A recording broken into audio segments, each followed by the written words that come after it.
going all out, stand tall till we fall out.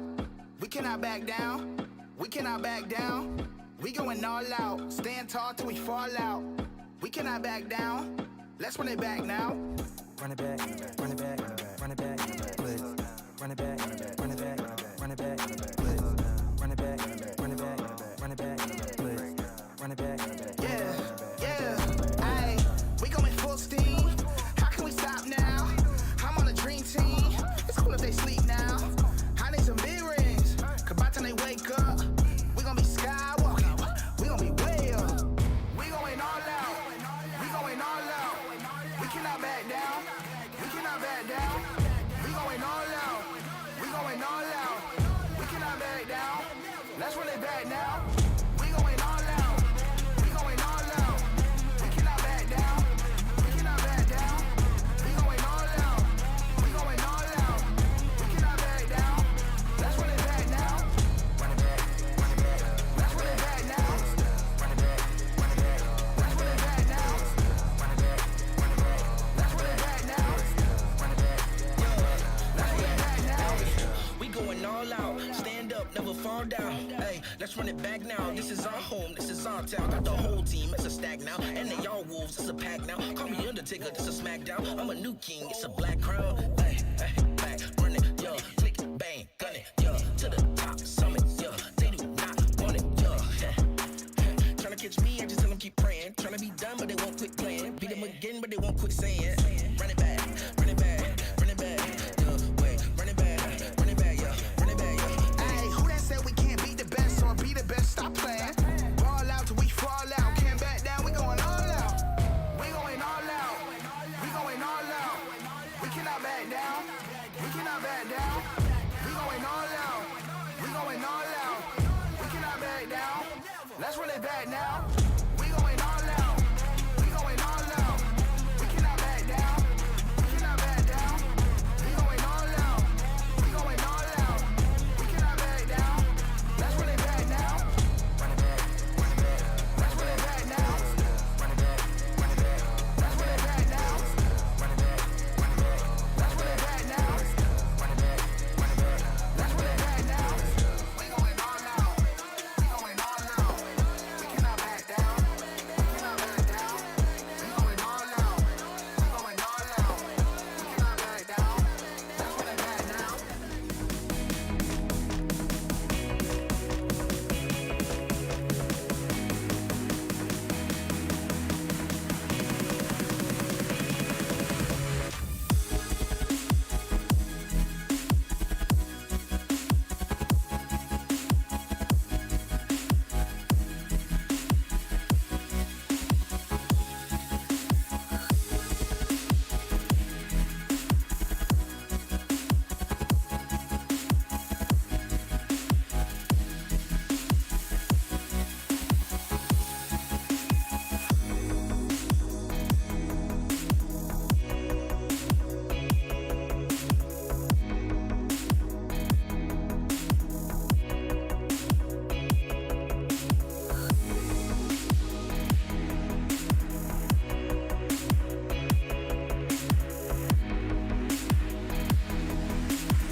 way up. Way up. Way up. Way.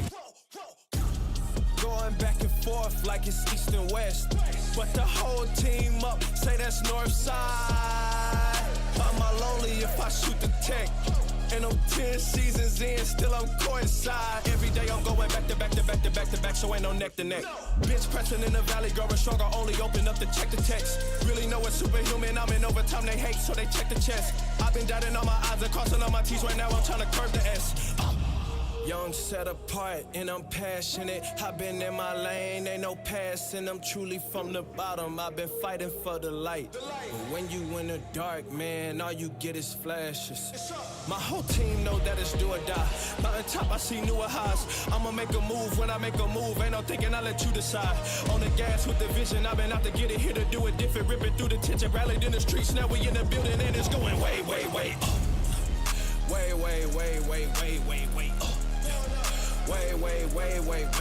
Way up. On the gas and I'm smashing it. I've been in my lane, I'm probably crashing it. Way up. When I'm under pressure, I don't watch the clock, I just go and shoot shots. See them on the wave, get them out the way, turn it up a whole notch. We was down bad, we was underdogs, now they clear the whole spot. He running up the numbers, now the digits going up a whole lot. Way up. Way up. On the gas and I'm smashing it. I've been in my lane, I'm probably crashing it. Way up. Don't set apart and I'm cashing it. I've been in my lane, ain't no passing. I'm truly from the bottom, I've been fighting for the light. But when you in the dark, man, all you get is flashes. Way.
up where I left off, it ain't over. Whole squad on the gravel, all I know, I'm a soldier, stand up. Add attention, shake it off. Taylor Swift, forget the trail. Back to mission, no surrender, just commitment. I see visions, eyes closed, shut, heart monitor going crazy. Mad is panicking. Woke up from the stretcher in the reds, removing the bandages. Hopes up, I'ma catch whoever made me suffer these damages. Power level breaking screens, they like, way, look at them scampering. Rejuvenated, reborn, I'm basically the man again. Made the world stand still, they amazed, frozen like mannequins. Kick the door off the hinges, make way, someone needs banishing. They ain't think I was able, but I'm came when it come to savageness. I'ma finish it, I'ma finish it, I'ma finish it, I'ma finish it, I'ma finish it, I'ma finish it, I'ma finish it, I'ma finish it. Still got a little fight, I'ma finish it. Still got a little fight, I'ma finish it.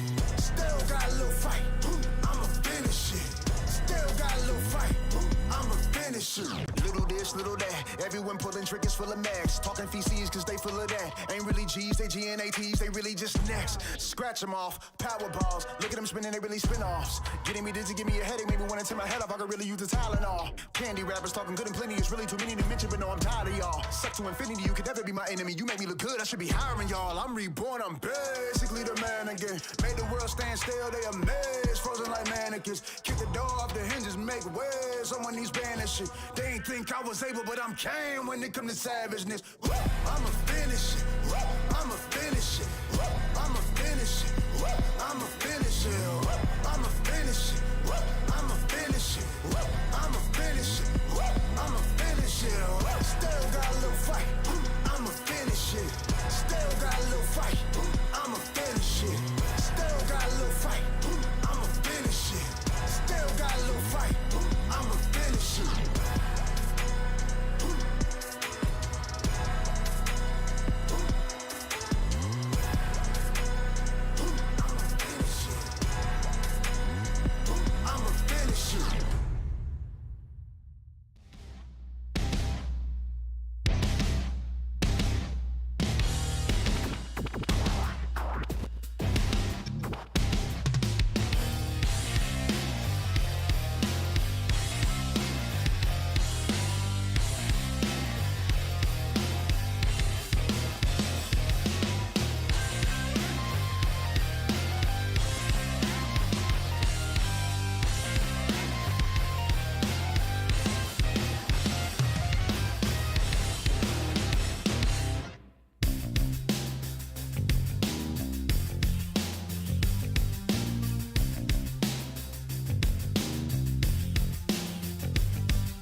Call of Duty fans, welcome to Major 4.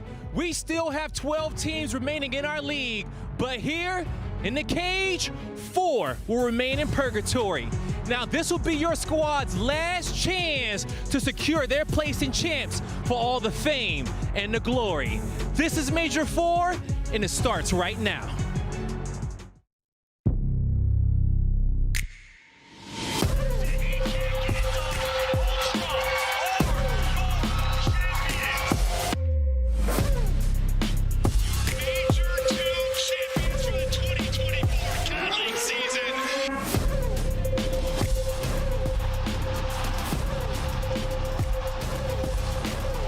One last major before championship weekend.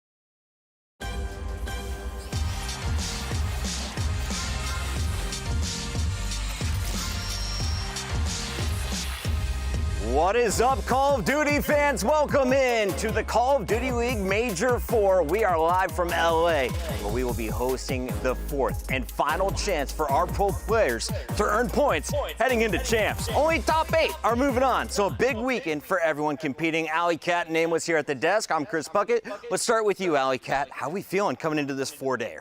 I'm so excited. The setup that we have here is absurd. I can't wait for the matches to get started. Nameless, I feel like we're kind of at a fight night here, and we got the players looking at each other once again. We're going all the way back to 2012 here.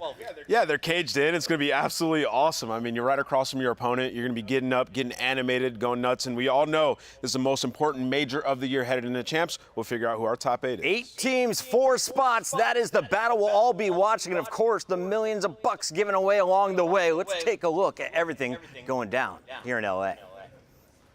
We got to talk about these standings, these players. So much going on here. The standings is where we need to start, though, Nameless, because we got to remind everybody what is up for grabs. We've got so many teams at 150 points. The Gorillas and Rocker right there in the race as well. Carolina has a slight edge, but they're starting the elimination bracket. Yeah, we all know how it goes, right? You get additional points on land for wins. Winners bracket, you get 30, and then when you jump down to losers bracket, 15. So we're going to see a lot of huge shifts here. You know, these teams have been going super hard, and I think throughout this entire stage, like, that's why their records are so interesting here, and the bracket looks so weird. All the teams on the bubble have improved. They've been fighting so hard to make it into champs, so I'm excited to see some of these matchups. We got some dark horses, Chris. We really do. Allie, some of the big surprises, Seattle Surge and Miami are looking semi-comfortable at 170 points. Let's start with Miami. How did they get to this position? I mean, it was just after the roster change. You know, adding in Real just breathed a whole new life into this team. And the funny thing about Miami is the fact that, like, they are just continuing to get better in every single game mode. The biggest question right now, though, is the fact that if they are able to do it on land, they've had some lackluster performances in the past, and they aren't sitting comfortable at 170 points, because right behind them is going to be LA Thieves at 165 and a few more sitting at 150. But they're finally be able to show some promise versus the top teams and see if they can do it here in the cage. Yeah, if you're Miami Heretics, you probably feel like you're that 5th best team in the world right now. You know that you can take care of everybody that's in that bottom 8. You just did it throughout this stage. At the last land, everybody performed, and you've gotten better. I mean, to talk about some of the individuals on this team, we've talked a lot about Real, but Metals has had his best stage of the entire year. They've improved in their control. Their search and destroy looks world class, and these guys can definitely fare with the best of them when you talk about HP. So for Heretics, this is an opportunity to win an event. That's what they want to do. They're not worried about locking up champs. They feel like they have that on. There is something to look out for, though. If you're a Heretics fan, you struggle against the top 4 teams. Yeah. The great news, Allie, you're playing one of the bottom 8, where you have a 24-13 record in hardpoint so far. It is good news, but I will say recency bias. That match versus Atlanta FaZe, they pushed them to the limit. They were able to steal a map off, so don't count them out yet versus the top 4. All right, so Miami is coming in with the 5th seed for this event overall, and we've got Seattle right behind them, also at 170 points. Let's take a look at what this team has been able to accomplish, because after adding Brezzy, they seem to have found their form. 4-3. We've got 5 teams at 4-3, Nameless, but they're at the top of that heap. Yeah, Seattle Surge, great map record throughout this one. Hook had a really good stage, leading his team in hardpoint damage, and then Abuza in control, one of the best players in the world in the last 2 stages when you talk about that game mode. Since the role swap, since bringing in 04, putting Brezzy over on AR and Abuza on AR, they have been a different roster. There isn't a game mode that the Seattle Surge are weak in, and they've had success against the top 4. You talk about Toronto Ultra, who's #1. Guess who beat them? It was Seattle Surge, which we're going to watch some highlights from now. This is a dangerous team, man. It really is. Allie, what do you love about the Surge right now? I love that, like, you just don't expect it, right? I feel like Hook has found a lot of consistency recently, and we know how high his ceiling can be when he does a takeover. And then on the flip side, like, you compare them to Miami Heretics are in a very similar situation. The opposite end is that Seattle Surge are beating the top 4 teams. They're able to take these wins. So that's going to be the biggest watch out during this weekend, is if they cause any insane upsets when it comes to this roster. Everybody on the lineup has potential to pop off, but it's been the difference made by 04 and Search and Destroy and Brezzy in the respawn that is really helping this team find some success. Let's take a look at some of the numbers from Seattle Surge from pre-Brezzy and 04 to now. You look at stage 1 and 2. Allie, you're up 30% now in respawn. I mean, unreal. It's kind of like the Boston Breach situation. They took a risk on some younger players, said goodbye to their veterans, and it actually paid off for this team in very big dividends. I mean, that is a huge percentage change for this team. LA Thieves also in the mix. We mentioned it, just 5 points back currently of Miami and Seattle Surge. They're not into champs yet, but they're feeling like they have a chance to lock it up with comfort this week. Let's take a look at our #4 seed coming in. Dan Ghosty and friends, always so dangerous in game #1s, but this was the reverse sweep that put them in the position. They shocked everybody. They disappointed the Carolina fans, and they sent subliners all the way down to a 7 seed. Yeah, you know, a huge match for these guys. One, it's you're going up against a top 4 roster where everybody's picking them to win, right? And then LA Thieves, they come to this down 0-2 and they rally back. You know, I think in that series specifically, the AR duo just played so good. On that sub-base, Nasty's picking up on every single pinch, setting Ghosty up to find success in the slaying department. And then you got Kremp, who's been unbelievable in Search and Destroy, finding bloods left and right. And this is, you know, top 2 Search and Destroy team from this last stage. So for LA Thieves, they feel great. And this is the best environment, Allie, for them to perform. I completely agree with you. You know, talk about how young this team is and talk about the confidence. Like, their ceiling is so incredibly high. But we talked about it during the online split that 80% of the points came from online wins. It's talked about confidence in Joe Deceives, knowing what he's capable of doing, but not being able to replicate that on land. Like Ant said, this is no better environment. There's no fans. You're sitting across from your opponent. If LA Thieves are going to perform, it's going to be here. And if you're wondering how you get 15 points, that is a win in the elimination bracket. We're awarding 30 points per match in that winner's bracket. So a lot of opportunities to score and score big early on today, because it's all about the winner's bracket round 1. And we're going to be seeing teams like Las Vegas sneaking in here with a decent seed. The Legion have been up and down. Gio has brought that slaying power, but Johnny has changed the game for this team. He said he felt like he could have an impact. Definitely has in the search. Yeah, I mean, Chris, I love this team. You've known this for the last couple stages. I just feel like they got playmakers in every game mode.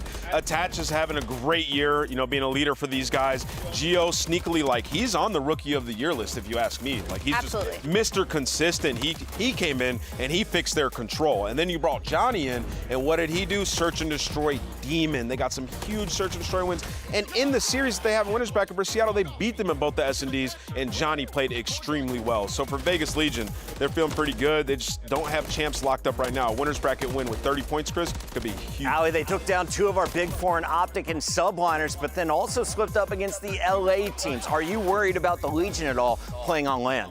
A little bit, not so much just because playing on land, but because they tend to play up and down to their competition, which spells the worst situation possible, considering that they're still tied in this bubble for champs. Sure, you can perform against the top teams, but you got to make sure the ones around you are staying down. If the tournament ended today with no points awarded, it would be Carolina Royal Ravens moving on to champs. But keep your eyes on all of these teams fighting for the top 8 spots. It's going to be a blast, and it all kicks off when we come back. Don't go anywhere. This is the CDL, and actually, we got the bracket ready. So, Nameless, let's dive right into this one. You see so many great matches. Miami Heretics are ready to take this stage. What else are you looking forward to?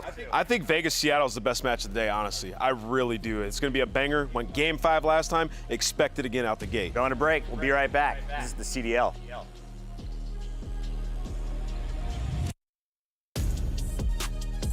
Controller of the Call of Duty League. The Champs Tracer Pack is available now. The bundle includes the Reaper Operator Skin, Ripper Weapon Blueprint, Death Stare Weapon Blueprint, Cuts Deep Charm, 2 calling cards, 2 emblems, and 2 weapon stickers. Use these items in both Call of Duty Modern Warfare 3 and Call of Duty Warzone. Available in-store now using Call of Duty points. Never miss a match of your favorite teams with the Call of Duty League Calendar Sync. Here's the fun part. When you add a calendar, you'll also receive a squad up calling card you can use in-game.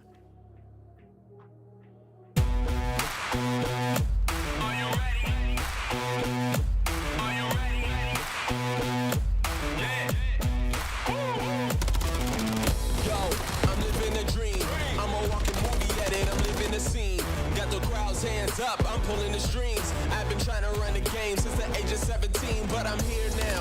Eyes on the prize, my vision is clear now. Popped up on the scene, on the tier now.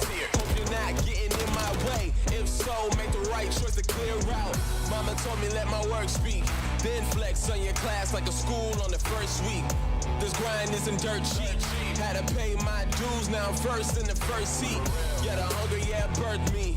Been overlooked for years, so happy it ain't hurt me. Not the type to be thirsty. I'ma get it on my own, I'm not showing any mercy. I don't make a move on the man, like I made a rule with the fans. Sticking to the plan, I'ma make a move with my hands. Going up and down, knowing I'ma land. Sticking to the plan, I don't make a move on the man, like I made a rule with the fans. Sticking to the plan, I'ma make a move with my hands. Going up and down, knowing I'ma land. Sticking to the plan, road again, you know it is up. I'm the answer to the madness of all of the fuss. Hero in my prime, not doing too much. Can't worry who was watching and throwing the subs. If you look at my rhythm, I'm intact. Ever since I came up, I cannot look back. Fiction is for reading, my life has been fact. So when you hear my name ringing, you know it's more than contact. Stuck to my dreams since day one. Everything I put forth, I become. Always held my own and didn't run. Got a little wiser to not jump the gun. I'm starting to see my legacy unfold. Speaking from the past, this ain't untold. People see the progress, everybody knows. A man gets respect when he never thinking to the plan. I don't make a move on the man, like I made a rule with the fans. Sticking to the plan, I'ma make a move with my hands. I'ma land, sticking to the plan. I don't make a move on the man, like I made a rule with the fans. Sticking to the plan, I'ma make a move with my hands. Going up and down, knowing I'ma land. Sticking to the plan. I express myself once again. I wanna be next up. Y'all looking for revenge. I used to be that same way back then. Got on my grind and let the pain in. What up? I'm letting my work make every statement.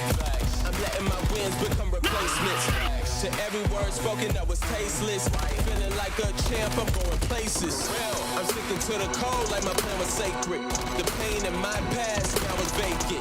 Made a change like expressions on faces. On the street, baby, I'm covering bases. I don't make a move on the man, like I made a rule with the fans. Sticking to the plan, I'ma make a move with my hands. Going up and down, knowing I'ma land. Sticking to the plan, I don't make a move on the man, like I made a rule with the fans. Sticking to the plan, I'ma make a move with my hands. Going up and down, knowing I'ma land.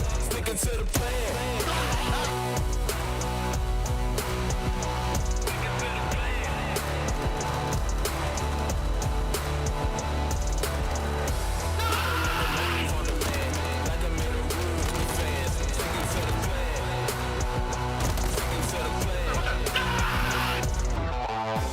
Welcome back to Major 4, live from Los Angeles. Before we kick off the matches here, we got to update the community. Something special that's going down. We do it every year, but Allie, this year it is becoming such a tight race. It's the all-star race, right?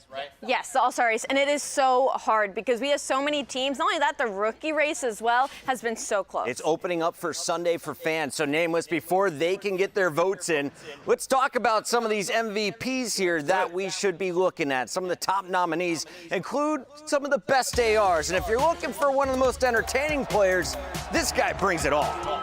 Yeah, you want to talk about the best AR. It is Scrap this year. I mean, he's above and beyond everywhere, and the way that they play sets him up for a lot of success. You know, wouldn't be able to do it without a guy like Insight and Kleenex, Envoy even doing some dirty work, but Scrap is just unbelievable. #1 in damage and hardpoint in control. You can see at the bottom of your screen, and in Search and Destroy, we know he can make plays. Scrap has been, since he burst onto the scene, the most entertaining screen for me with an AR in his hands. Just unbelievable. He just makes highlights every single series. Ali, I love watching this guy and respawns especially, but talk to me about his hardpoint dominance. It's disgusting. One of the best players in the game, if not the best player in the game. I mean, the statistics will lay it out for you enough, but like his respawn is just so consistent. I think that's what's so terrifying as well. Sometimes you see these players that have these breakthrough maps, well, that will even out the rest of their KDs. He does it every series. Doesn't matter who they're playing. Scrap is putting up that damage. One of the most aggressive ARs is also joined on our nominee list by one of the best and most aggressive SMGs. But this guy will also catch you slipping. He sets himself up for multi-kills time and time again.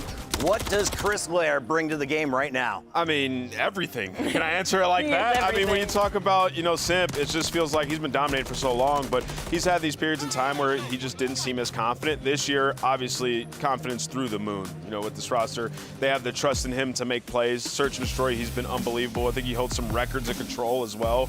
Like, Simp is just that guy, man. Already has an MVP, and, you know, this entire year, they've just been so consistent with him at the forefront.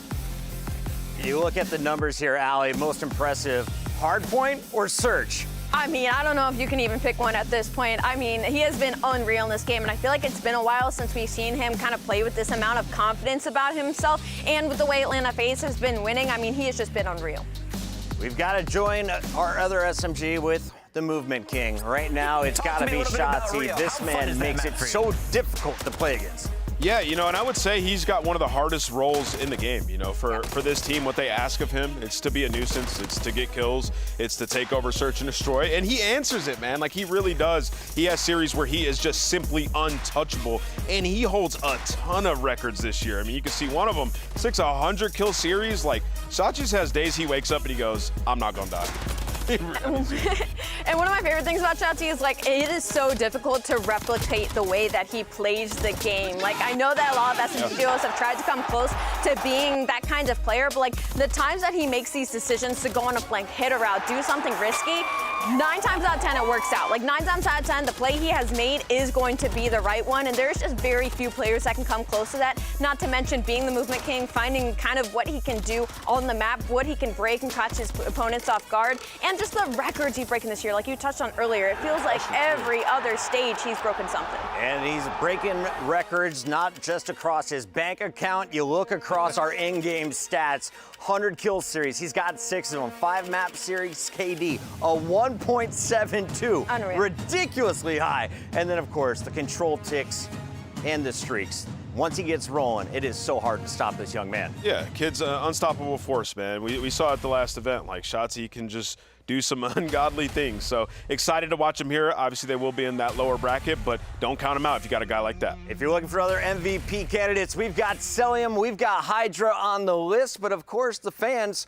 can nominate whoever they want. We have so many players to pick from, and I wonder, will any of these rookies get nominated for MVP? Let's go over to our Rookie of the Year award, though, Ali. Who are the front runners in your eyes right now? It has been so tight throughout the entirety of this season, but naturally you've got to start talking about Gwyn, right? At the very beginning of the year, he was the one that was at the forefront of everybody's mind when you started thinking about Rookie of the Year, because he was just so consistent and so impactful for the Carolina Royal Ravens. Usually you see a team like this, you're, you know, lined up with Clay, Fellow, TJ, a lot of veterans. That's a lot of pressure to put on being the only young guy on this team, and Gwyn does it every single time. Yeah, and when they're in a high-pressure scenario, like, he wins them rounds in Search and Destroy. I mean, stage 1 and 2 struggled in that game mode. Stage 3 and 4 figured it out. In this stage particular, he's leading his team in Search and Destroy. The tandem between him and TJ has just grown. And for Gwyn, I feel like he's been very consistent, but we've been waiting for those pop-off performances on LAN. And I'm going to keep talking about this environment because it matters. It really does for some of these younger cats, man. So I'm excited to see Gwyn out here during this event, and we know he's answering when the pressure's been on. The pressure's never going to be higher than here when they need to make it into champs. All season long, he's been a part of this starting lineup for the Royal Ravens. He leads all rookies in KD. The question is, can he lead his team in a match win? Carolina needs to keep pace with the bottom 3 if they want to lock in a top 8. Yeah, they absolutely have to. I mean, for Carolina, you got to control your own destiny at this point, man. You need some wins, and this is their last chance. Another man in a similar situation. We have young Linz coming over from France, and he has been a rock star for Minnesota. Regardless of who you put in the lobby alongside him, he is going to put up the numbers. I used to think he was the front runner. And back in stage 1, stage 2, Allie, where do you have him right now? I completely agree with you. I definitely thought he was a front runner for the longest time. And what's even more impressive about Linz right now is the fact that the whole identity of his team has changed so much throughout the entirety of this year. He's had to change the way that he's played. And same with Gwen, he has been extremely consistent. He's been so good at search and destroy. He has infected that to his other game modes. Minnesota Rocker, I can only hope that they make a run here simply because I think Linz deserves a chance to show what he can do. Allie, I agree. Linz is unbelievable. Obviously, the hand he's been dealt with this roster, it's been tough. Yeah. But they started off the season really great with top 4 placing, which is higher than all the other rookies, right? So still has that, and he can still win Rookie of the Year if he pops off throughout this tournament. This is the hardest year we've had in the last 6 years picking Rookie of the Year. I mean, you think the last couple years it's been absolute gods, right? We talk about Pred, Hydra, Scrap. So this year, still an opportunity with the final event to lock it up. Keep your eyes on Linz, especially early in those S&D rounds. Loves to get in that first fight.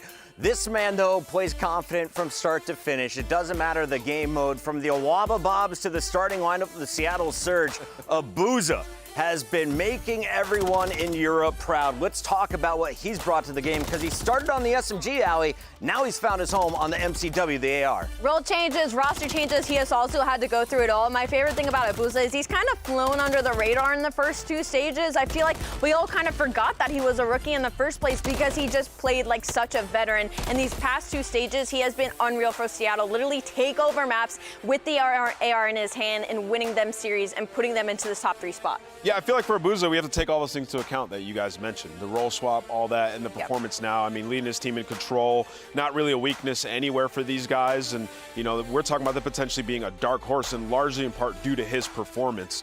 You think early in the season, he was running that SMG. He was finding a ton of success in search and destroy. I say this to state, any role that he's been put on, he's found success in what he's needed to do. How do you guys feel about this split here? Here are our top 5 front runners for the Rookie of the Year award. Love it. Real sneaking in with just 2 events now with the Miami Heretics, and Gio for Vegas coming in midseason as well. Yeah, Mr. Consistent. I think he's cool, calm, collected. I love Gio's game. I think he's great for that team. Might not shine always statistically, but kid's a monster. And Real, do I even need to say anything? I mean, seriously. No. Any of our rookies can make another name for themselves this week and give themselves an opportunity to claim that trophy. But before we get to that, they got to start the matches. And here are the games coming your way. Starting in just a few moments, the players are getting ready. It's Seattle Surge taking on Vegas Legion. We've got Toronto with the #1 seed taking on #8 Los Angeles Guerrillas. Atlanta FaZe with the #2, though, takes on our Power 4 squad in the Subliners before it's Thieves and Heretics. Which one are you most excited for, Allie? I don't really know if I can pick one. I guess for the sake of the champs bubble, I gotta say that first matchup's gonna be a banger. I got game 1, bro. Yeah. Let us know in the chat. We're going to break. When we come back, it's the first fight of the night. This is Major 4, live from LA.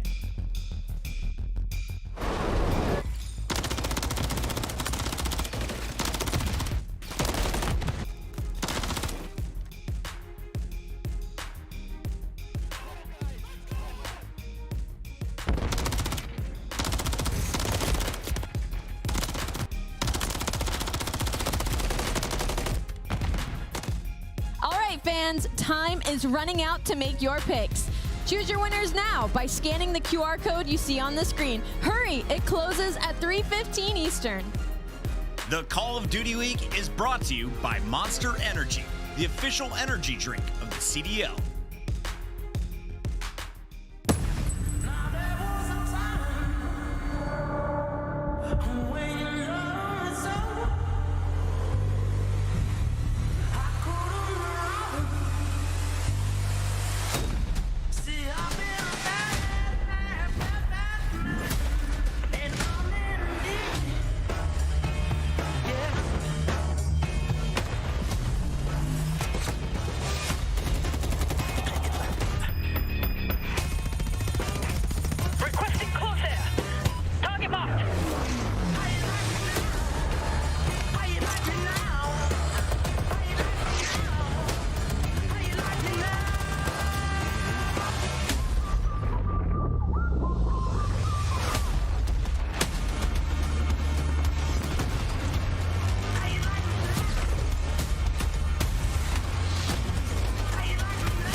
is on the line today.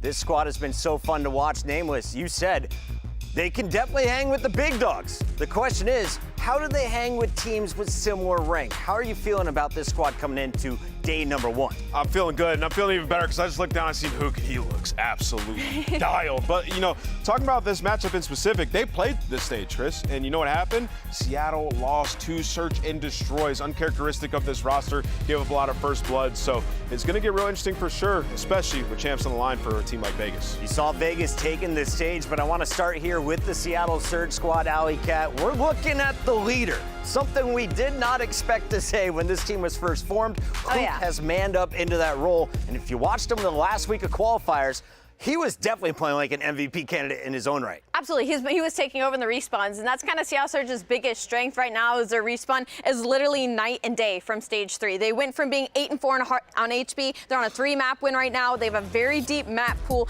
and they were like 4-7 last stage. So for them, the big turnaround in hardpoint has been huge for these W's. Nameless, let's take a look at our Monster Energy pregame for Seattle Surge. What are the keys? Yeah, best mode hardpoint, 8-4 Alley just touched on it, second hold percentage, first in break percentage. Looking down at this team, talking to Ray right now, the fundamentals have been on point, Chris. And you know, you mentioned Hook. He's averaging 4,600 damage a hardpoint throughout this stage. He's truly been special, and it feels like every listening that we go to, he's leading the troop, bringing that energy. So excited to see it here, close and personal. That's a live look at Seattle Surge 04. So threatening in search and destroy, but they're playing against one of the greats when it comes to 1v1s. Attach and Las Vegas Legion have always been a threat, not just to the teams near them in seeds, but also to our big 4. Allie, I want to start with you. Walk me through this lineup.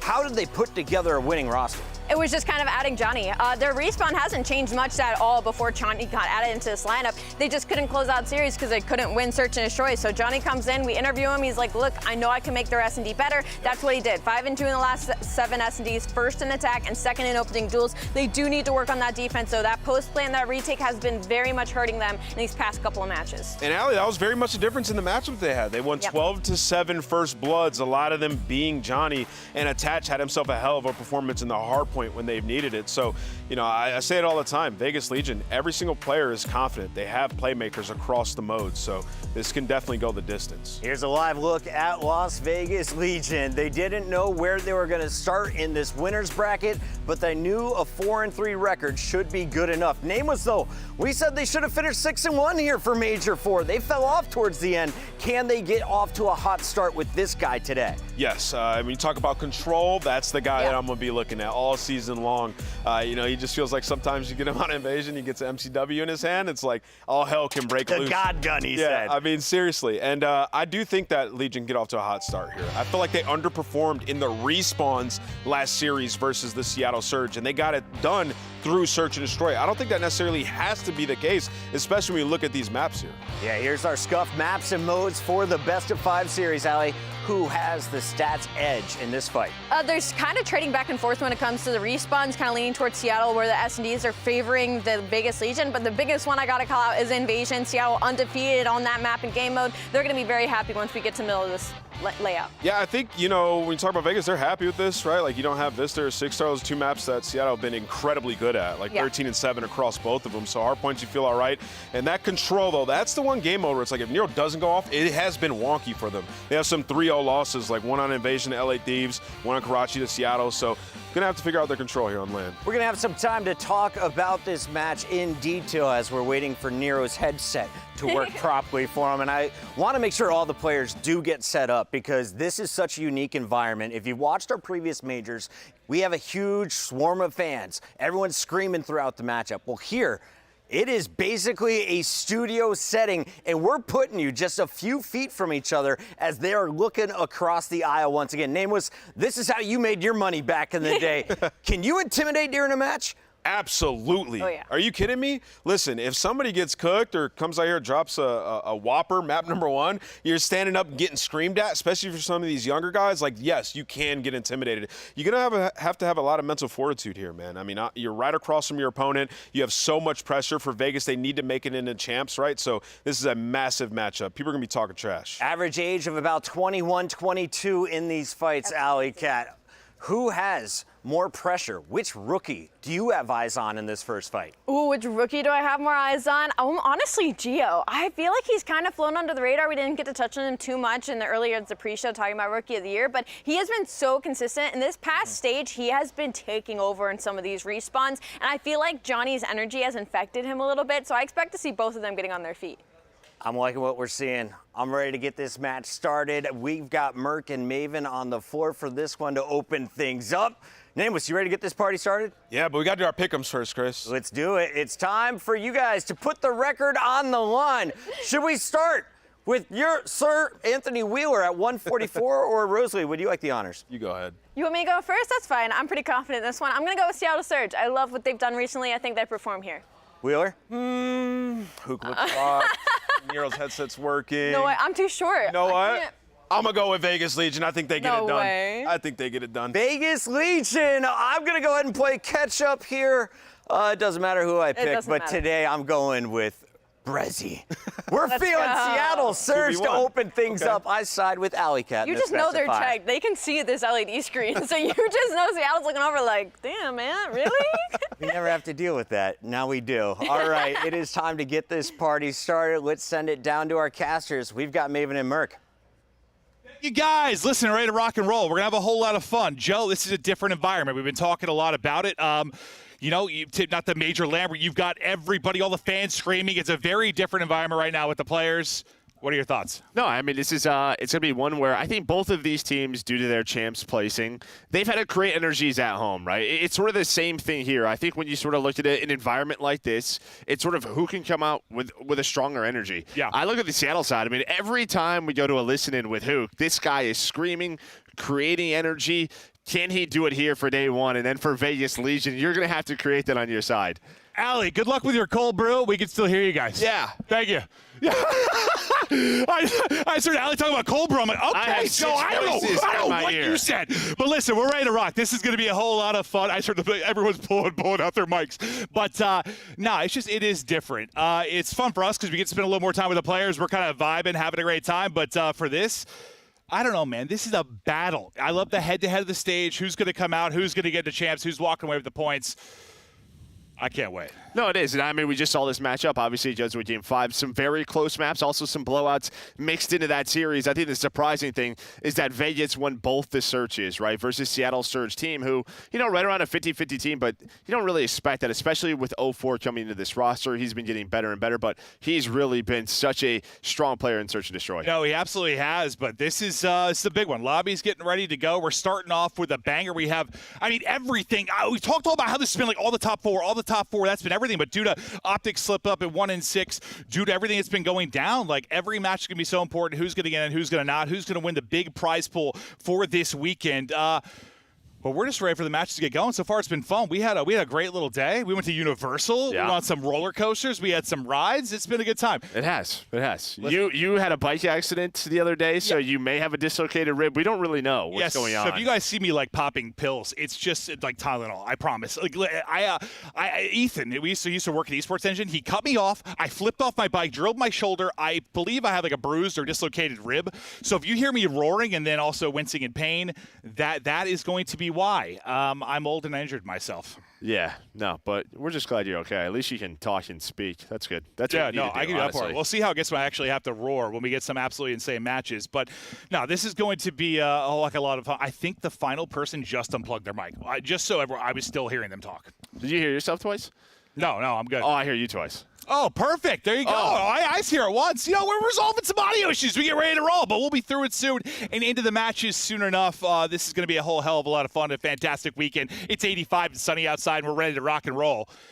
I just don't know who I have coming away with this. I mean, I think one of the funniest things is, like, I think I joked about the fact when Optic was first struggling, I think they had, 3 losses, and I was like, dude, is Clay going to have to, go through Optic to make a run? And then it happened. Yeah, I mean, it could happen. I think, honestly, some of the big storylines here are sort of obviously around that A spot. You then have, Thieves at 165, Seattle's at 170, right there alongside Miami. If they get double bopped, there's a chance of that, right? Thieves, they have a tough round 1 versus Miami. They lose, you go and play Optic. There's a chance yeah, 170, 165, you might be safe. But if Legion go on a run here in the winner's side, if Carolina down low go on a run on the loser side, there is a lot of options for these teams to make runs. What's like your ideal scenario for like craziness? Yeah, I kind of did that like my own sort of video. I think if Vegas wins this, they play FaZe, which I think then, we would have them dropping down. And then Carolina winning their first 2 matches, then you would have a Vegas versus Carolina losers round 3 matchup for the potential last spot, which that's kind of my pure cinema. Yeah, no, that's pure cinema. We'll see if that's what it comes down to, but just wait on the players to get ready to rock and roll. Map get ready to load on up. As we get into the action, kicking things off here on Karachi. Map 1, Surge. I don't know if you can hear me. I'm hearing Maven twice. I don't know if someone can hear me. Kicking things off with Brezzy. And we'll see what opening plays he's able to make. But between Surge and Legion, just so tight in the points department. You get a little separation for Surge. You're trying to break things from behind if you are Legion, but who are your players to watch in this matchup? I mean, yeah, I think for me, it's sort of Johnny. I think he's obviously the newcomer to this game and to this team. And, it just feels like he's made an immediate impact. And then Attach fried this series versus Seattle Surge last time that they played, going all the way to that Game 5. So then the other side for Seattle, I mean, Hook has just been a monster. I mean, just so much energy coming to the stage every single match if he can keep that up. But last time these two teams played on this map, it was 250 to 84. Seattle Surge dominated. You still hearing me twice, Joe? No, no longer. There we go. All right, I figured your brain had to be in the blender because I don't want to hear myself talk once. Yeah, hopefully people at home didn't have to hear me twice either. Looking forward to those missions. But listen, we love you all. Know some audio issues we got rolling today, but as things get resolved, we're looking forward to a terrific weekend as we're just early into this map 1. Hook's POV as he's getting ready to fly and fry.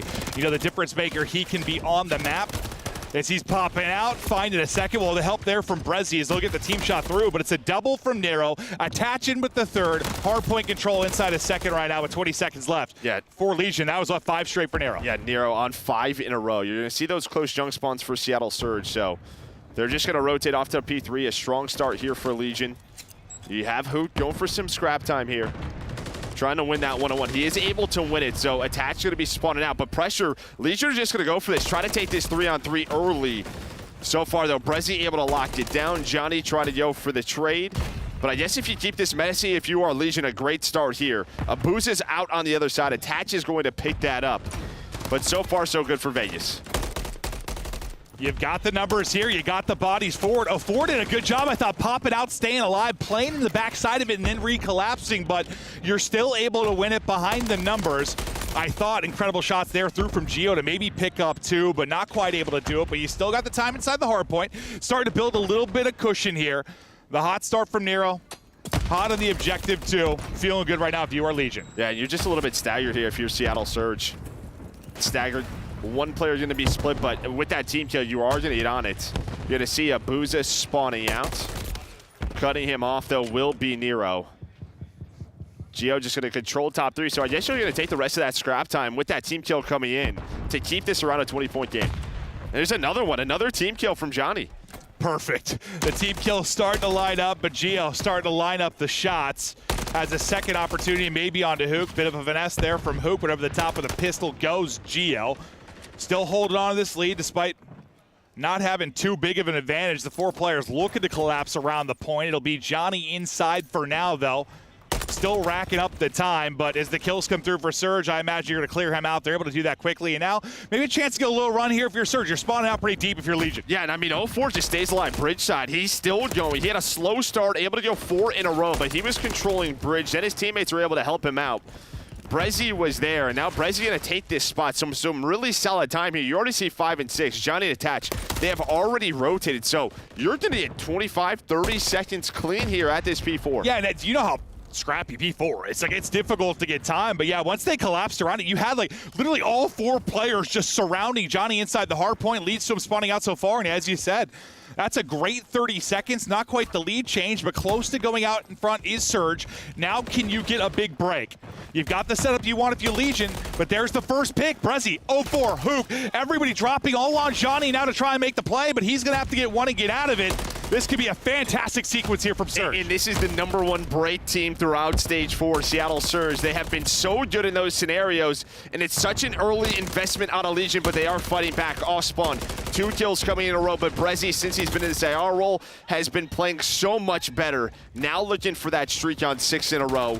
Should be able to find it. Does allow Johnny to go through, but he doesn't get the kill. So Vegas, what was an early collapse, do bounce back. Yeah, bounce back, but haven't really been able to get into the actual hard point. So now looking back at P4, yeah, those 30 points were great because you've kept this so messy. If anyone gets an advantage in time, likely going to be the side of Surge. Maybe an opportunity for the lead change as well. They will go, I take it back. They won't go out in front. We'll be tied up at 91 apiece. Into our second set, we get ready to go. Any big takeaways maybe for our first set? No, I don't think so. I mean, I just think really that P5 rotation, right? I mean, I think on the other side for Seattle Surge, they tried to rotate early to P3. Legion got that break. To me, it's just who is going to find that money hill and give themselves a 50-point lead? Who's going to find that streak? If someone goes on a run, can they get back into it? But right now, it's just sort of breaks back and forth. Lots of breaks, but early setup from Legion now trying to turn this into some fantastic time and maybe trying to make the play as narrow to get in behind enemy lines, influence spawns for that P2, but it's Johnny that's finding kills inside of the point. He's on 4 straight. He's racking up the time. He's trying to do it all. Number 5 out in front of him. Gio's actually going to get that, so the streak won't continue for now. I imagine he's eventually going to drop, but somehow he's still able to stay up. That's going to be 5 straight, still soaking up the time. Finally, Brezzy able to connect through. That turns into 4 straight for Brezzy. No, it does, but those are big kills there for Seattle Surge, right? Right before the next hill's about to pop. You were spawning so far away from this P2. Great shots out of Gio. The headies are in, so he's going to find that first pick to get them through junk, at least for now. In the middle of the map is Hook. He's going to get cut down. Nero's able to find another one, so it was looking like a very clean setup. Now for Seattle Surge, the pressure is here early. The pressure's here, but you line them up again. Brezzy with another big multi-kill. Abuza with 2 as well. All 4 wiped off the board and spawning deep. No close spawn in due to Brezzy being able to push out, but you get that first push, a chance to answer now, but there's already 30 seconds off this clock. No, there is. I mean, just what the ARs. Abuza and Brezzy locked that down. And that's maybe the hold we were talking about to kind of give themselves the lead. Surge, the first lead that they've really had since the start of this game, and now they have a chance to spawn out 2 players in Johnny, Nero, but Seattle Surge right now take the lead. Let's go to a listening. Let's go, single! Alright, they spawn there, they spawn there. Wait, I spawn behind one. Dead? Nice. Johnny on top, Johnny on top, one shot. We have the first kill, guys. Yeah, they spawn red. Okay, I'm going mid, guys, okay? Johnny on time, he's behind the time. Johnny, one B, behind you, green. On time weak, Johnny's weak. One on time. And one back bean. Yeah. I'm leading. We can't, though, because the players can see it. I'm watching my mid. Okay. I got mid. We're also not hearing this. Which one's yours? Yeah, he's fine. I'm getting it on one of these people. This one? Yeah. One is back feet. He's gonna turn that west side. Yeah, he's gonna turn. Nice. Short time together. I'll spawn west, guys. This one first behind you. Cross on me, one shot. Okay, top third. On time, my team to bullet one. One top third, one bottom, guys. There's 2 on time. Johnny's weak. There's 2 on time. There's 2 on time. They're both weak. He spawns bridge. Yeah. He low coop. Gio. Lamar. I'm going to win, guys. Top third. He's jumping top green. Top green? Yeah, all top green. Nice. Okay. I hear that. I can't see shit, bro. I'm about to slide out. Yeah, go. Just bait me. One guy's bottom scuff. Yeah, bottom scuff and one's bottom bridge, guys. That's 240. Need that, guys. Yo, keep going. One's made, Nero. Which one backside? I have to go back. Yeah, he's gonna be top red. Okay. Top red or in green. Yeah, break this. Yeah. I need time. He's not on the dumpster. I'm just He's left. One step back. Green, bottom green. Bottom green, Johnny. Johnny, one top side. One shot bottom green. Give me a sec. Left corner, bottom green. Okay. I'm waiting for you. There's two. Only one time. Two. One bottom kill. I need it. One top still, guys. He's top. Nero top, bottom, guys. Need a low coop. See top? He's on the ledge, on the ledge. He's weak, he's weak. Watch out, Watch out, guys. Nice. Can we Top third, top third, low left. One shot on time. Alright. Top third. But 1 HP, 1 HP. Shot side and It's a good time. No, I'm done. I'm going right, I'm going He's right. stand up. You see the first go. That's top, yeah. You beat that probably. Back at it, up 20 is Seattle Surge, looking to close out this map 1, but right now, early hard point. It's Legion in control. Last time we were here, it was a great break from Seattle Surge. They made it messy throughout the entire point. It was Brezzy with the first pick on the push last time. This time he's able to do it again. Now trying to get in behind enemy lines will be Hook, able to do that. Abuza able to get one. Geo last guy. Hook sends it forward, and once again you're able to break through, but so messy again. Even if you're not getting time, it's messy. It's messy. Yeah, I mean, it's almost deja vu, right? Just a back and forth game there at that P3 and P4. You early rotate if you're Legion and get a setup, and then it's immediate break. But Nero, he's bouncing back, but Abuza is still here. Trophy down, just trying to buy time for his teammates to get there off a spawn.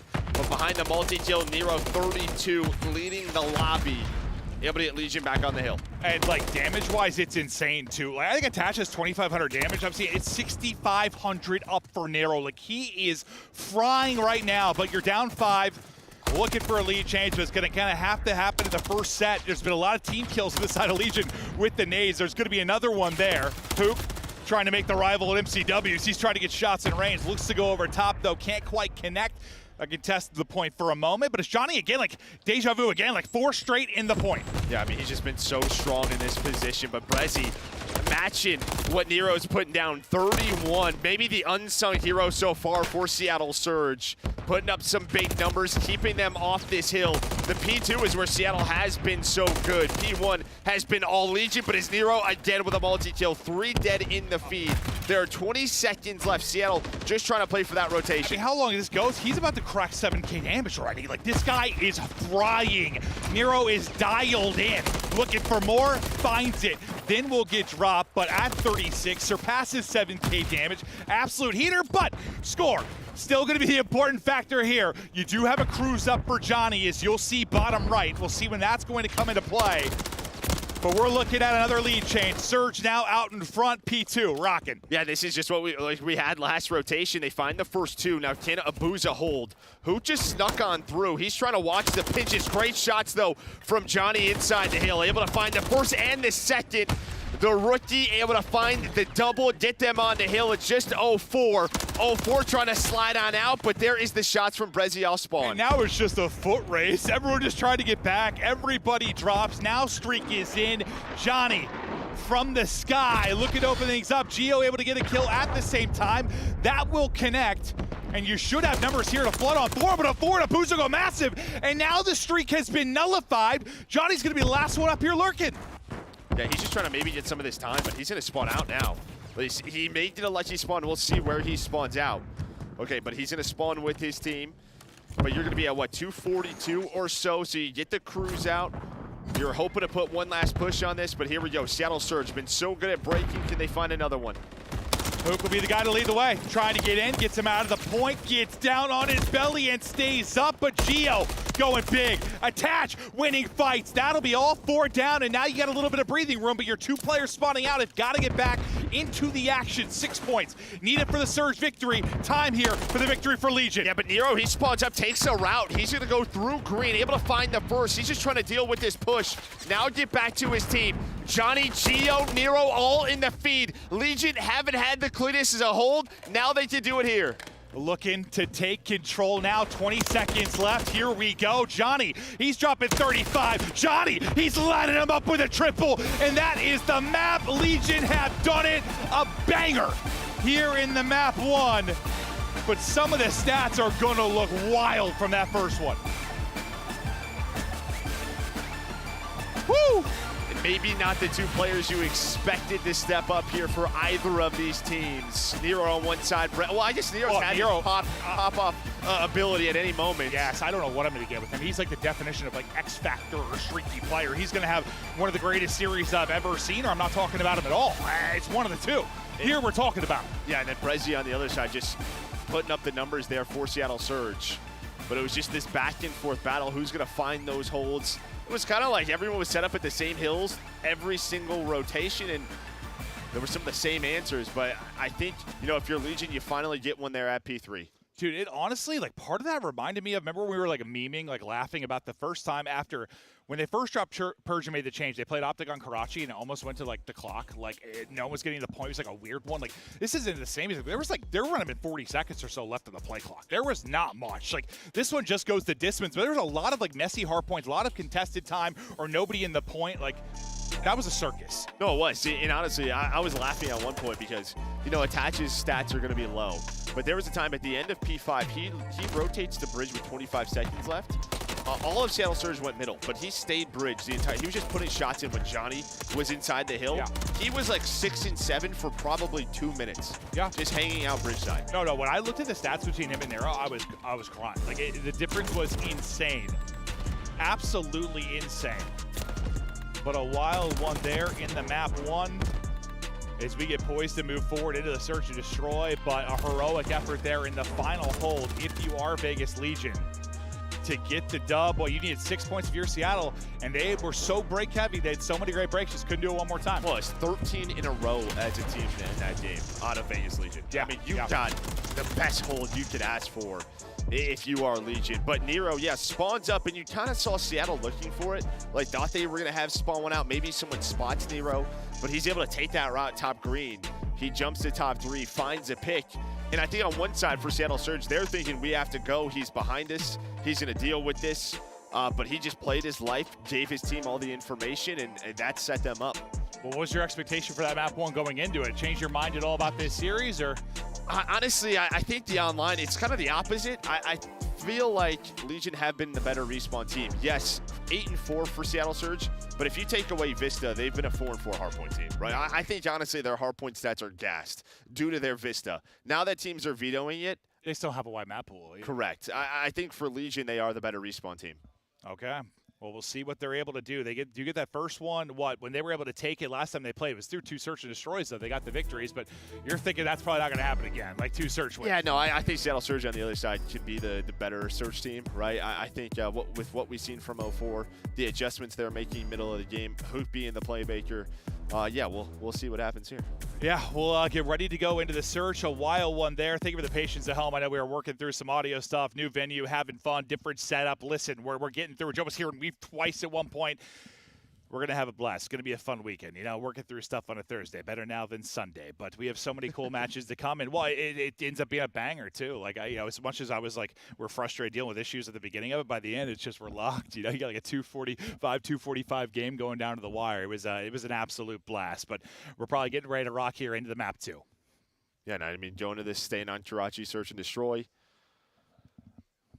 You know, both of these teams, obviously, again, you just played each other. You had some vetoes. This is a new one that kind of comes into this map set. So I think if you're, Vegas Legion, yeah, you have a chance here to go up 2-0. Good opportunity to do it. We'll see if they can take advantage and get the 2-0 edge. But players locked and loaded, and we'll get ready to get going into it. Nero, that pop-off map, we'll see if he'll take it. I feel like a lot of times we talk about Hook and Nero that way. Like, they just start hot in a series, and sometimes it's just a bomb. They're just going to fry in every mode. They're going to be absolutely dominant in the series. Nero has done it many times. Hook's been able to do it as well. But we're taking a look at Legion's attack stats right now as we get ready for the map 2. Looking through it and ready to go. These squads are going to be going to war. One of the big matchups through the course of the weekend, just starting off with an absolute banger between these two teams. Nero's just kind of leaning back, chilling. He's vibing right now after the heater. I mean, I think I love that, right? Just trying to stay calm, stay locked after coming off that map 1 victory. And I think for him, obviously, he's like, if you look at the stats, he's the one guy that has like a lower stat in search and destroy. It's like a 0.73 throughout stage 4. But he's got like all of the objective work. Like 26 of the plants, he's got like 25 of them. That's how many he has. Like this guy, he's first in, objective down. You're the one getting caught on the bomb. And I think, for Legion, sort of, Johnny's been that playmaker, the one working the flame, trying to find those openings. I mean, I know we were watching Nero on a map like Rio. Yeah, I mean, he's going to be first out. Yeah. Does he get 1? Does he get 2? Does he get bodied? Sometimes it's going to be deciding the round. But map 2 now ready to go. Again, thank you for the patience at home as we continue on here at Major 4. We're staying on Karachi. We'll see if you can get a little bit of revenge here if you're Surge, but you see overall on the season how it looks. I mean, 1-6 for Surge. Edge, obviously, to Legion. They steal one at the very end of that map 1. We'll see how we keep it going here in map 2. It's going to be Brezzy, though. He's going to be the A-side defense. That's where Bomb's starting to build up. So we'll look at the progression here from Legion. We'll see how Brezzy's looking to deal with it. Yeah, he's just going to be playing for info here. Honestly, get some bad timing. I think Gio is able to get through ticket side, so the nade was through. They know he likes to play this spot. It doesn't hit him, though. So now you have 04 just watching this cross. Not maybe the weapon you want with this, but he will at least give him the info. Until it is, like every now and then, you just absolutely lay somebody. Yeah, well, I guess if they run across close, you're right there. Well, every now and then, it's like the 50-meter rival kill. I'm like, how do you just do that? Just get straight headies. But knock, knock, who's there? It's 04. Just going to keep on peeking. But the bomb is going down. Nero gets the plan. He talked about his objective work. He's able to get away with his life as well. And now you just kind of back this all up into ticket and red. You got a big retake here if you were Surge. No, I mean, you really didn't rotate at all off the info, right? I mean, Hook was still at bridge, so you're going to be pretty late here. But he's going to find the first blood working through the middle of the map. Johnny's inside. Brezzy with another one. 04, I love this. Just finding the info, using the door, force him to push because he knows they could be on the defuse, but it's a 2 versus 1 now for Johnny. 15 seconds to go. Johnny is trying to get his got a health gun back.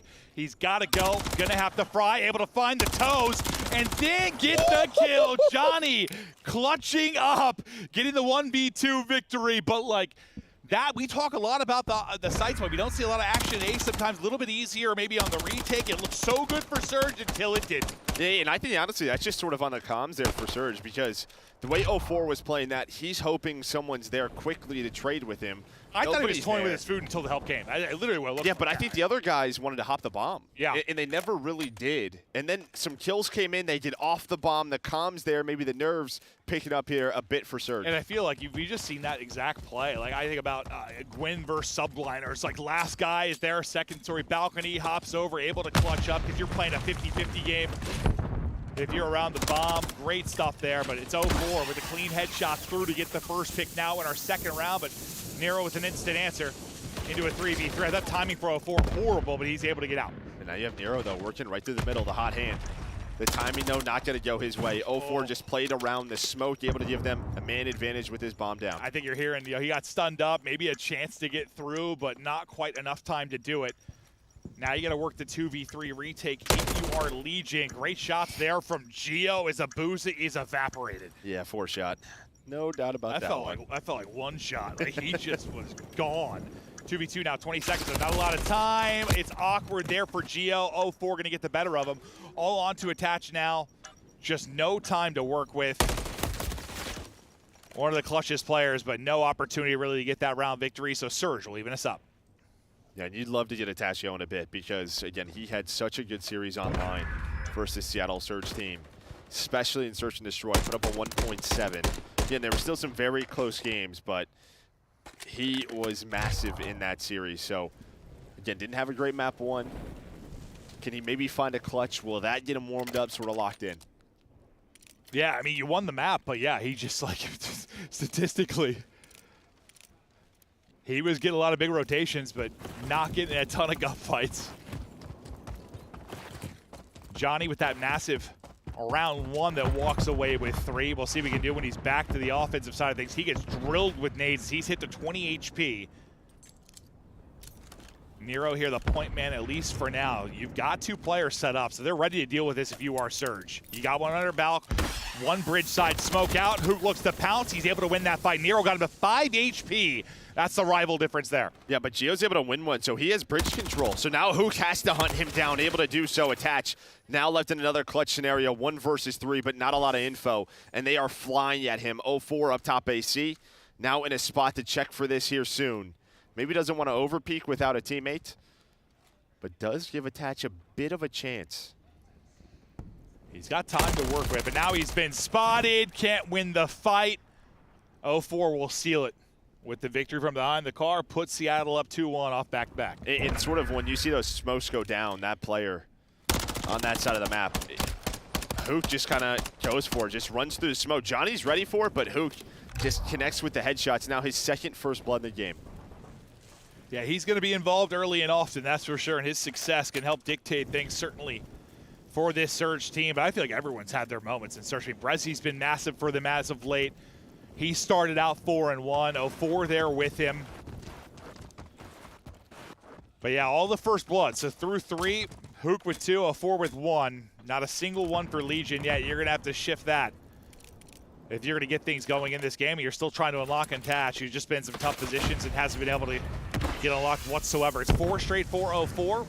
Smoke out, across, bomb plant going down. Johnny from up top. That's about as free as it gets. An Attach teammate able to hit the nade together to combo down Brezzy. And bomb's not down, so now bomb not planted. So you can take this very patiently if you are Vegas Legion. Hook 04 gonna have to try to clutch on up, but gonna be difficult to do. There's gonna be so many angles on this bomb.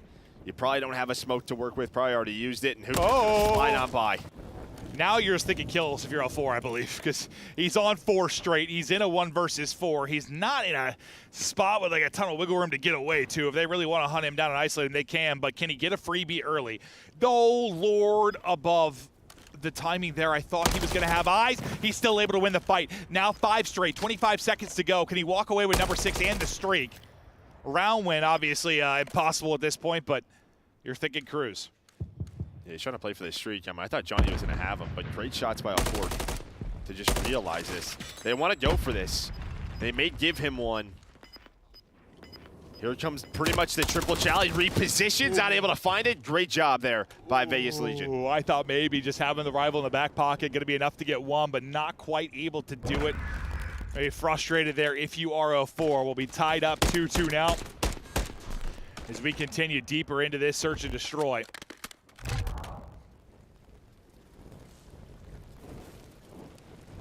Narrow locked in that map 1. Nearly 8K damage in that map. And, you know, on the other side, you know, we talked about Attach, but Abusa, he also had not the best map 1. He had a ton of objective time, but he was so good at Major 3 on land. And right here, slow map 1, 0-4 throughout this map number 2.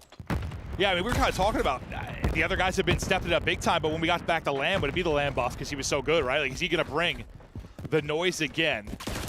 Maybe a slow start in this map too, but we'll see if he can get going. 0-4 with the first blood, so you still got a big advantage there. Attach is able to get 1 first blood, but you still have 4 on the side of Seattle. 0-4 just keeping it going as well. Died on the 5 streak. Right back to it at 7-2. And they're just picking them apart one by one. And I mean, just 0-4, his S&D impact has been so good. I mean, obviously, you know, he elevated himself to get into the league so quickly. Big part of his story is Attach trying to find a freebie instead of Booza. He gets on the board. But I mean, just so confident in so many different positions and all the weapons on the map, just the way he's able to read the map. He loves it, man. He really does. No, I mean, I'm trying to think of like another comparison. Maybe like Real when he first came into Heretics. Like, he's just, I mean, maybe he didn't have like all the playmaking like clutches right away. But like his game sense in Search? They got better in Search right instantly. Like, instantly. I'm sure there's historical examples, but the one like name that sticks out to me that I played with is like Stud. Stud was like this just S&D freak. Like, wasn't the best respawn player, but Search, I was like, this guy's a lock. And it's the same thing here. It's just, I remember like Pac-Man said something to me. He's like, you know, there's just good Surge players and bad Surge players. Like, you can put time in, but it's like, a lot of it's just like instinct. It's how your brain works, decision making. Yes, you can practice, but some players just have a way bigger advantage in that department. It's harder to work on than it is respawns. But yeah, 4 has been absolutely massive, but you do get another pick there if you're Legion to take the 3v2 advantage. Yeah, Brezzy hits the nade though. We got him first blooded. I think that's a caster curse on our point. Sorry about that, sir. Yeah, but Brezzy now, he's in a 1 versus 2. 50 seconds to work with, and he has the bomb. He's already through past Nero. They might not know this. You see Nero watching that mid-cross, and he's going to go for this. And he's had some nasty clutches when we've been casting him lately. Like, I know it was a lot of 04 early on, but Brezzy has had the ice in some of these moments. Can he work the 1v2 now? They're trying to hunt and isolate.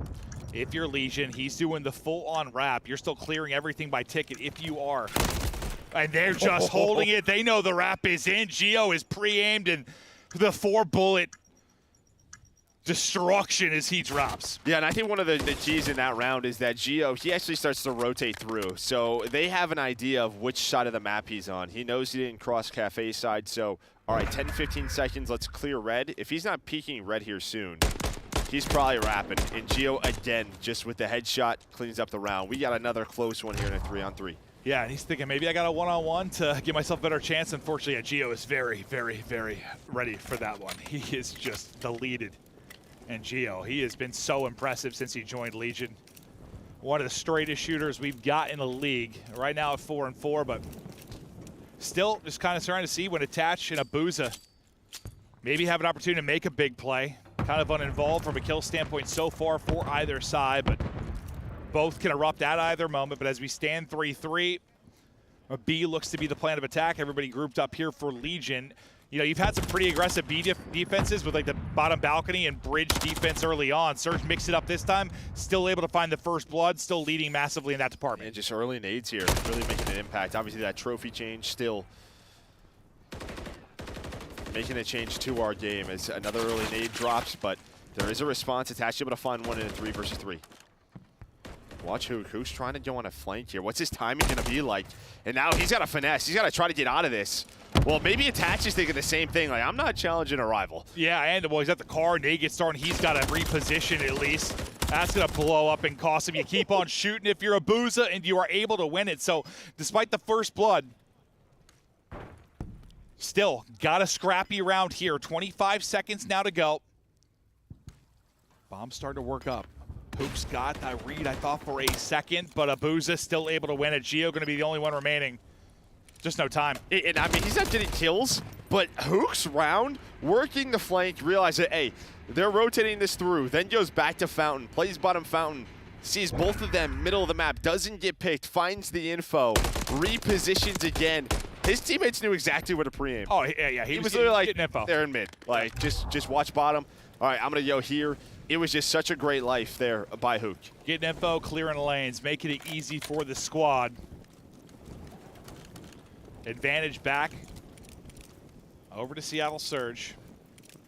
There's 04 and Brezzy. Keep rocking at you. Get, what, 3 for Abuza in the round? So we were sort of talking about maybe some of the struggles for him. He has absolutely got it going. I'll see the instinct 404 is going to pay off. Just talking about how good he has been, and once again, headshots through. Excellent shots there arranged with the rival. Attach. His blender continues. No, I mean, yeah, Attach is trying to get aggressive top 3. 04 just watching that cross, and I think he just kind of goes for it, and yeah, they connect with Heady. So another first blood there for Seattle Surge. Brezzy gonna find the second sting. Patient knows that Legion are gonna get aggressive. They do just that, and now you are 2 rounds up. Starting to take over here. You saw the stats before we went into it. I mean, not a lot of wins here if you're Seattle Surge on this particular map in Mo, but they are clicking right now.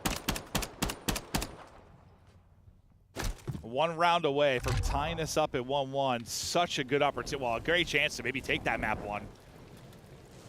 Super back and forth, but you need 6 points for the victory. Can't quite close out. It's, well, you had so many breaks and then you didn't. Just trying to get all square here now. Behind Abuza's big round he had. Pretty balanced effort just all around now for the squad. You're getting numbers now out of everybody. But we'll see if they can close it out here. They've been mixing up their defensive look at B. This time kind of back to the aggressive setup, bridge side and balcony. You're trying to make a decision right now if you were Legion. You know, I think they're maybe with those nades hitting. I mean, Hook again is just going to find info. He sees the rotate. I imagine Abuza leaves here soon. Bridge side. 04, they're going to get aggressive. Bomb is going down, though, so they're okay playing these retakes. And again, another first blood for 04. The bomb does get planted, but Brezzy finds the pick right away. They stay so patient, and just like that, it's a 1-on-3 for Gio. You got 4 first bloods if you are 04. You've been taken over. Another tough spot for Gio. I feel like him and Attach last alive so many times. You start out slow if you're Boozy. You end it on 5 straight. He seals it, but 04, he was finding things early and often. You tie up our series at 1-1.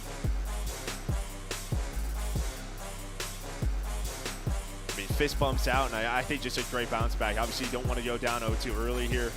first match of the tournament.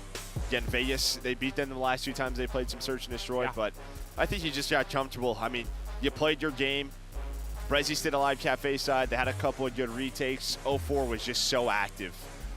And he found those first bloods, and yeah, I mean, just great teamwork there. But no, I think you did a really good job pointing out, though, because I mean, we talk about the kills often because kills are important, but like just Hook a lot of times, even if he wasn't getting a kill, how valuable was the information he was finding? He was setting up 04 in some scenarios to find a first blood just based on the, I don't know, just having the confidence to clear parts of the map where not all the players are just kind of whipping it out and flying forward in spots. They're whipping it out? Yeah. Just flying for it, going for it. I respect it. I do respect those players, though. Pure confidence out of them. No, I think, though, I mean, Hook just sort of this, I don't know, I don't think we ever saw Hook going to be in a sort of leader role that he is, right? He was always just sort of this guy who was going to fry. Had good comes, but he's the vocal guy now. Just feels like every time you hear them, listen to them, he's the loud one making sure they're doing things together, and I respect it. No, he is. He's screaming and roaring all the time for him. That is absolutely the case. They have been fires up. The comms, I think you said if you were on the team, you put your head through a wall, I believe it's well, in the hard points, yeah. In the hard points, yes. But listen. Hey, it works for them. No, I mean, if it works for them, that's what it is. No, yeah. It's been clicking, and it's been clicking at the right time. You're tied up 1-1, though. Still work to do for either side. For those at home, we continue on. After this quick break, we get to the control.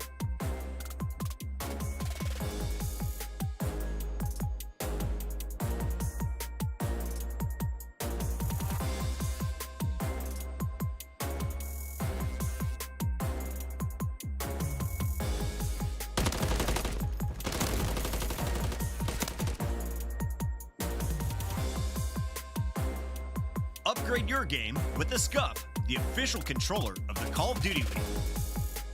Scuff Gaming is doing an ultimate giveaway where you and a friend can win a chance to go to COD Champs this year. The giveaway includes 2 VIP tickets, travel expenses, and more. To enter, scan the QR code on the page or go to scuff.co/CDL and enter your email. Terms and conditions apply. The Call of Duty League is brought to you by Monster Energy, the official energy drink of the CDL.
Queen. The Call of Duty players here going to war, and we're ready to have a fantastic weekend. Joe is looking real handsome. I feel lucky to stand next to you. You look tan. You look great. Listen, we've been having a great time. May have a dislocated rib. We're not really sure. Oh, no, my ribs are real screwed up.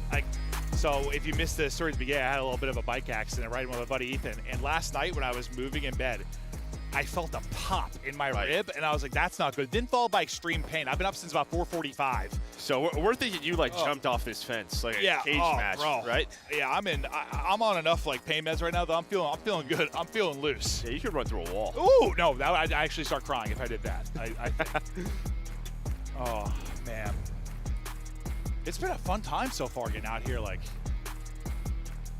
We've worked through some great stuff for Joe. He was scared of roller coasters. Now he's a roller coaster demon. Not sure about that one. I've never seen Joe anxious or nervous before, but we're getting on the mummy ride. Let me tell you, this guy, I thought he was quitting on me, but he battled it out, just like Surge and Legion are going to. As we're in map 3 now, on to Invasion. What are your thoughts on this one, Joe? Yeah, I mean, again, in the last matchup, you had Seattle Surge dominate Karachi 3-0, so Vito's come through. It's going to be a little bit different. And like most majors, we're going to play a lot of Invasion control more than likely. And this is what we go to. So on the side of Seattle Surge, 2-0 throughout stage 4 for Vegas, 1-1. So both have played it, but we saw on the stats. When it goes to the round 5s, Vegas, they very much have the advantage. Well, see if they can get it to that round 5. So far on defense, doing enough to hold things off. You win it on the one side. You get a one-on-one if you were Hook. That's going to allow you to push up. You're dealing with things on the A Street as well. Hook gets another one. So Hook is in your face with a rival right now on one side, and you're in a bit of a blender. Yeah, you've gotten a kill or two on A Street, but you've got some position mid. I guess finally you're able to deal with Hook. So maybe now an opening? Yeah, I think you're probably hoping maybe Hook just stay alive there, right? You are one player over towards B. When they start to rotate, maybe just kind of lurk in play. But he's trying to find info. That doesn't happen. His teammates are still dealing with this, and now they're all pinned back. Hook's able to find one on the point, but Gio, he's on 4 in a row. Nice Renetti shots. This allows his teammates to start to work B. Yeah, clean there from Gio as you see the multi-kill X3 popping up on the screen. Well, knock knock comes Brezzy. Knock knock goes Johnny as Brezzy gets laid out, and B will be done. So you'll have 90 seconds to work with now as you try to collapse onto A. Lives-wise, you're basically square, not a whole lot of separation. But as you pop dead, if you're Johnny, you drill with a frag, and you, well, you can't really get going. And I mean, because that good start for Hook, right, you only have 1 minute and 15. And so far, you have a Booza on the A Street. They have the info. I mean, I can hear Hook from here. Just giving his team the info about where they're at. So they know they're inside a laundry. That's to be Johnny and Attach on this side of the map, but Seattle just trying to find the picks. But they know, just cut off the reinforcements. They can't win this 2 versus 4. Or can they? Yeah, maybe they can. We'll see if they have an opportunity to do so. You've been lurking so long if you're Johnny, but at some point you got to start to go. 40 seconds now remaining. This is a little bit worrisome if you are Surge. If you go down here, you might have 3 players on this point right away. There's the first domino. Here we go. Nice one there. If you are Johnny, 3 are going to drop onto the point we go. Brezzy tacked up, backed up, and you are starting to move the needle. First bit done.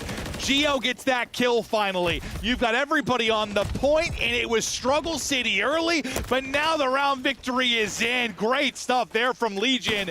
And that's one of those things where you sort of start to talk about. You sort of end up turtled up, and it's just yeah, one little wave, and it's adios. You have to make a decision there. If you know there's 2 players in the back, maybe you leave them alone. You have to play aggressive elsewhere, and they don't. So what ends up happening is the Legion reinforcements, they group up. I mean, Johnny goes all the way through to get with his teammates, and then, I mean, yeah, the numbers are there. And you just know where everybody is because you've cleared the entire map. Everything. So Seattle Surge right there, they need to be more proactive. If you know those players are on that side of the map, send 1 or 2, try to hunt them down. And it's so tough because you know how it is in control. You're trying not to make a mistake, right? On defense, you're trying to play perfect, not give something up, but usually you get that grouped up, you're that turtled. Things can fall apart, and you got to be a little more aggressive. But 04, making things look easy, that looks insane from Attach's POV. I mean, he just runs right down the middle of the map and finds the first 2 picks. And now they're thinking about kind of the same thing. They're going to play aggressive here. They might try to rotate this over towards A. For now, just playing behind the kills. I mean, you have found not a single kill. Goodness. Not a single kill if you're a Legion. Great offensive win. Finally on the board with Johnny.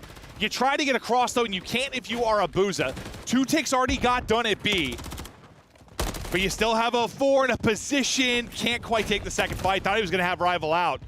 It looks all right. You slow things down for now if you're Legion. Yeah, it did look scary, though. No, it did. I mean, they just got bamboozled off spawn. What a great word, bamboozled. It is. It honestly is. It works in so many different ways. But yeah, looks like B's going to be done. You see number 5, Johnny. He's going to try to get it set up over towards those Humvees. Lock down that A Street. The rest of his team trying to just find the picks off the point. Put Seattle Surge on the back foot, but Abuza's going hunting. And hunting he will find. Nero will drop. They're still trying to deal with Johnny bridge side. They've got like a 3-on-1. They're sending everything at him. Itachi's able to get 1 kill, but they're just trying to deal with Johnny. Abuza still finding kills though. Back towards middle of the map. 04 trying to get through and onto the point, but not going to happen because Nero's in position. You finally deal with Johnny, and now you got 3 players here. Everybody coming off spawn gas side. You need to win your ones right now if you're Legion. Yeah, they wanted to go right there. They wanted a double chow there with Brezzy and Abuza. Maybe get that player and get on the point. But Abuza gets picked. Brezzy a forward position. Who trying to get his trade? But they're just getting picked apart now, and now Legion's going to take map control away. Yeah, it's like where you're Legion, you did just enough in that offensive round to get the victory. You're doing just enough in some of these defensive sequences because there has been opportunity for Surge. You've gotten across the map with like relative ease. It's just been trying to actually execute onto A where things have fallen apart. You're going to have another opportunity here. You've already gotten up and across. Abuza already basically onto the point. Prezi trying to win his fight as well. Trying to not give him an angle. The help's going to come across. 2 for 2. You still have a chance, but it's this moment. Yeah, this moment, time and time again. Trades favor Legion. You're going to need a 2 or 3 dead if you want to get to that point. They just haven't had it. It's been 1 for 1 so far, so props to Legion. Now they're going to have the life lead attached. Starting to get going here. He's up to 10 and 7. They know where Brezzy is. Throwing nades, trying to hunt him down. Yeah, I mean, it's just the difficulty of that final 10%, like getting that bit done. But, I mean, we'll see teams on Invasion struggle to get to that point multiple times in an offensive attack. Like, to have the chance to close out that final 10%, you've had so many chances. If you are Surge, you've just held strong on defense. If you are Legion, this is your last opportunity. You only have 2 players forward. As I say that, they both drop. Johnny, Gio through on the feed. 2-0 advantage now for Legion. It's so far so good in the respawns for them. And I mean, just what a bounce back after the start, because I think what 04 was like. Where are we going? Because we've got the whole map. Yeah, we got the whole map, and then he finishes the round 9 and 13. Like, he was positive at some point. So it's just the MCWs that sort of they held the line. They held that line right around Cafe. Going with those 1-for-1s, someone finding a multi-kill, and then putting Surge back on the back on their spawn. And sometimes we'll talk about, like, I mean, they can be a little statuesque if you are like attaching Geo, but that's sometimes like spots where it works out really well, like a control on Invasion, where you just get gun up off spawn, you're not missing a bullet, you're able to bail them out of some scenarios. You saw it a couple times there. That's where it's okay to not have a little pace, just have the gunny. But Legion looking to close this one out with the swiftness here if they can get an offensive victory. Johnny, he's going to get 2 immediately. 3 are going to drop. Almost a perfect opening, but Abuza with the ice to keep some map control. I mean, that was a nasty multi-kill, yeah, because if he goes down there may be 1 on A. If you are Legion, you would at least have people in your face right off spawn. But you take this if you're Vegas Legion. You pretty much know you're going to have that around 5 unless things go very, very bad. Yeah. I mean, even if they didn't get onto A, basically wherever you're seeing a blue arrow right now, there'd be a white arrow. Just in the map control conversation of it, they would have been in a deep hole. But you send it out quickly if you're Surge. You start to retain some of the map, but Johnny still shooting as he's currently at 15 and 8. Oh, I thought he had the win there, but Gio at least through to get the trade. First part done, solid 2 minutes to go. Lives basically square, and now you start to move up and look for openings. Team kill comes in, but still effectively a trade. Yeah, and I mean, again, we kind of saw this point earlier for Seattle Surge in round 1, and then they kind of turtled. So let's see how active they get. But there's going to be a first one, and there's the second pick. At least able to find one if you're 04, but right away, you're going to be onto this point. You're going to have a challenge here from Nero. Nice stun there by Brezzy. Attached now. He's the next man just kind of lurking on forward. He's going to be the guy with a chance to maybe pinch this. He's got 2 teammates pushing up the street. You win one there if you're attached, things might get interesting. But as he drops, now you kind of have to bully your way through the front. The crossfire is in. And now it's really all on Nero. He's going to be the last guy up. He's still have a ton of time. There's still a minute 20, and Nero's going to get 3. unbelievable, but there's nobody there. The problem, I mean, he does allow his teammates to get up the map. They're right back here. You're all stuck gas side pretty much if you're Seattle Surge. But unfortunately, there's just nobody close when he gets those 3. I mean, I think he hits the stun onto the second, wins that gunfight, and then just a nice little B-hop to the right with the pistol out. But yeah, you're right back into this just forward push. You have a chance at 3-0 in this map 3. Oh, I thought the snap was there, but he can't quite win it. Yeah, he was insane in the map 1. Trying to get insane again, but the movement and the win there from Abuza. A little replay there. You see the nasty play from Nero. Quick swap and pop. Yeah, you saw 4 trying to jump in with that tree. He just missed a Renetti burst, right? And normally when we see a play like that, it's that. Someone just missed timing the burst. Or just like, I mean, the history of Call of Duty, usually a crazy individual play involves your secondary. Like some of the titles we've had, insane pistols, insane plays typically follow it up, but you still kept the presence here. You're not done. You got 5 and 7, and Johnny and Gio still in an aggressive position. Gio's been spotted. Both players I mentioned have been dealt with. 5 straight for Abuza as he's up to 17. And it looks like you're going to be staying alive in this one. Just not enough time to get close if you're a Legion. So no 3-0 in the map 3. Much better job there by Seattle Surge. There was a couple of good pushes, but I think you had 4 on the point. He was able to find a couple of kills. Pretty much just that whoever was near the objective from Seattle Surge didn't go down. Abuza had some big wins through that too. We were talking about Gio and Attach maybe on the flip. What they were able to do when they got pushed deep. Some really great moments there from Abuza. For the most part, it's looking across the stats, I mean, relatively well balanced. Like nobody really getting crushed or popping off. Just teams going to war here in the map 3. Now you said this is the one, though. You got to win this offense if you're Surge to give yourself a chance at around 5. Maybe Abuza gets a streak here, and that'll be the difference. He's on 5 straight. We're sticking with him for now to see if he can get it. Gio's going to spot him. Good luck with that gunfight. Yeah, I love that from Gio, just to do a little hop up first, because that's where people normally play a bit of an off angle to get a streak, right? They maybe know he's on 5 in a row, trying to find Abuza, and they're able to spot him there. A lot of times the player will just run through mid-tank, start to go towards that alleyway. But you're getting much better aggression from Legion. We really haven't seen this. Normally from our top teams near this B point, you're hitting nades, you're going through alleys, you're getting picks through treehouse, forcing this offensive team to get on the point, off the point. It should take some time. Johnny on one side is kind of keeping the reinforcements from fully getting there. He's got Brezzy locked up. He's able to get that kill. And now they got to worry about the flank if he's going to pushing through. You also have to worry about right up the gut as Nero is able to take one. Abuza right back to work, but the trades are there for the defense. We get right over to Nero, and he's lining them up from behind, able to drop 2. You got 2 ticks done, but you've only got 40 seconds to go. You're starting to feel the pressure a little bit if you were Surge. Yeah, they only have 1 tick done, and they're going to get on that point. Oh, I thought the second was done. Yeah, no, good call, good call. They're just going to, decap that. So now pressure really on for Surge. Only 30 seconds left. Where do you want to go? Looks like they're going to follow Brezzy through the middle of the map. But you imagine they rotate off and go back to B. There's trades going down on both sides. Hook's going to be able to win it, but he's the last one. He's got no help. Well, maybe he doesn't need it because he's Hook the Nuke. He's able to win a second. He's buying time to his teammates back in. An insane gunfight behind the stun. Hook wins another. Now he's on 4 straight. No trophy, though, so the nade will hit and take him out. You do definitely, I mean, you take all the pressure, I think, off of B to get this done. Get yourself an extra minute. But nice little individual stretch there from Hook. Yeah, I think both of those gunfights were through stuns. So yeah, I mean, just nice, incredible patience there in that gunfight. But yeah, with his play, they're able to get B, so you have an extra minute, but they're down 5 lives. And look at the map. I mean, look where 5 is, look where 8 is. You have so much to do if you are Surge. It doesn't look good. 2 does get through, though. 04 might be able to get on the point. I mean, anytime he can pause the clock could be massive. Johnny's on 5 straight, 2 and a chance for streaks. That falls apart instantly. 04's right onto the point. Now you see all the white arrows tracking back. And they've got like a big track to go. This is the only player that close. And 04 is going to win that easily. So he's able to stay up. Johnny now next up the path. First it was Hoop from this position.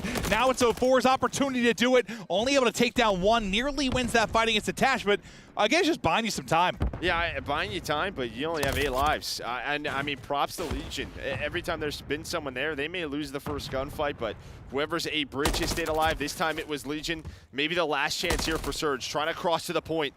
Gio's going to spot the first to double chow out of Surge, and that is going to be 3 dead. And now 3 players going to be on A. They are stacking it, and here we go. 38 to go. Second tick is done. Ripping and roaring towards the third.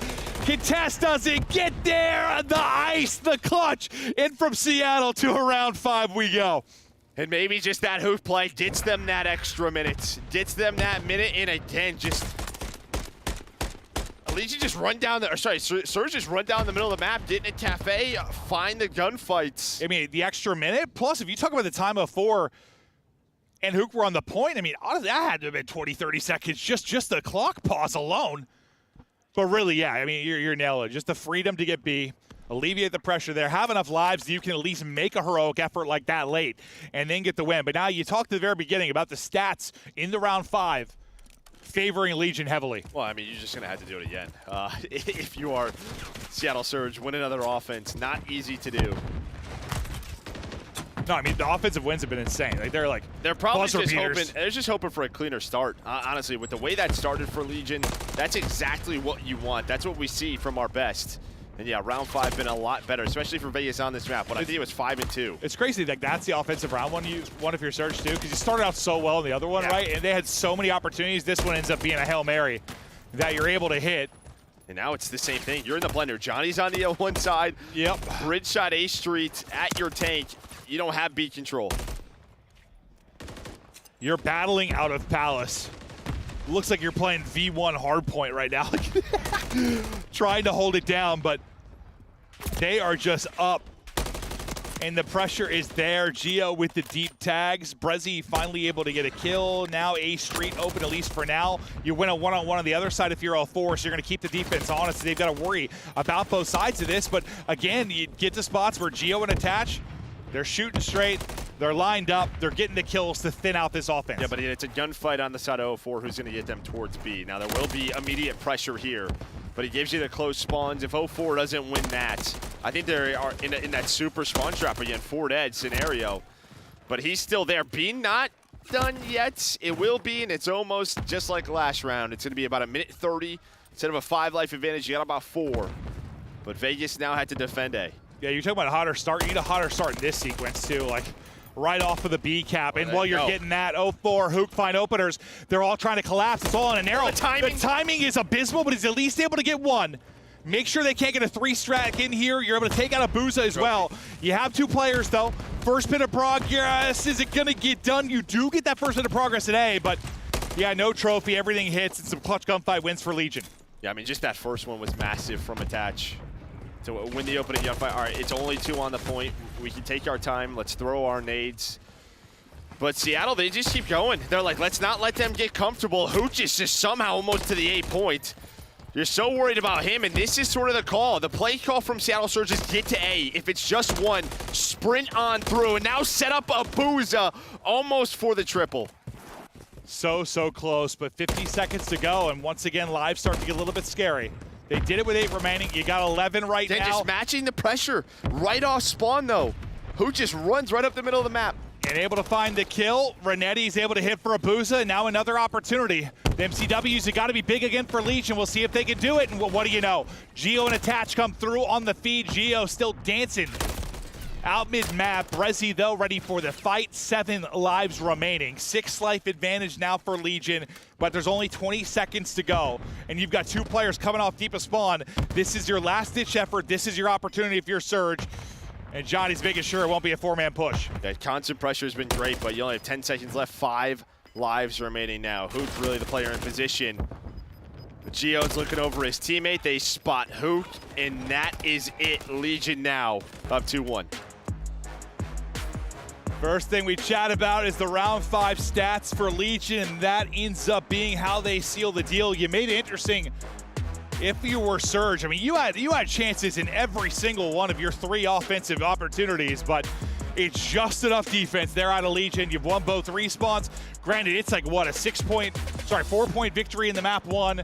A round 5 here. They have been nail-biters, but that's what we're expecting from this week. No, I mean, that's what we saw in the earlier matchup. I mean, these 2 teams, they go back and forth, right? Yeah. So, yeah, that's what we're expecting. That's what we're seeing on the stage right now. It's great just seeing sort of all the personnel. I just saw a coach, like, Theory was like, oh, yeah. No, first I was like, who was that? Like, someone was, oh, I heard someone yell. I see Theory round in the corner.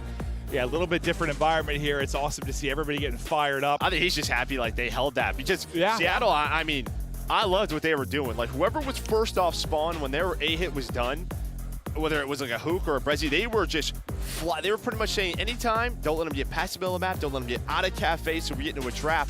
And they caught him a couple of times. I mean, they were familiar with that trap. They were also familiar with having intense pressure onto the point, but just not enough to close it out. We take a look at some of the highlights through the course of that map 3. But the end story, it's advantage right now for Legion up 2-1, a map away from closing it out. A chance to do it through all 3 respawns, where last time they had to win both searches. Yeah, I mean, I just think that round number 1 just sort of sets the pace for you, right? When you're able to win that round 1 offense, I just feel like there's alleviates some pressure. Your win condition like doubles instantly. Yeah, okay. It sounds like a Maven stat. It's probably true. Absolutely made it up. But yeah, no, usually around 1 offense, you feel pretty good based on the map, especially for Invasion. But just enough defense, just enough ice. I mean, it's reminiscent of the hard point. Just comes down to the clutch, and you're able to hold on. I mean, I think right as I said, like you mentioned the MCWs being big, like Geo and Attach get a sequence there again when they're in a tough spot. Well, I think Attach was getting shot in the back, but Geo had the crossfire, which then allows Attach to find Hook, who is the closest one to the point, like really the only one who can make the play. But you had some chances there if you were Seattle Surge, just a slow start. Well, I mean, really, it's that moment you're trying to get 3 players onto the point, you do, but I think Attach finds all of them. He's able to find the opening pick, and then we saw just the bombardment of grenades, and I was like, that's a Denny player, there's no trophy. Yeah. They're toast. And maybe they had a trophy player that dropped because the first kill, where they were able to get a pick, so you didn't get 3 onto it. You get 3 there with a trophy, that might go very, very differently. But yeah, it was always just enough. 1 more kill if you are Legion to keep things interesting and make sure you get advantage in this series. But we go toe-to-toe. We continue on at Major 4. As you see the scoreline now, just 1 more map needed for Legion. We'll see at the end of the first one. We have, 4 matches to come to you today. Action all weekend long. A look at how our best of 5 sits for now. Do you try to close it out here as we get ready to go to Rio? Yeah, yeah, obviously you do. Yeah, do you try? That was a weird way to word that. Do you try? Yeah, I hope that you do. Please give an A for effort going forward. Oh, so map 1 Nero actually sets a damage record. Yeah. That's why I was kind of mentioning it. So that's going to be, I guess, on land for it. But like 7,500, I saw him when it was like 200, whatever it was, and he had like 7K. I was like, hold up. I look over at Attach to like 2,000 damage. I'm like, Nero is firing. Like, he's shooting anything that moves, snapping on the birds in the sky. My man is twisted. But then between maps, I saw him back like, it's like old Benjamin Bance, just like a little woo-saw, like getting his in on. I like that, though, Yeah, Vance was the guy for that. He was. It's like him and Clay bring that breathing technique to the stage. Yeah. But yeah, now you go to a Rio hardpoint again. This is going to be Vegas. I don't think they've played at this stage, but I feel like when Rio first came in, like this was like one of the teams who kind of set the pace on this map. So maybe just trying to expand that map pool a bit. Maybe they go away from it. Maybe scrims haven't been great, but right back to it. Trying to close out this series if you are Legion. We'll see if he can close it out and get it done. Look at it, map 1 again in the series for Nero. Absolute heater. 7,500 damage on nearly 40 kills, but map 4, here we go. Right into our P1 mid-map. Nero can obviously be a difference maker on this one. You get a rival hot early and often. I mean, same for Hook on the other side. He's had some sensational sequences here. Nero just trying to find somebody. He's just snapping back and forth. Can't find it. Finally gets one, but you'll take the numbers if you are Seattle Surge. What are you seeing with a spawn in now from Legion? Yeah, I mean, you're obviously going to have to make a call here. You're going to see Nero. He's going to take a long route, try to rotate over towards P2. But, yeah, I remember what Surge like to do on this P1 is kind of rock that third rival with Brezzy and put immediate pressure on, and that's exactly what they do, trying to get moved down forward, able to flip those spawns. Johnny going to try to hold out, but how much have we seen this sort of P1 early, 45 seconds to 0, and now it's just a question of can you combine this, but Johnny, he's going to shoot, he gets caught, now it is 3 dead, and Surge now in a great spot for this P2. Yeah, this should be a real hot start. You're spawning out deep if you are Legion. You got to trek across the map. Hook is in your cheeks mid-map, nearly with a third as the Cittering is there, but he was on 5 straight before he dropped. The pressure coming in, though. You get some gunfight victories. You're soaring on forward if you are Legion. You're able to break in, and you need this, even if you don't get a ton of time, just to disrupt the flow of Seattle Surge, because they were hot and Hook was roaring early. I'll be honest, after Hook died, I got a sip of water, looked away. I'm like, how do they lose the spawns? But the spawns flip. That allows Legion to pretty much have pressure here. They get some of this time, at least break it up so it's not a 70 to 80 point lead. Exactly. And now you can see 5 and 6, they spawn out. So you're going to be set up for this P3. It's not looking too bad for Legion. No, you'll get the final 15 or so. If your Surge push the lead out again, similar to the advantage you had after that P1. But now Legion, this is where you try to answer. Keep this clean, deal with it. It's an alley push. It's 3 players sending it forward. Gio trying to use the block there to his advantage. Yeah, it's 2 from him, but instantly answer from 2 from Gio. And yeah, beautiful shots, as you said. But Brezzy right back through with the multi-kills. They get them on the bridge side of it as well. And you get the disruption early in the last one. If you're Legion, this time it's Surge that are able to do it. Yeah, but Legion just have the good spawn still, right? So you get like 0-4 with a multi-kill. You then get Brezzy with a multi-kill, but you're not onto the good spawns onto the time yet if you are Seattle Surge. But right back into it they go, and Brezzy had such a good map. One, he's able to make another play. He's staying alive.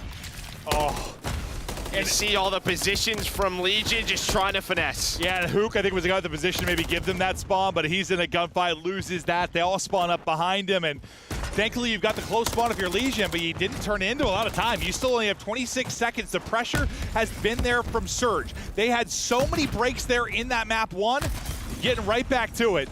And even if they're not getting time, just making sure Legion can't. You already got a minute off the play clock, as it's just been disruption around the objective. And again, this is the first in breaking team in Seattle Surge versus the first in rotations in Legion throughout stage 4.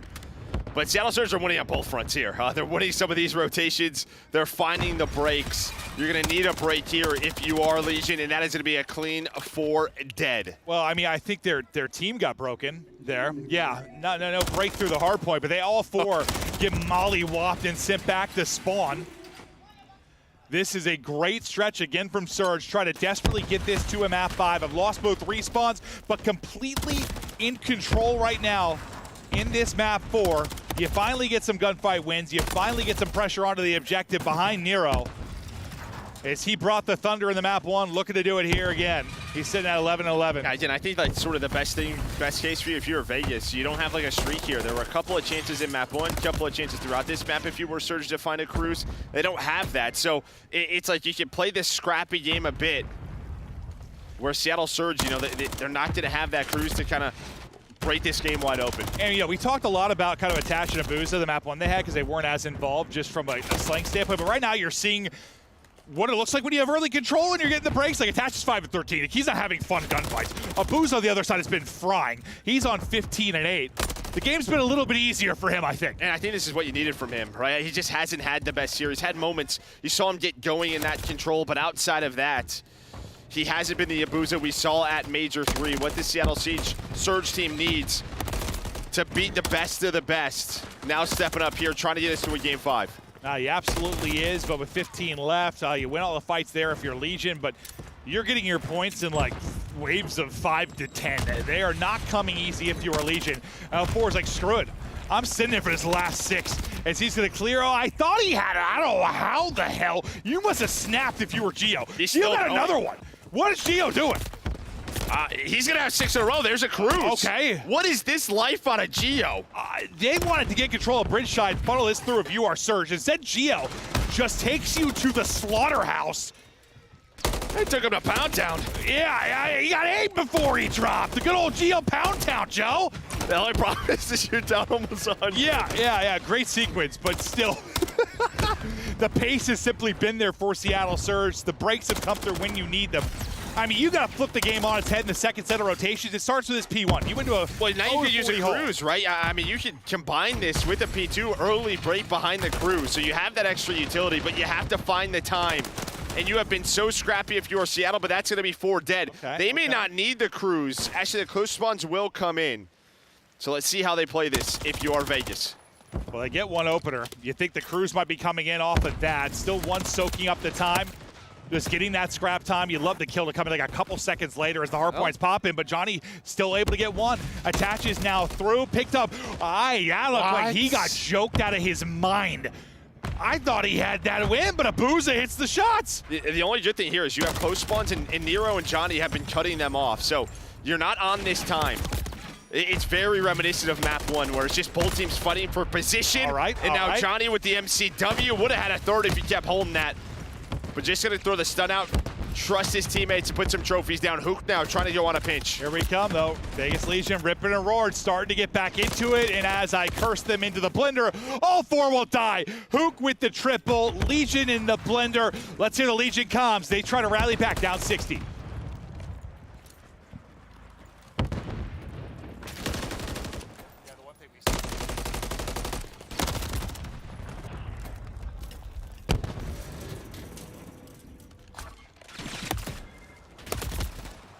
Yeah.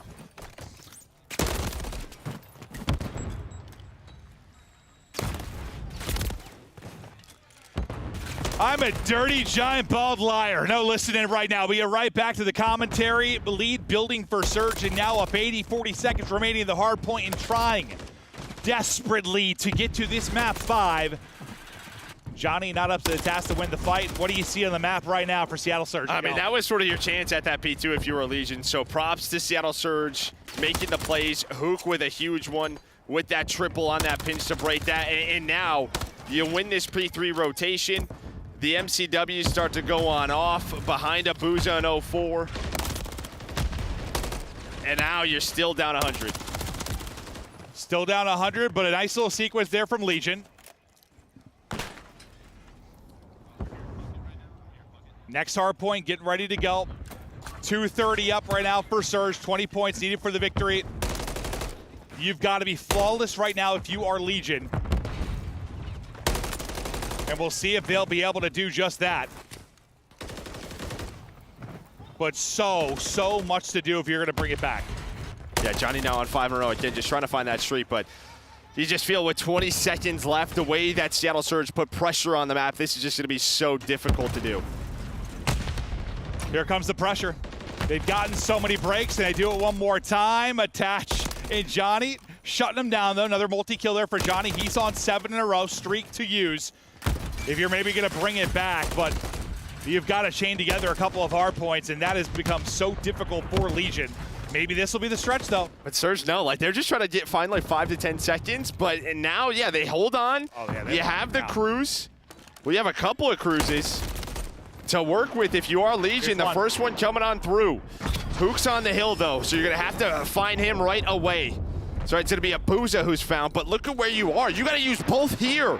You have to use both here because it kills Team Surge's way. You're off spawn. You find them, but it doesn't matter. You're still right back onto it if you're Surge. Yeah, the only thing finding kills is the cruises. Every other kill comes the way of Seattle Surge. They deal with that perfectly.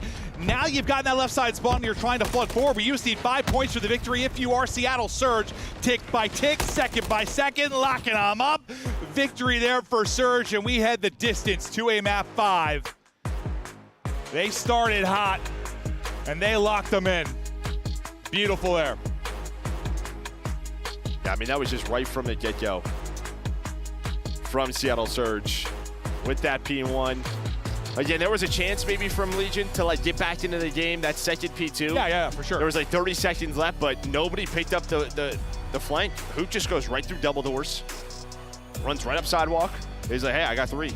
Game's over. They have the rotation over towards P3.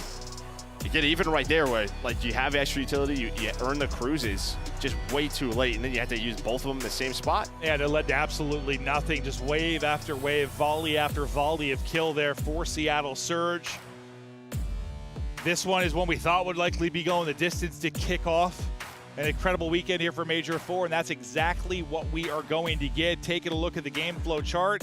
You came out hot, you never look back if you were Seattle Surge. No, yeah, like there's that one moment you start to see them creep back in and then they just plateau again, right through the midway of the map if you are Legion. That's just prop to Seattle Surge.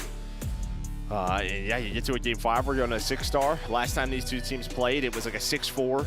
I just feel like both of these teams have been in some deep 6-star search and destroy. Should be a fun one. No, they certainly have, and this should be an absolute blast. But that like, dude, it just felt like a wind of pace. There's just another gear that Surge can hit sometimes. Yeah. It's like win. the better respawn team I know could be Vegas Legion, like when they get to their spots, when they get their setups, but like when they're constantly, it's on their back foot because the breaks just put them in this like unending blender. It's unbelievable. 04 and Hook are relentless. They are, yeah, that's a good word for it. They are relentless behind their tax and nades. They just go. Yeah, no, they absolutely do. But everybody at home, we get ready for a big map 5 here at Major 4. Quick break, then we'll be back with it.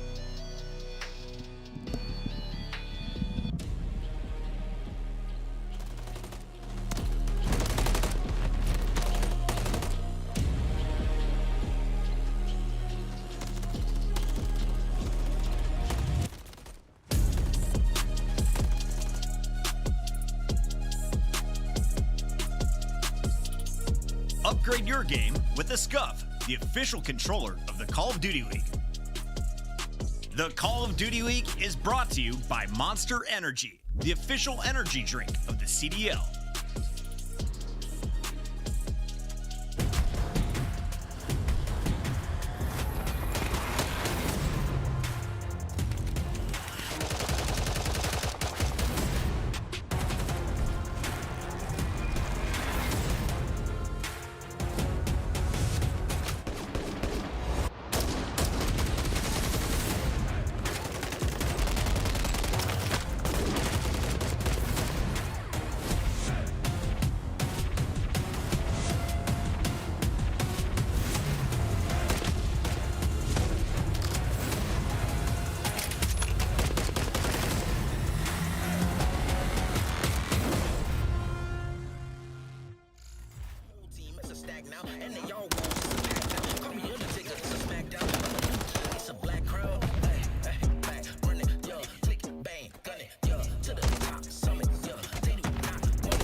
Ladies and gentlemen, welcome back. We're having a great time. It's map 5 time. It's Major 4.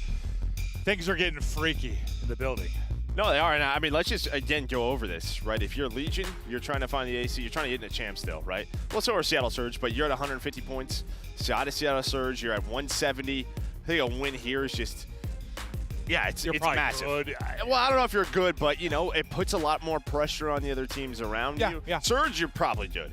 For Vegas, it's that's what I meant. Like, Surge, you should be good. Yeah, if you're Vegas, again, you know, puts more pressure on your Carolinas in the losers brackets. Minnesota's in the losers brackets.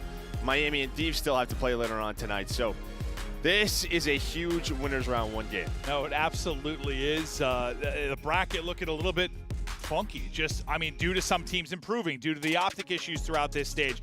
Like, things are insane. It's not what we expected the bracket to look like, but everything is coming down to this before our final tournament of the year as we get closer to chance. There's still a giant bag of cash on the line here for Major 4 as we're right into the search and destroy 6-star map 5.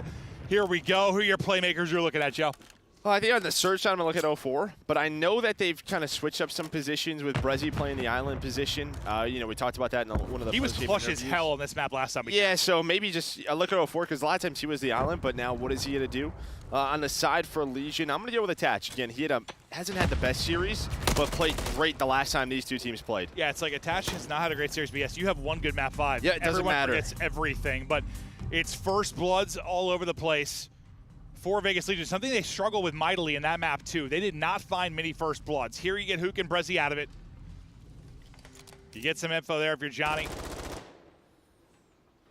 Yeah, trying to get a pre-fire, maybe catch Johnny, not going to happen. Abuzit does find the first. Where's the reach, Al? Not going to come in, so you pretty much get a free pick. The problem here, the bomb is not being planted. Geo, nice little off angle there. Smoke going to be used, going to check the bomb. 04 is going to have to do a hell of a lot of work. Yeah, he's got to do it all. Not going to happen. That'll seal the round. Legion get the first blood, get the second, take care of the round. Abuza maybe give Surge a chance, but not much of one. We'll see the final kill there from Johnny as he comes soaring around the statue edge. Man, just great, just crispy shots out of Geo. Looking good. I mean, I don't know how many headshots this guy gets, but he's got to be top of the league. I'm talking 96.7%, Joe. I don't know. That would be insane. But he is up there. No, I mean, how many times even in the map 3 those headshots come through? Like, you just see him and Attach pop up with headshots, bail them out as they're pushed up deep on defense. Like, absolute shooters. Looking to get back to it here now into the round 2. Offense up for Vegas Legion. They're looking to collapse over towards A. And this is a lot of 6-star, right? Just how do you work this if you are the attacking team? On the defensive side, how do you retake this? Trophies are down. Of course, you're going to try to use a smoke, though. Still 1 trophy left, it sounded like. Maybe it's gone now. 4 versus 4 retake. We said that about 1,000,000 times on 6-star. Here's the smoke. Here we go. Here's the chaos. Nero, though, finding them all. Gets the plant. Gets 3. Lines them up. I think he got all 4. Attach. I think Attach got the last one. Did he? I think. I see Nero on 4. Okay, so Nero got 3. So Nero must have got one at the end of the round. Yeah, that mixes me up sometimes, honestly, in the moment. Like, it happens so fast. I'm like, did he get on 4? But no, I think Attach with the last one, as we saw. And Nero gets 3, though. I mean, you talked about how big he is around the objective, but he has the moments where he pops off like that. 2-0 lead Legion. And that is huge for Legion on what they could do on the attacking side. If you're Seattle Surge now, how do you defend A, right? If your retakes behind smokes aren't going to go your way, puts a lot of pressure on you on the rest of the map. It absolutely does. We'll see how they deal with it as we get deeper into this one, but obviously just one look at it so far from that side. Nero looking for 5 straight, not going to happen. Brezzy comes soaring on in. Right over to Geo we go. He's able to get a kill. Drops Hook, 3 straight for him. It's almost like Surge faked A, and they're hoping with Hook, they're trying to like pinch B behind Hook, but that doesn't happen. Hook ends up getting picked. Again, Geo finding a crucial kill. He's going to find a second in the round on 60 HP. He might find the third. Goes for the chow, but 04 left in another clutch scenario. Yeah, he gets like a burst in. He's a little heat check there, maybe from Geo, but yeah, just gets up with 2 HP. Hunting him down and tucked in a corner. 04 gets the kill. Now to a 1 versus 1. 30 seconds to go. Johnny 0-4 in a massive one right now. You take a 3-0 edge for Legion. How huge could that be? Johnny is just going to stop. And both are doing this. So now it just comes down to this bomb play. Now Johnny's going to get on the move. 15 seconds left. He's hoping he rotates to A. That's not the call. So now this gives 0-4 so much room to work with, right? Where did this guy reposition? As we see Brezzy watching. Yeah, and 0-4 just making himself a drink. Gonna have to check the bomb. Here we go. It's so delayed. Get out, get out, get out! Oh, God. 13 HP, able to survive. 0-4 is dancing with death. 20 seconds now to go. You need one more bullet if you were Johnny. Check is in. Spots him. Peek on the left. The clutch is in. The 1v2 is there at 0-4 with a huge one to avoid the 0-3 hole. Well, I guess honestly with the first, it's a 1v3, right? With the trade. True. And now if you're Geo, you're probably hoping you didn't chow that. I mean, it's a heat check. That is a heat check and a half, but you're hoping your teammate's there. I mean, that's a great point. I mean, honestly, I like forgot about that. I got so locked into the 1 versus 2. Yeah, that little bit of a heat check and maybe the chow with it. What cost them there? A bad death from Geo leads to an 0-4 clutch, and here we go, a massive round. And that was it's just one of those rounds. You're about to be up 3-0, and you are dominating the map. You give him some life. He's had so many S&D clutches since he came into the league. I mean, this is a guy, he didn't come in until midway through the year, and the impact he has had, unbelievable. Brezzy, things exploding now in front of him. The help has come over from 0-4. You're probably rethinking this, reevaluating right now if you were Legion. But look at the space you're taking on the other side. They're just going to send it at him. Who's able to get one, but you'll take that if you are Legion. Maybe a bit of an over-aggression. What do you think? Yeah, I think maybe a little bit if you're a Booza, but again, just because their A retake didn't work out, they play aggressive on A. They're trying to catch them. Instead, they get caught on the rotation. Surely not again. Oh, you have a fat foot! 0-4 with the kill, shots through. 0-4 is disgusting. A one-man wrecking ball on 5 straight. Things are falling apart for Legion. I thought for a second he got another. They might be falling apart, but Gio's got a chance to hold this, and he's reading this so well. Brezzy from up top hits the shots. But that one way from 0-4 was disgusting. Yeah. That's just what that was. Yeah, that was foul. I mean, he is just right on the edge of the smoke, and that, ladies and gentlemen, is why you don't see those in a respawn. Oh, that was foul. He just throws that onto his feet, and it almost like he had aim assist too on to attach. Yeah, he did. Yeah. At least it looked like he did. Or just great thumb control. I mean, just Nero's got size 13s on. Attach can't see him. There's no way in hell. He got shot by a ghost. Unbelievable there, 0-4. Woo, we're tied up 2-2. It was all Legion, then 0-4 came alive. He's got 5 of their 9 kills. And now we're back to it on offense. Maybe a little nades there for clearance through mid. Stun will slow this pressure down for now. Holding the flank is going to be Brezzy. Here we go. Yeah, just so fast is Legion. When they read something, obviously this map is 2-2 behind a couple of clutches. But Seattle's offense has not been great. This time, though, Vegas try to get very active before the plant is in behind the smokes. Smokes down on both sides, and 0-4 is just like, yeah, I got this. Yeah. I live in this. I was like, how far is he going to send that with bomb? But yeah, just got to get into the cut. They're able to recoup and get the plant. 3 versus 3 now. A little 2-on-1 pinch. Can Nero at least get one? Great gunfight victory from him. Advantage over. And now you just got 2 players, one holding either side. Pressure likely going to be on 0-4 as he's got the 2 on his side. Great gunfight win now from Abuza to bring it back. Yeah, I think you're hoping Nero waits for this push, but 2-on-2. 2-on-2 now, down to a 1-on-1. 0-4 again, but Gio is there. He's up to 7-2. Hey, Gio versus 0-4 right now. Who's going to make the play? And that is a massive win there for Legion, the 3 versus 3, because things were falling apart for you in this map 5. Yeah, in the chaotic scenarios at the start of the game, it was just all Legion winning. This time, Seattle Surge is starting to, behind 0-4. Very much make a mess of these rounds, get them into these 2v2s. This time, though, Gio is there, and he finds both. And I think that could have been cleaner if, like, Nero, I think Nero's got to wait for those first 2 to hit statue. Oh, after he got his first pick? Yeah. But then he's the first one that steps out, and his teammates still had to work up the map, but they recover. Back in control, our Legion. Back to offense, our Legion. And it's poolside vision first. We'll see what kind of information they're going to get, but spread pretty wide. Most aggressive player right now will be Nero with bomb in hand. We'll see how this works out for him, but just kind of spotting for any kind of opener. Oh, 4's got an 8 in hand out mid-map, and they're able to pick him. Great stuff there from Johnny. Advantage over to Legion. Yeah, usually you don't see that from 04. Just kind of gets caught. Now, who trying to work the pinch? Another pick from Gio. He's up to 8. It's his second first blood. Oh, sorry, my. His first Oh, blood. my. There we go. Legion. They just finding those picks, playing the map so well. And I think if you're Surge, maybe just slow this down a bit on this offense, because some of these early parts of the rounds just have not gone their way as Nero, which is unreal MCW shot. I figured that had to be disgusting because we just saw it from the other team's POV, and I was like, he got the second player too. It looked like he picked him off the bar heady. He sure did. Just off bomb and right to the snapper.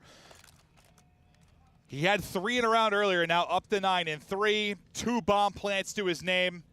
He's doing it all. Well, him and Gio. Yeah, him and Gio, yeah. But yeah, after that little surge from Surge, Legion. It's really a surge from 04. Yeah, true. He got 2 for everybody, 6 for him. Johnny can't keep the tracking on point. Big first blood for Abuza. You get that first blood, you are out. You're getting the information right now, though, if you're attached. That's the info, though, so. Oh. So you got the info if you were attached. Wait, why the heck did he just need that? I don't know. Why did he just need that? Because he needed, attached was backing up. He like needed statue. Yeah, I'm not sure. Gio is twisted. Yeah, I guess so. Whoa. The controller's acting up. I'm not really sure. Surge will get that round victory. Because attached should be calming, like they've all backed up. And then he just gets naded statue. I don't know, maybe he was like holding it in hand. And maybe the way attached like worded it, he thought, I don't know. I don't think so. I'm just trying to think, because that was an interesting team kill based on what we were watching. But I think it starts with kind of Abuza's first blood there. Johnny trying to get aggressive. He's got 3 first deaths, something we don't often talk about, but he's trying to find some of the info, some of those first blood plays. Instead, he's been getting caught. Yeah, he's got 2 first bloods, got 3 first deaths. I mean, it's just how it goes those types of players. Zuma's like you have a lot of first deaths, you have a lot of first bloods. The rounds you turn it into 2, you usually win. Just is what it is. But yeah, I'm sure he'd like to get going a bit more. Hook is roaring because he just hit an 8 on like 3 of them. He's hoping that they have more nades middle of the map, but no one else able to connect. But again, you have a bit of an aggressive 8 defense there on the side of Seattle Surge. No info middle, though. So, I mean, just look at this Surge setup. You're giving up a lot of map control outside of A. Brezzy, though, playing safe B side. He's going for a little swim. Now tucked away. He's on the beach, dude. Made a sandcastle. Absolutely. But God, you want this one to tie it up if you're Surge. Trophy eaten. Here they come. Hook's gonna get caught. Abuza not able to get one with the trade. The smoke is in then. Maybe trying to get a little bit of one-way action like we saw earlier, but Nero's going to get the kill through mid. Brezzy's going to drop a 4, trying to bring it back, but now he's got to kill everybody. Great patience from Legion. Great gunfight win from 04, but where can you scramble away? 31 HP. Just 2 players still to deal with. I thought, man, he gets back to full HP. Who the hell knows with the clutches from this guy, but... And Gio and Nero have 21. I mean, this duo is just going crazy on the map. And like you said, they get the opening on the Hook, and then they just stall. They throw the smoke and stop. And I love that. They back up. They make sure they're playing as just sort of this death ball on the map. Yeah. Don't give him anything. You need 3 straight now if you're going to take this map 5 if you are Seattle. 1 more for the victory for Legion. Can they ice it out on this defense? Hook, bomb in hand for Seattle. And away we go. You've got a 2-man presence here over towards B. They're flirting with that. Brezzy getting eyes mid. Get up towards bar. I mean, this is going to be a B execute. You've already got somebody up towards bar. And this is just such a nice setup here from Legion. I thought so. Nero, though, has to reposition, was worried about the nades. The crossfire was on point. Gio looking over him, but Gio has been so good from here. Can he do it again? Hook trying to dodge the nades. Checking if the bomb plant's going through. Instead, he's going to get caught. Just trying to get the angle and gets fried. Johnny can't get away. Attach, trying to clutch. Not going to happen. Surge Round by round, we'll see if they can do it. There's one. Need 2 more. And I don't think defense has really been the problem for them. It's kind of been those offensive rounds, but the nades were on point. I mean, if somebody hit a nade with Hook in that round, that one was over. Like, that would have been a twofer, I think. They were ripped, man. I think we heard him screaming here in the venue. He was hoping somebody comboed it with him. I imagine Vegas just kind of go back to that spread. Or do you try to bring up the aggression and close it out here? Got 3 over working towards A. Keeping him honest. Out towards B was Gio for a second. Now you're trying to group up into that death ball again, as you mentioned. It's a based on, a ton of info. 04's going to have to use an early smoke. That might give Vegas, like, hey, let's plan A. They don't have that smoke to retake this. No, you're going to need that smoke more likely than not, but they're trying to pinch this around. Gio's got so much info, though. How many did he spot? Did he see 1? Did he see 3? Gio holding, tags in, Chow through. Great isolation there onto Gio. He can't get safe. The 3-man able to push through. Nero does get a trade, though, with the nade. Brezzy winning one on the other side of it. Now over to Johnny, hiding in a bush. 04 trying to peek, then Chow flies out. Can't win it. 1 versus 1. Attach. Abuza sends it. Gets the final 2, and then a fuse. We're going to around 11. And Surge, they are rolling. The hearts are pumping. Here we go. First of all, great teamwork out of Surge there. I cannot believe Gio doesn't find 1. And then second, that's a great little peek in the Chow. I heard Hook. He's like, there's 1 drop down. So whoever was lurking drop down in that bush, Seattle knew the entire time. So they were going to clear that corner, able to find it, and then it comes down to that 1 versus 1. Woo, so much on the line here. Game 5, round 11. And it's effing match 1 of the weekend. Away we go. Offense to Seattle Surge. Can they do it again? Hook has basically been silenced. He is 2-9. Does he maybe have a big play in him in this round 11? Attach, who has had not the best series. We know all the ice he's got. Maybe he's the one to step up the bat. But right now, it is all out. You waited for nades. Now you're going to throw yours. Do they connect onto Johnny? Johnny's going to have to back on up with Attach, and this just might be an old-fashioned 4-on-4 retake. The way Surge is playing this. They're getting so much map position, but Johnny's here. Johnny is lurking. He's going to jump on up. And now he's caught. He has no help either. He has 0 help. I mean, basically, it's just Attach trying to keep him alive. That's the only help. Oh, he gets a kill! Johnny, how does he get a kill? Abuza can't trade. They're able to find him finally, so 3-on-3. Who gets the kill to the 3v3, as you said, time dwindling. 30 seconds now to go. They got to get this bomb planted. They start to work it. They just have no info on the flank. That's why Brezzy's going to drop down here. They have no info on the full flank. Smoke still in the hands of Nero. Hook, he loves to play inside of it. Nabuza finds a death. Attach, but Hook 2 Get me involved. versus 1. He's able to find both through the smoke. It's all unattached now. Not able to win it. Surge 3 straight rounds, and they take the round 11. And Rambo Ray is fired up. Down 3-5. And Hook, what did I say at the beginning of that round 11? Like, Hook was like 2-9. Will he be the playmaker? He's got to play late. Gets 2. Woo! And now, I mean, I saw like the Carolina boys standing above Vegas. Massive for them. Oh yeah, oh yeah. Vegas, I mean, it was in their hands to close that out. 5-3 lead, and round by round, it slips away. Oh me, oh my. And I thought with Johnny's kill, like maybe it was over, but when Abuza was able to find that pitch. Or no, sorry, Abuza got picked in the 3-on-2, and then Hook wins a 2-on-1 through the smoke. Well, so Hook, Hook got the trade onto Johnny. He then gets 2 more, so he got 3 out of 4. He didn't get all 4, did he? Oh, they so. I think 3 out of 4 at least. I mean, he went from he had 2 kills going into that. Gets 3 in the round 11. How many boy? 5. Okay. So you got 3. Yeah, I'll say if he had an ace, I missed that. That's my bad, everybody. But no, he gets 3. That was so good. I know. Listen, I know it was a rocky start. We were having some audio issues. We were battling through some stuff with our new venue and stage. But like, wow, that ends on a banger. We start with a 6-point hard point. We end with a round 11 search and destroy. That was thrilling. That's everything you could want. I was jumping around. I mean, I have my ribs hurt, and I'm glad that I took pain meds. I'm sore right now. I was jumping and stuff. I can't be doing that, Joe. Yep. You got to take care of you.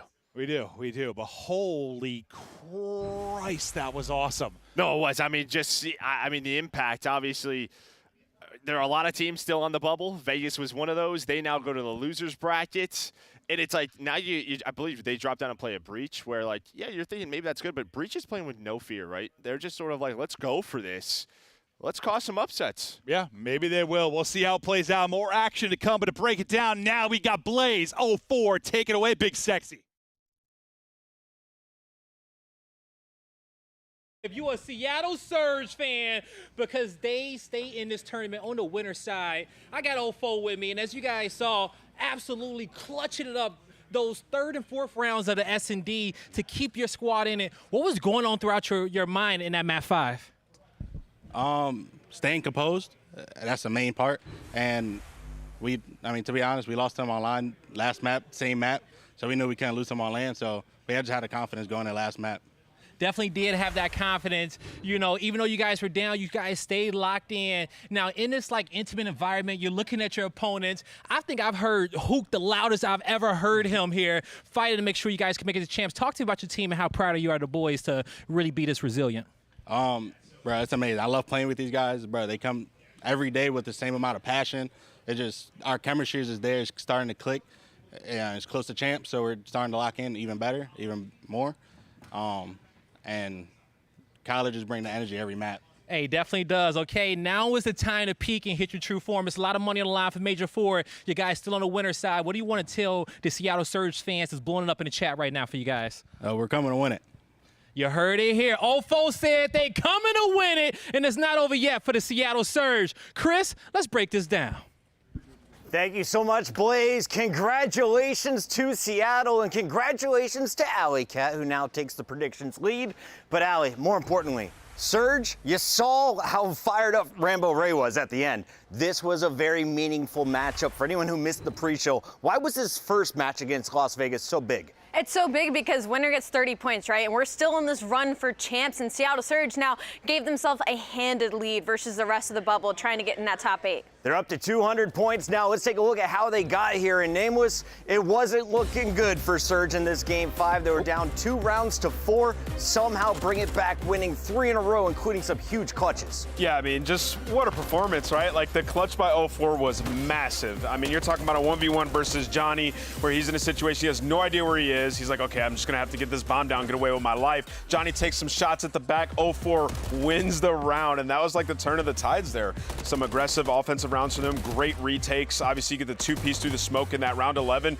I mean, if I was Seattle Surge, I'd be pumped up too. Let's take a look at that round 11. It is our scuff play of the game. When we get there, Alley Cat, I need you to break it down for us, because even Joe and Maven were lost amongst the chaos. Johnny's surviving way too long, but how did it break down in the final moments? Well, so Johnny gets that first blood, but he'll finally get traded out by Hook, and then bombs allowed to be planted again. This has been Vegas Legion's Achilles heel on defense, is allowing this bomb plant because they are 20% retake. And then moving forward, Hook gets the smoke down, he hides in, finds one, and then he chases the second for Gio, the biggest 2-piece arguably of the game, and they're able to close out that round. Round was so massive. I mean, you think about that situation, you know that they're going to be pinching. Are they going to be security, mid, or coming from the spawn? Well, Attach wins the gunfight, so you're in a 2 versus 3 at this point. Hook thinks 2 steps ahead. He's like, okay, if they are going to be pinching through mid, I'm just going to get involved in that chaos and get the jump on them from an off angle. Finds 2. I can't stress enough how much of a heads-up play that is by Kyler. Las Vegas enters the tournament with a top 6 seed, but overall, they are in trouble. They're 1 behind Carolina, and they are going to stay there after this loss. Let's take a look at our updated bracket, though, and see just how tough could the road be for this Vegas squad. You see Surge is moving forward. They'll play the winner of FaZe or Subliners, and then, of course, Legion is dropping down against Breach. Out of all the opponents, is the Breach the best opportunity for Vegas to get some points here? I I'd say yes and no, because Boston Breach, this is their champs. And I mean, we're talking about a Boston team that's continuously pushed Game 5. So, like, I feel like if anything's going to happen, it could be a crazy upset. Namus, you just made a face. Keep it a buck with me. How do you see that going down? Yeah, Vegas should come in and 3-0 them. I mean, they're playing for a lot, too. Like, Vegas Legion, this is their champs as well. They need to get through. They need to make it 2 champs, so they know could be their last opportunity. Speaking of champs, we've got Gorillas in a similar position. Can they steal a win against Toronto? That is match 2 on our opening day. We have 4 total matches, all from Winners Bracket Round 1.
Goes his way, Shotzi with a very, very fast flank. 1, 2. Whoa! What the hell was that snap? Okay, son. He's got to be so happy. He finally doesn't have to worry about getting first blooded in round 11 on his team. You're like an adamantium werewolf. Oh no! Oh no! He couldn't get out, but he can do front flips. Oh, Daddy's hungry! Oh my God! Finally takes him out. But it's dog-on-dog warfare! No! That was the most intense round of S&D that I've ever casted in my damn life.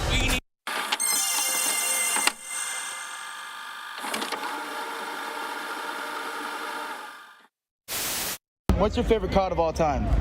Come on, bro. Black Ops 2. AW. Who do you think is the best SMG player undeniable all time? Either Seth or Damon Karma. Of all time? Me. Oh, wait, Porter or Clay? Porter or Clay? Porter or Clay, yeah. Very, very, very valid. You're trapped on an island. What 2 COD players are you bringing with you? Okay, I'm bringing Grim. And then Let's make a vibey squad. Let me give me Shotzi, give me Ant.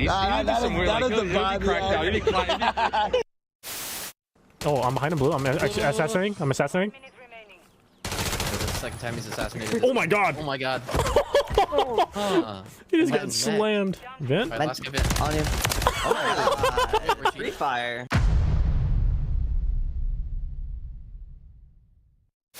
Picking up Zig as you watch the white arrow start to funnel out. Simp and RCs have that crossfire. It's a lot for Simp to deal with, and he is dealing with it. 4-0 start. Just sensational. And he gets stuck. That was directly to his forehead, I think. Yeah, Toronto Ultra trying to get water side to, flip spawns for the second hill. We're going to head towards the left side of your mini-map, over towards Kitchen. All right, but at least they're sticking them. Was that deja vu? It's like 4 in a row. Right? Champs is solidified. Now it's about getting that championship. We know how that momentum can get you the ring. And look at that trophy. What's that? It's the best in Call of Duty history. Right there. We did pretty good in Black Ops 2. I think that thing is better. Let's take a look at the cash. Hello, everybody. Welcome to this week's show. This weekend, we saw the top Call of Duty teams compete at the U.S. Championship held at Full Sail University. In a surprising turn of events, strictly business, the 9 seed came out of nowhere to dominate the bracket, defeating 9-time champions Complexity twice to secure the #1 seed at the Call of Duty World Championship.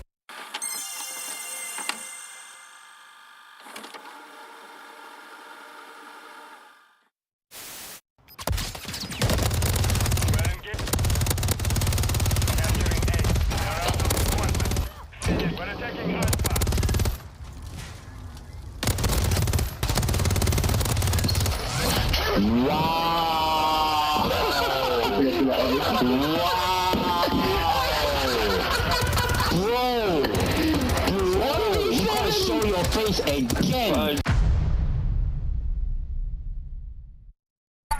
All shadows, ground team is mobile. Keep them covered. Eyes watching for the opposition. How they crushing any competition. Long range, yeah, I got the vision. When I'm in the trenches, anyone can get me. I'm with the team when they need me. Or out on a dolo mission. Nigga rocky riding on this road to riches. If I catch you slipping, then it's over finished. War, ready, crew, coming through heavy.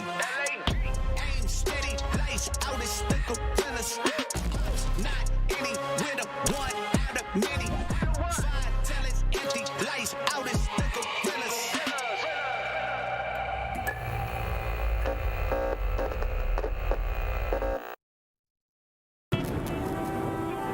I love when the good news coming in on a day-to-day. Already know what's happening, I don't gotta shake the hay. Big moves, big stepper in the right direction. The trip continues, every double use a psychedelic. I think they gon' need a minute. Look, I'm interested in making as opposed to making friends. Double bangs, I've been paranoid, having the safe so take a check. Finishing this drink should only take a sec. But Mark just cut me off, he told me that I go on stage and tan. Walk out to my own shit on the main event. Vinci my cologne after the show, she told me that shit was a favorite sense. Sprint event is spacious, we can take it friends. What happened next, you can take a guess. What's up, everyone, and welcome back in. It is opening night of action here at Major 4, and you can see we are getting ready for the Major 1 champions to take on a surprise A seed in LAG. It's a battle of purple, and if you're looking at the stats here, LAG's just happy to be here on day one, right? They snuck in with a 3-4 record overall. But let's start with Toronto, the squad that surprised us by stealing back the top spot from Atlanta FaZe. Yeah, for Toronto Ultra, they've been one of the favorites alongside FaZe after their matchup during the qualifiers, and they have just been unreal. They are the strongest respawn team right now at 10-2 in hard point. And not only that, like at the beginning of this series, they're 7-0 in map 1s alone, 6-1 in control, and they have an extremely deep map pool compared to everybody else. So for Toronto Ultra, they have just been unreal. Yeah, when I think about this Toronto team, a good indicator of if they're championship caliber at an event is if Kleenex is playing well. And he has been unbelievable. Number 1 control player throughout this split. They played only Highrise, so now they have the deepest control map pool in the game. Feels super comfortable in that game number 3. And then we've seen massive improvements from a guy like Insight, who went back to his roots. He said, you know what, I'm gonna dominate the search and destroys. And that is exactly what he has been doing. When they've needed him against the top 4 teams, he's played so well there. Let's take a look at our Monster Energy pregame, Allie. Best mode control, 6-1, and that's with trying new maps? Yeah, again, they are 6-1 in high-rise control right now. This is the only map that they played during this split, and that was just to add it to the map pool every time that we interviewed them. And that's also off the back of Kleenex. Like Ant said, he's rocking a 1.28 right now in that game mode. He has been the best SMG in the world. Team with the most kills gets defense, 4-1 in those game 5s. Let's take a look here at their worst mode, though. They have some search struggles. Yeah, SND has been a pain point for them, 4-5. They lost 3 round 11s in a row, and they're only good at Rio and 6-star. And Envoy has been struggling specifically in search and destroy with a 0.6, so that's going to be your player to watch in that game mode. All right, Nameless, pretty exciting stuff here for Toronto Ultra. On the other side of this fight, we have LAG. What should the fans know about the Gorillas? Yeah, I mean, they have some great players. I mean, Diamondcon, he can take over series at any point. Fame is a search and destroy specialist. He's making calls in that game mode. And LAG have upset some of our better teams in the world. We've seen them. Everybody goes back to the Atlanta FaZe series where they made Allie dye her hair purple. But yeah, I mean, it's just a young group of guys, right? They brought in Flames, the newest addition to this team, to, sort of bolster them in that search game mode. It worked for a little bit of time, but they sort of lost their way. Throughout this split, though, Chris, they just started playing more free, man, and that was the difference. Allie, they've always been playing separately. Tonight, they're in the same venue. What do you expect to see from them on LAN together? I'm expecting to hopefully see maybe an upset. I mean, we've seen what they're capable of doing against top teams sometimes in these situations, but for LAG, they don't really have a lockup game mode. You can say their best mode is control because they're on a 3-map win streak. They're a pretty strong attack team on invasion, which kind of gives them the edge. But everywhere else, they're pretty average across the board. My biggest worry with this series is they have a really small map pool compared to Toronto, and Toronto being the best hardpoint team. On the flip side, LAG, it hasn't been great. Their setups haven't been great, and they struggle in the map ones up 2-5.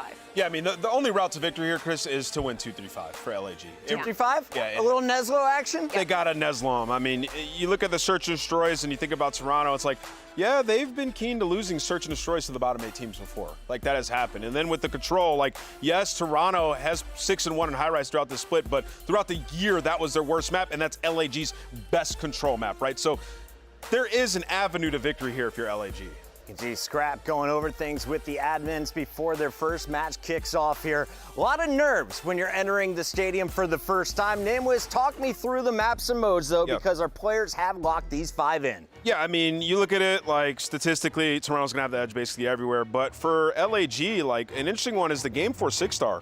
Worst team in the game on 6-star, 0-5, but they didn't play it last stage at all, right? So it's kind of confusing as to why they brought it in. Maybe in scrims they had a breakthrough on the map, so very excited if we can get to that game number 4. And then I think about Highrise. Highrise Control is a map that LAG have liked, so some sparks could happen at your midpoint of the series.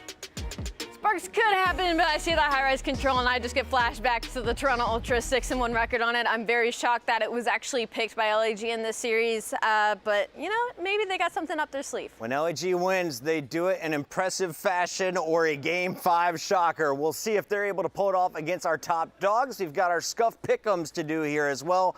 And Alley Cat, now that you're a front runner here, I feel like you have to go first, right? I'm perfectly fine with that in this series because I could guess it with my eyes closed. I'm gonna go with Toronto Ultra for sure. Same.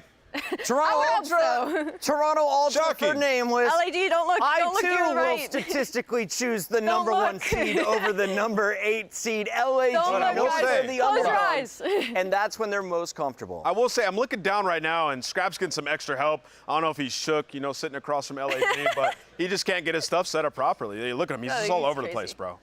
Giving Scrap a little bit here before we get going. Allie, call out some individuals, though, if we are going to see an upset from LAG like they pulled off against FaZe Online, or if they're going to make a run to top 6 like they did at the start of the year. Yeah. Who can help lead this squad of young players? Man, low-key, I think it's got to be a DiamondCon Masterclass. I feel like when they were finding success earlier in the year, it was off of DiamondCon having really consistent and really solid performances. I think they're going to need him today. Well, that's going to do it. We're going to send it over to the casters' mouths and chance. Let's get it, baby. Let's get it, baby, indeed. We're in for a very, very spicy week of Call of Duty fans. Welcome. Miles and Chance taking you through this winners bracket matchup. That's right, it's the purple teams, folks. We've got LAG, Toronto going up against each other. And yeah, it's fun here. It's really cool. I mean, if you hadn't joined us for the first series, the players are literally right there. 2 members of the LA Thieves on the rafters above us in the Gulag. I can't wait, mate. Yeah, it's a very strange, but also like a very pure environment, right? Like we're used to the LAN atmosphere when fans are roaring. Like you can't sound as much online. You can't hear or you got to crank your headset if you want to have that ability. Not here. Not right now. They are literally sitting 10 feet across from each other. You can stare into their eyes the second you clutch a 1v1 or 1v2. So an intimate environment, it's very pure in that sense, and things might be out of control. Obviously, Seattle's, like, they already set the tone. They set the tone very, very well. While it is man on man, I mean, can you see him behind me? Yeah, you can. There's Scrap, that side. There, he's right there as we get things ready to go here in Burbank Live. Again, Major 4 so far, so good after a very, very spicy start. I think for this matchup, though, Chance, I mean, we're talking time and time again about how important this matchup is. LAG, the stats not necessarily on their side. But now you get yourself to this point, still very much in a dangerous position in terms of the runs to champ. How much do they need it? Well, this match, not necessarily too much. This for LAG is if you get it, oh my God, this is great, completely fantastic. But obviously Toronto, one of the front runners, if not the front runner for the actual tournament. But if you get the 10 points, it's fantastic. You're really just looking for that good showing to get the ball rolling. It's going to be a long weekend. Well, folks, we'll keep you updated with anything that happens in-house. I mean, we can hear quite a lot of the players. They're very close to us, so whether it's sneaky strats or a little bit of trash talk that doesn't make it to air, we'll give you everything we've got. And so far, Ultra are giving everything they've got as well. Nice 10 points. Starts them off well.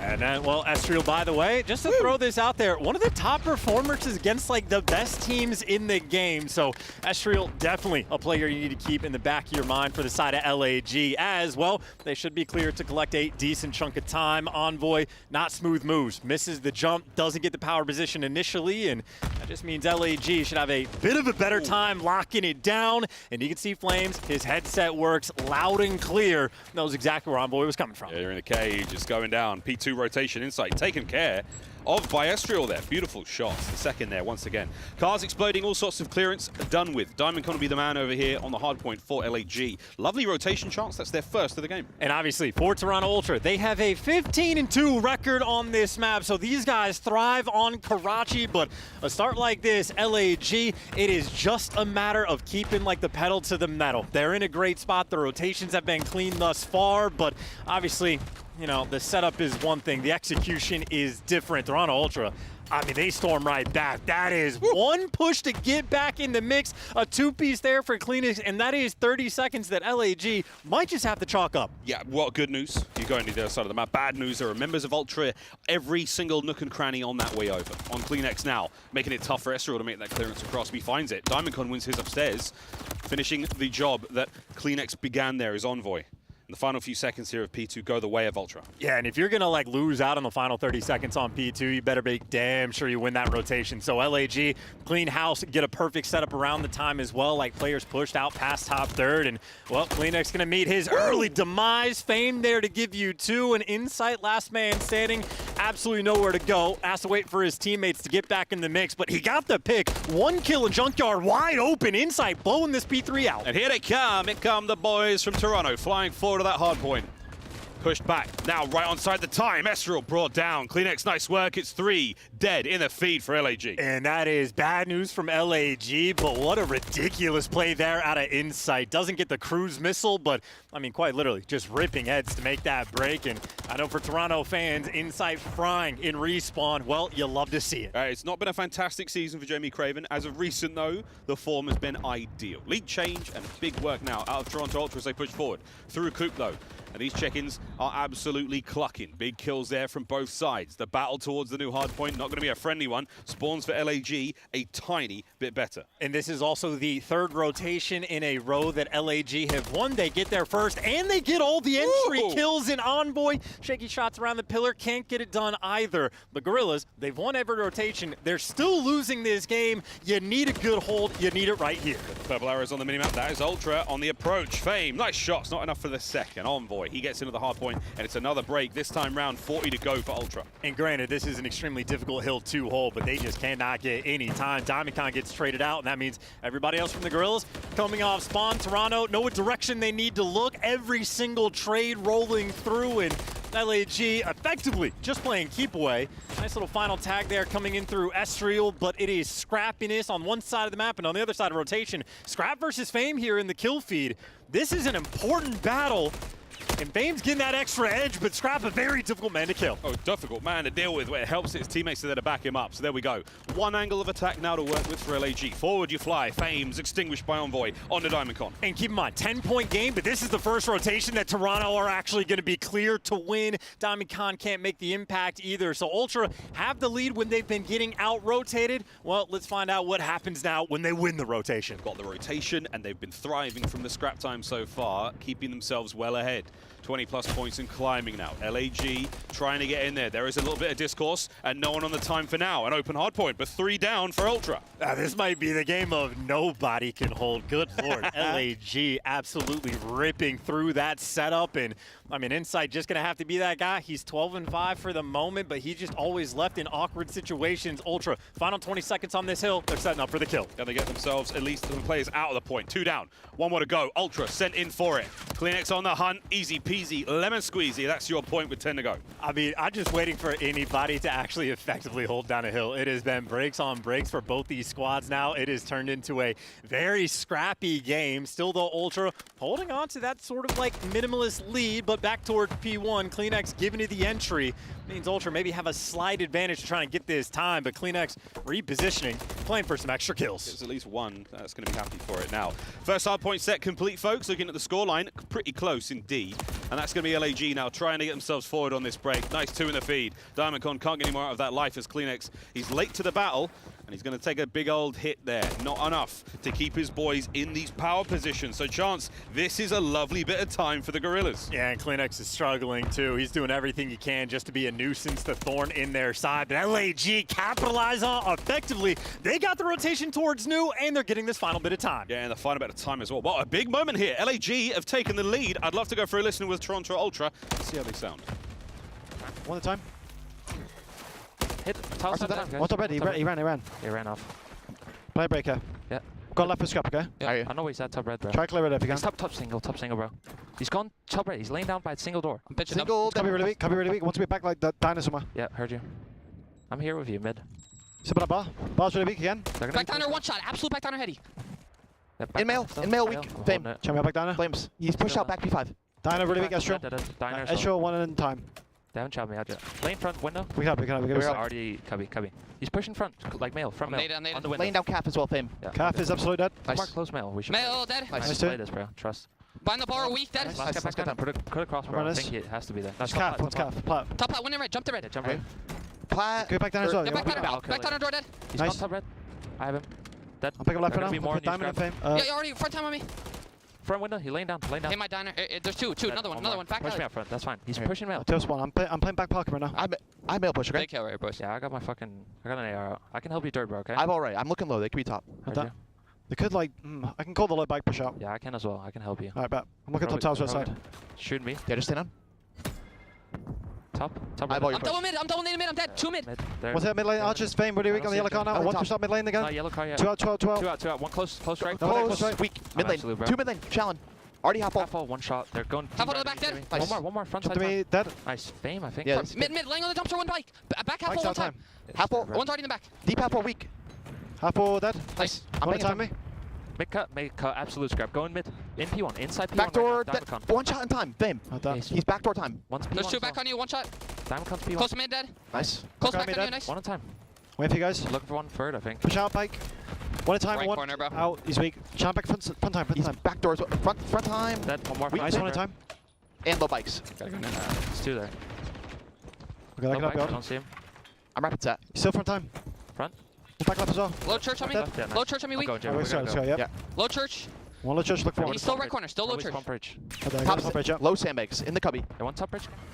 What do you know, folks? LAG with a home field advantage here, playing from Burbank. What a scoreline we have here, my friend. And I just remember it is shades of Envoy. He's got a 0.5. There was a brief moment in time after the Major 2 where he was consistently dropping these kinds of numbers. We thought in Stage 4 he had solved that problem entirely, but Envoy's back. 10 and 22, absolutely got world start on a P3. And for Toronto to have a 15 and 2 record on this map, Gorillas are literally picking them apart. Having a great time, and it's Estriel on a 4 spree.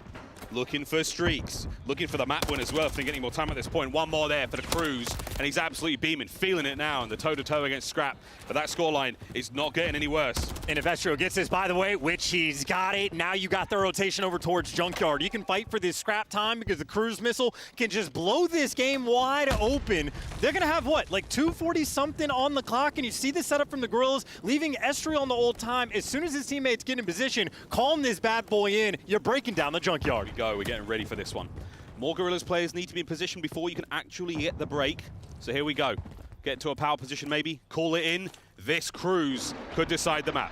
2:44 on the clock to LAG, 6 seconds after this goes boom. No good. Doesn't get anyone. Here comes the hit through the front. Fame, naded to the ready. Trophy systems, they're working overtime. Pistol, work from Fame, 3 down. Last man in sight. Cut down as Estriel gets kill number 7. And LAG get the map. And how about that?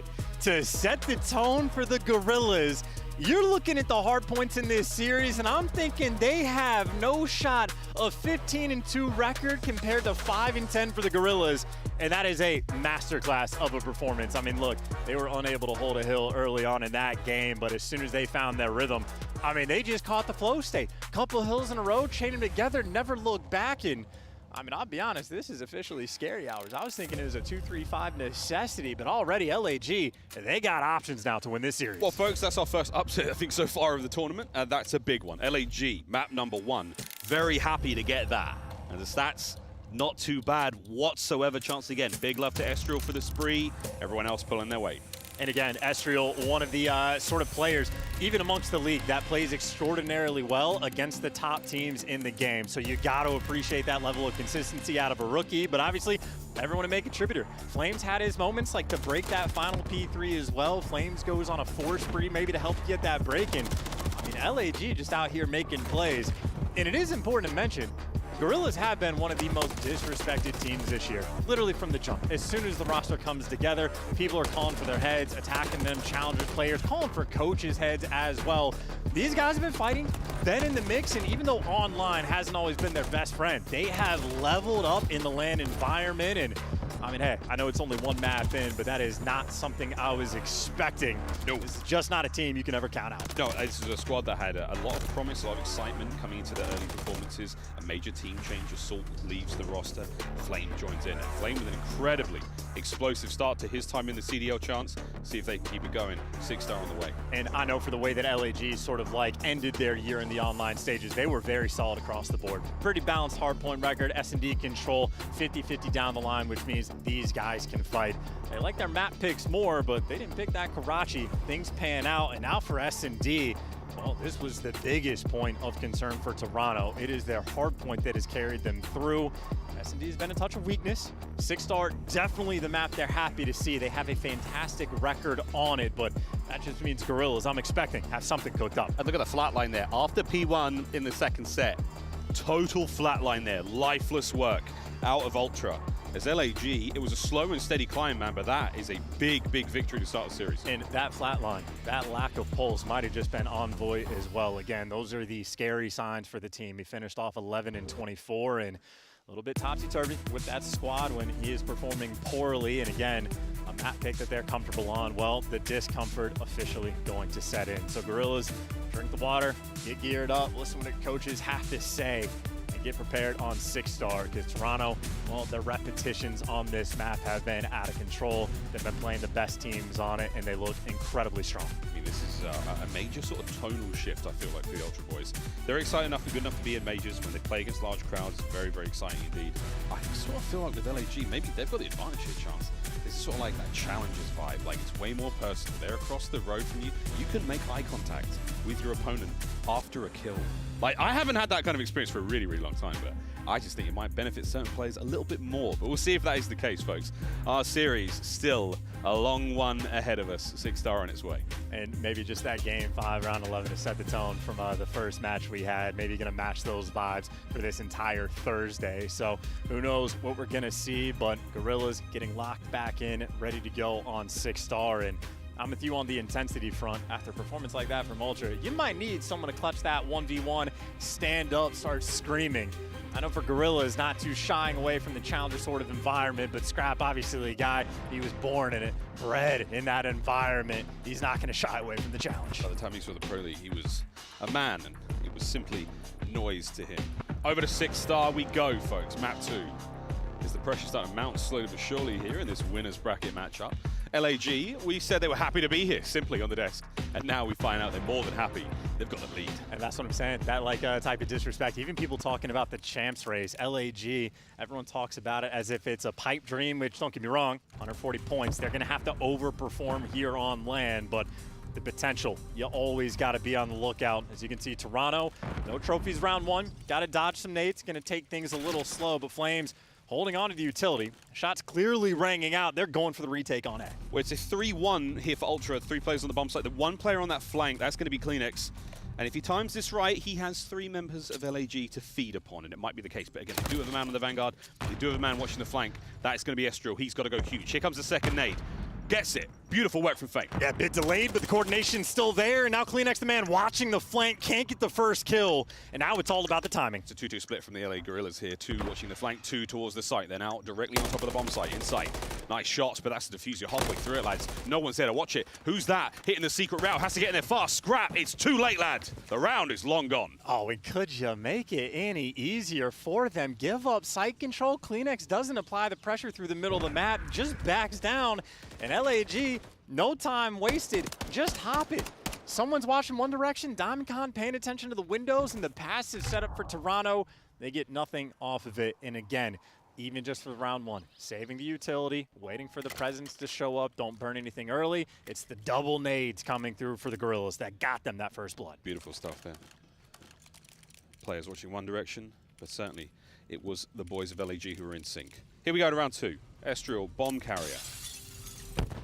3-2-1-1 here for Ultra on the attack. LAG, a slow line. Yeah, very much playing for someone to get over aggressive and see if you can find that first pick. And well, we'll see if anyone's going to overcommit. Envoy, nice and aggressive on the map, but while it's playing for picks on one side from LAG, I mean, Toronto effectively spread the map out a little bit as well, but they're reading B pressure.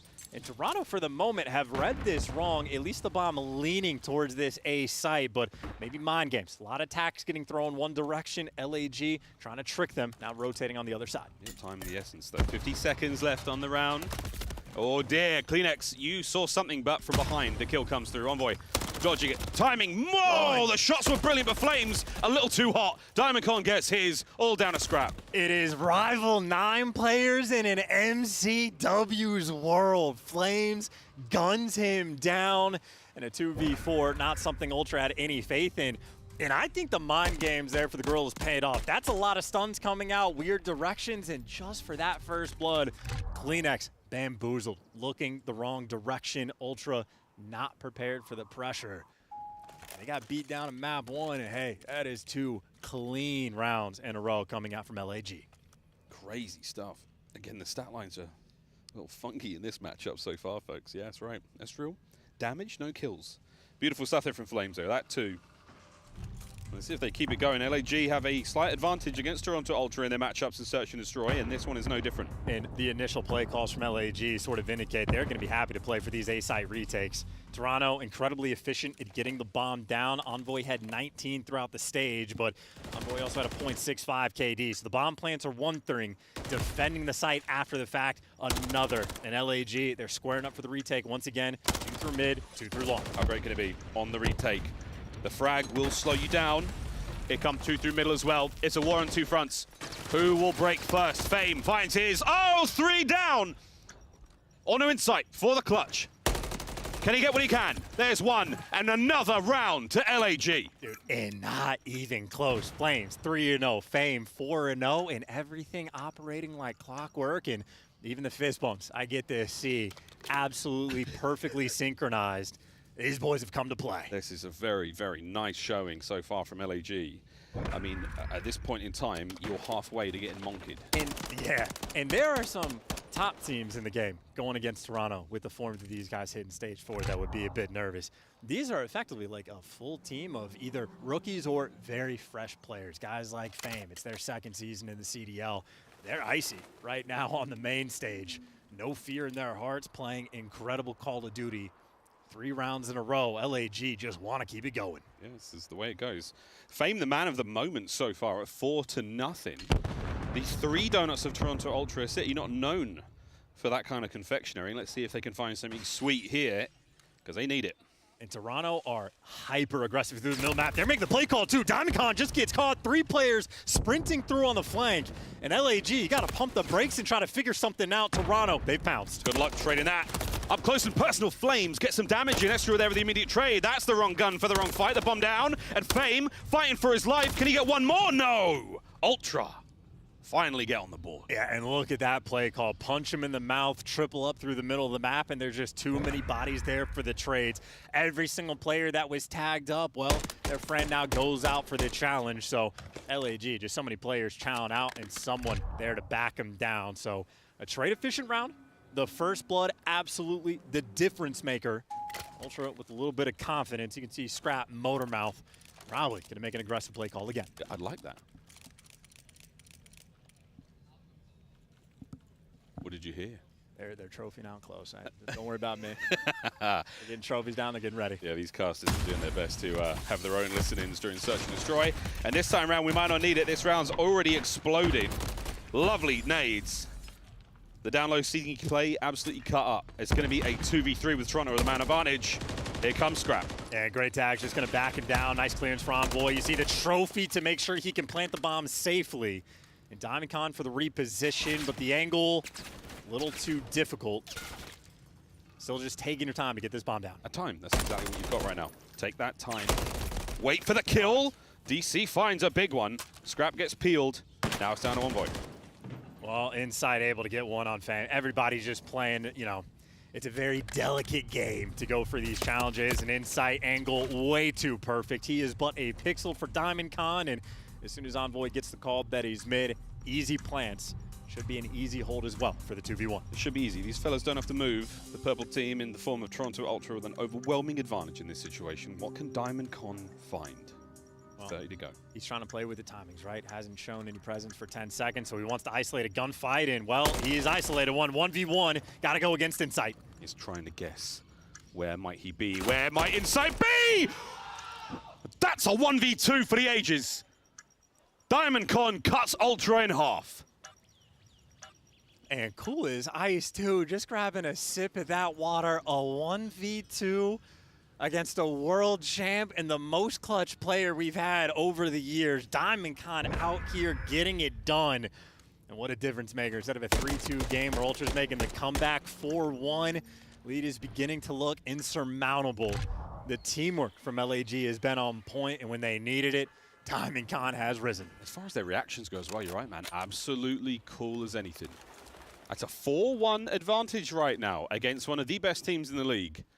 And it looks like another day in the office for LAG. And just like the hard point, though, got to keep the pedal to the metal. Keep it going from LAG. And obviously, last round, Toronto hyper-aggressive through the middle map on defense. You can see LAG are honestly setting up for it. Number 7 in the vents is looking for the middle map push, just as Estriel waiting for a little bit of presence. So LAG very much want at least a little bit of information before they start making a call, but they're holding on to all of their utility again. This is a really interesting strategy. Yeah, the heavy pockets of the LA Gorillas players.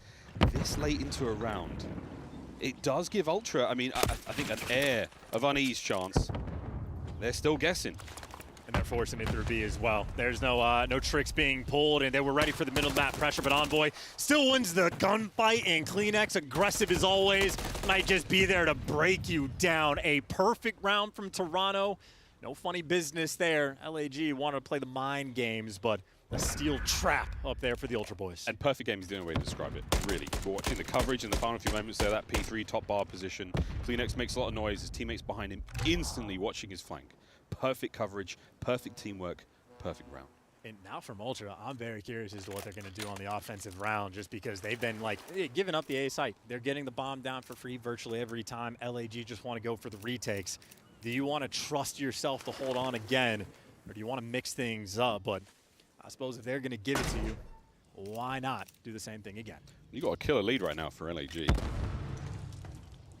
Can you throw one or two away and still maintain the initiative that you've had so far? Here's the bomb plant. And this is so fast, by the way. It was a late trophy coming out, but you didn't even need it. LAG, not a quick response, a pure 4 versus 4. Yeah, and we've just thrown nearly everything we've got there. The trophy is now gone. Insight, back at it on the stairs. Here come the smoke. A couple of tags, not really enough to get anything done. Over to Envoy, brought down in the 1v3. Over to Kleenex, doing what he can to keep these boys back. But no, it's Fame, it's Flames. 2v2 now. Got to run towards the bomb, but Scrap gonna gun you down. One man left, but Kleenex to reposition. Estriel gonna have to jump in between them. Can't get it done. Gunny on point from Scrap. Him and Envoy, well, they're there to lock it down. And I gotta say, from LAG, that is exactly how you want that strat to go. Every single piece of utility is just burning, and as soon as the trophy's out of the mix, then comes the smoke, then comes the hit. But still, those smoke situations are chaos, and Toronto deliver. Still a lead, though, from LAG, but they've been struggling, faltering just a bit on their past 2 attacking rounds. It's really just been through the middle of the map that they've been having issues. And this is the thing, you give yourself one sort of mistake, one kind of, we'll see how that one goes. Ultra take full advantage of it, and they're one away from tying it up. And you can see Ultra sort of smell blood in the water. Middle of the map has been the weakness, and they've just pierced through the setup once again. If he plays in the flank's gonna be tough. Diamond Con wins the 1, that's massive, gets away with his life. That changes the game entirely. Yeah, the fact that no trade came through. Envoy now gonna force to make some sort of hero play, and he's taking the round, honestly, should have a freebie. And he can just turn LAG on their heads. This route has paid off nearly every single time we've seen a professional player take it. Insight, backed up. Can't get a single life out of it. Oh no. We thought the play was going to be by A. Little did we know it was a B hit. LAG now on the move in a 4v2. And now by the time you shoot, you're just not in the play anymore. Scrap, is he going to like full send it over and try to stop this guy on bomb? Yes, he does. But Flames is ready, and LAG making the adjustments. They're about to go up 5-3. You have played Ultra so perfectly. Envoy now making a case for it. The smoke's going to help, but the coverage is not there. 5-3. Map point, LAG. Dude, and Envoy just can't get comfortable, right? Like the middle of the map was open. Diamond Con locks it down and gets out with his life. No trades.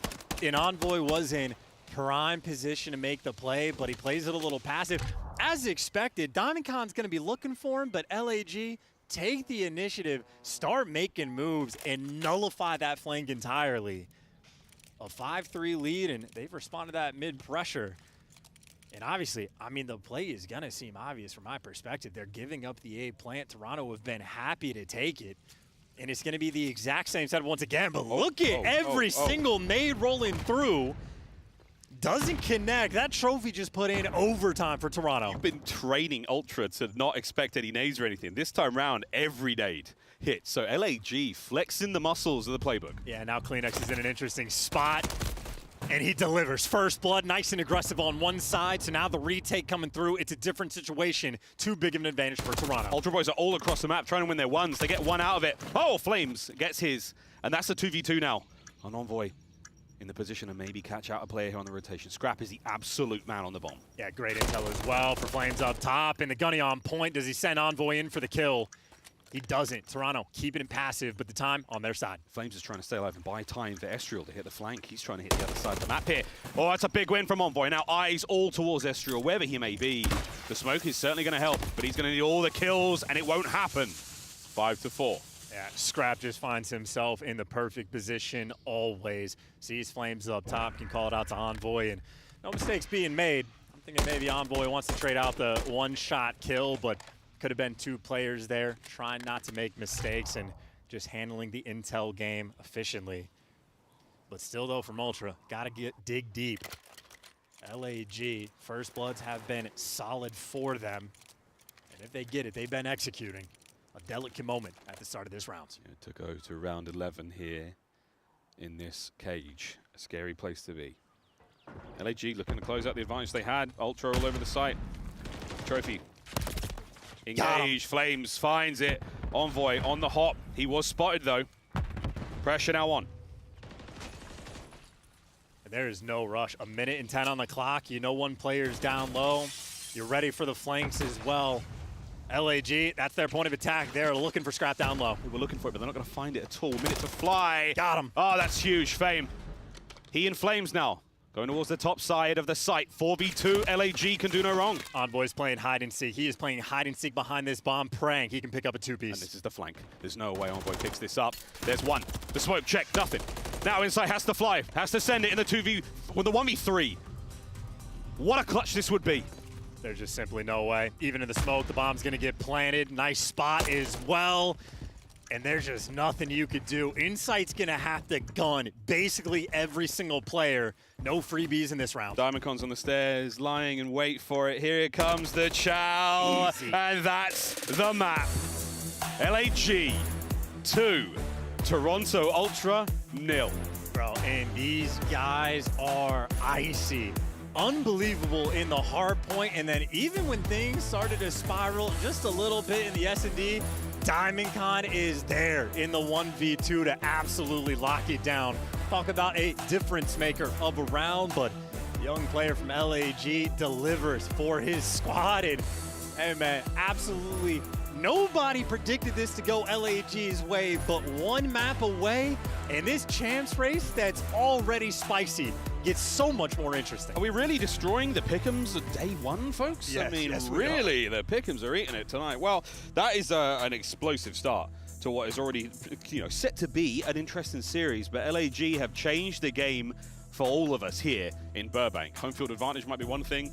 I know it was a tough travel day for the Toronto boys, but they absolutely got their rest last night. I saw them scrimming, and early reports, a lot of, words coming out of the player practice areas where the Ultra were exceptionally strong, and I mean real strong, against absolutely everyone. Let's find out how strong they are. Chance Highrise control in just a moment. What are we watching, man? What's this? We might be listening to a lot of useless chatter around the scenes because in-game is the only talk that actually matters, and LAG have answered every single question in High-Rise Control, especially interesting because it's the map that Toronto basically haven't played all year long until this stage. They've been grinding it out for this very moment. Well, now's the moment. Well, actually, after the break, that's the moment. But that's where we're going to go, folks. Don't go too far. The action here in Burbank is simply getting started. A long day of COD ahead of us. But this series, a very spicy one indeed. LAG find themselves up 2-0 over a strong squad in the former Toronto Ultra. We'll find out if the comeback starts or if it's the beginning of the biggest upset of the tournament so far. We'll be right back.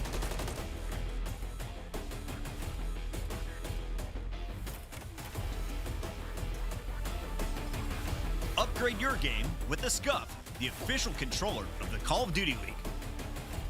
Scuff Gaming is doing an ultimate giveaway where you and a friend can win a chance to go to COD Champs this year. The giveaway includes 2 VIP tickets, travel expenses, and more. To enter, scan the QR code on the page or go to scuff.co/CDL and enter your email. Terms and conditions apply. The Call of Duty League is brought to you by Monster Energy, the official energy drink of the CDL.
Welcome back, folks. Whoa, what a turn we've seen here in Burbank already. The day has started in a spicy way. 2-0 so far for Los Angeles Guerrillas. The big bad wolf chance, we got it all wrong. Turns out it's those guys. This is ridiculous. This makes the race for champs infinitely more interesting. 170 is sort of that magic number that we've been talking about recently. It's not a guarantee. Tiebreakers could be weird, but if you get to 170, your spot for champs, you go to 90-something% likelihood of making it. And if LAG win one more map against Toronto, that is where they get. All of the talk in the town has been about where those champ spots are going to be. We're talking about Thieves. We're talking about Heretics. We're talking about Seattle and Vegas. Everyone except for Guerrillas. Nope, like everyone's counted these guys out, and here they are against the toughest matchup you could really draw in round one for this tournament. And they've so far answered the call, but it's one thing to be up 2-0. It is another thing to win.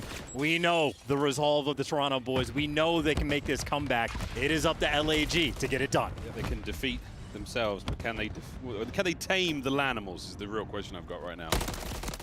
It's been a tough one so far for Ultra. Energy has not necessarily been there. But this control could go on for a long time. And Insight, a lovely two-piece hit, potential for it. Estral, those smooth moves. It's Scrap there with the pickup. And you can see that streak there. There's a 6-map win run in control. Let's see if we can make it 7. Yeah, this is quite literally the map for Toronto that they've focused on the most. They never wanted to play it. Their Karachi control is absolutely bonkers. Their invasion is solid, but they wanted more. And it's moves like that on Highrise where Ultra want to dagger you. They get the 4 down. They put LAG in the spawn trap, and it's a newer map for these guys, but you saw it, 6-map win streak on it. And when they get those 4 down in defense, they never let up. Beautiful shots from Kleenex. And the comms we can hear now are a lot more spicy out of the Ultra boys. There's a lot more going on. Envoy there with a 4 and 2. Pressure. Nice shots from Scrap.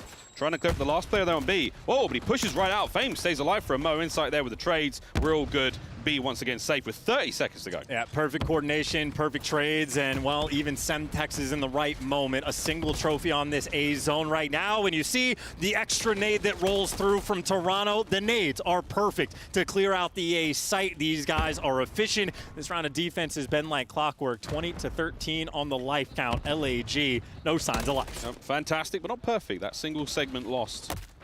That goes in the pile. We'll see how that plays later on. Over to B, 15.7. The attack now from Ultra so far, very decisive. They're still getting the capture done though, Chance, and at this rate they'll get the segment as well. Well, it's only a solo capture though, and that's the big problem. LAG just simply cannot get out, and they are getting overwhelmed. And there's Envoy, slow starting the hard point, but 8 and 2 and a 4 spree right now. If Envoy can connect with a potential cruise missile, that could be massive. You see Envoy in the feed, that's number 5.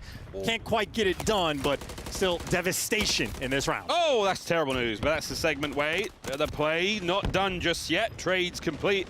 Envoy doesn't manage to get the cruise, but you get the round. Nice start here from Ultra. Yeah, 10 kills from Envoy in that first round. That is a third of the life count just evaporated by him from LAG, but some of the better teams in the league, we see him. If there's ever a moment of 4 down on defense, it is so difficult to dig yourselves out of the hole.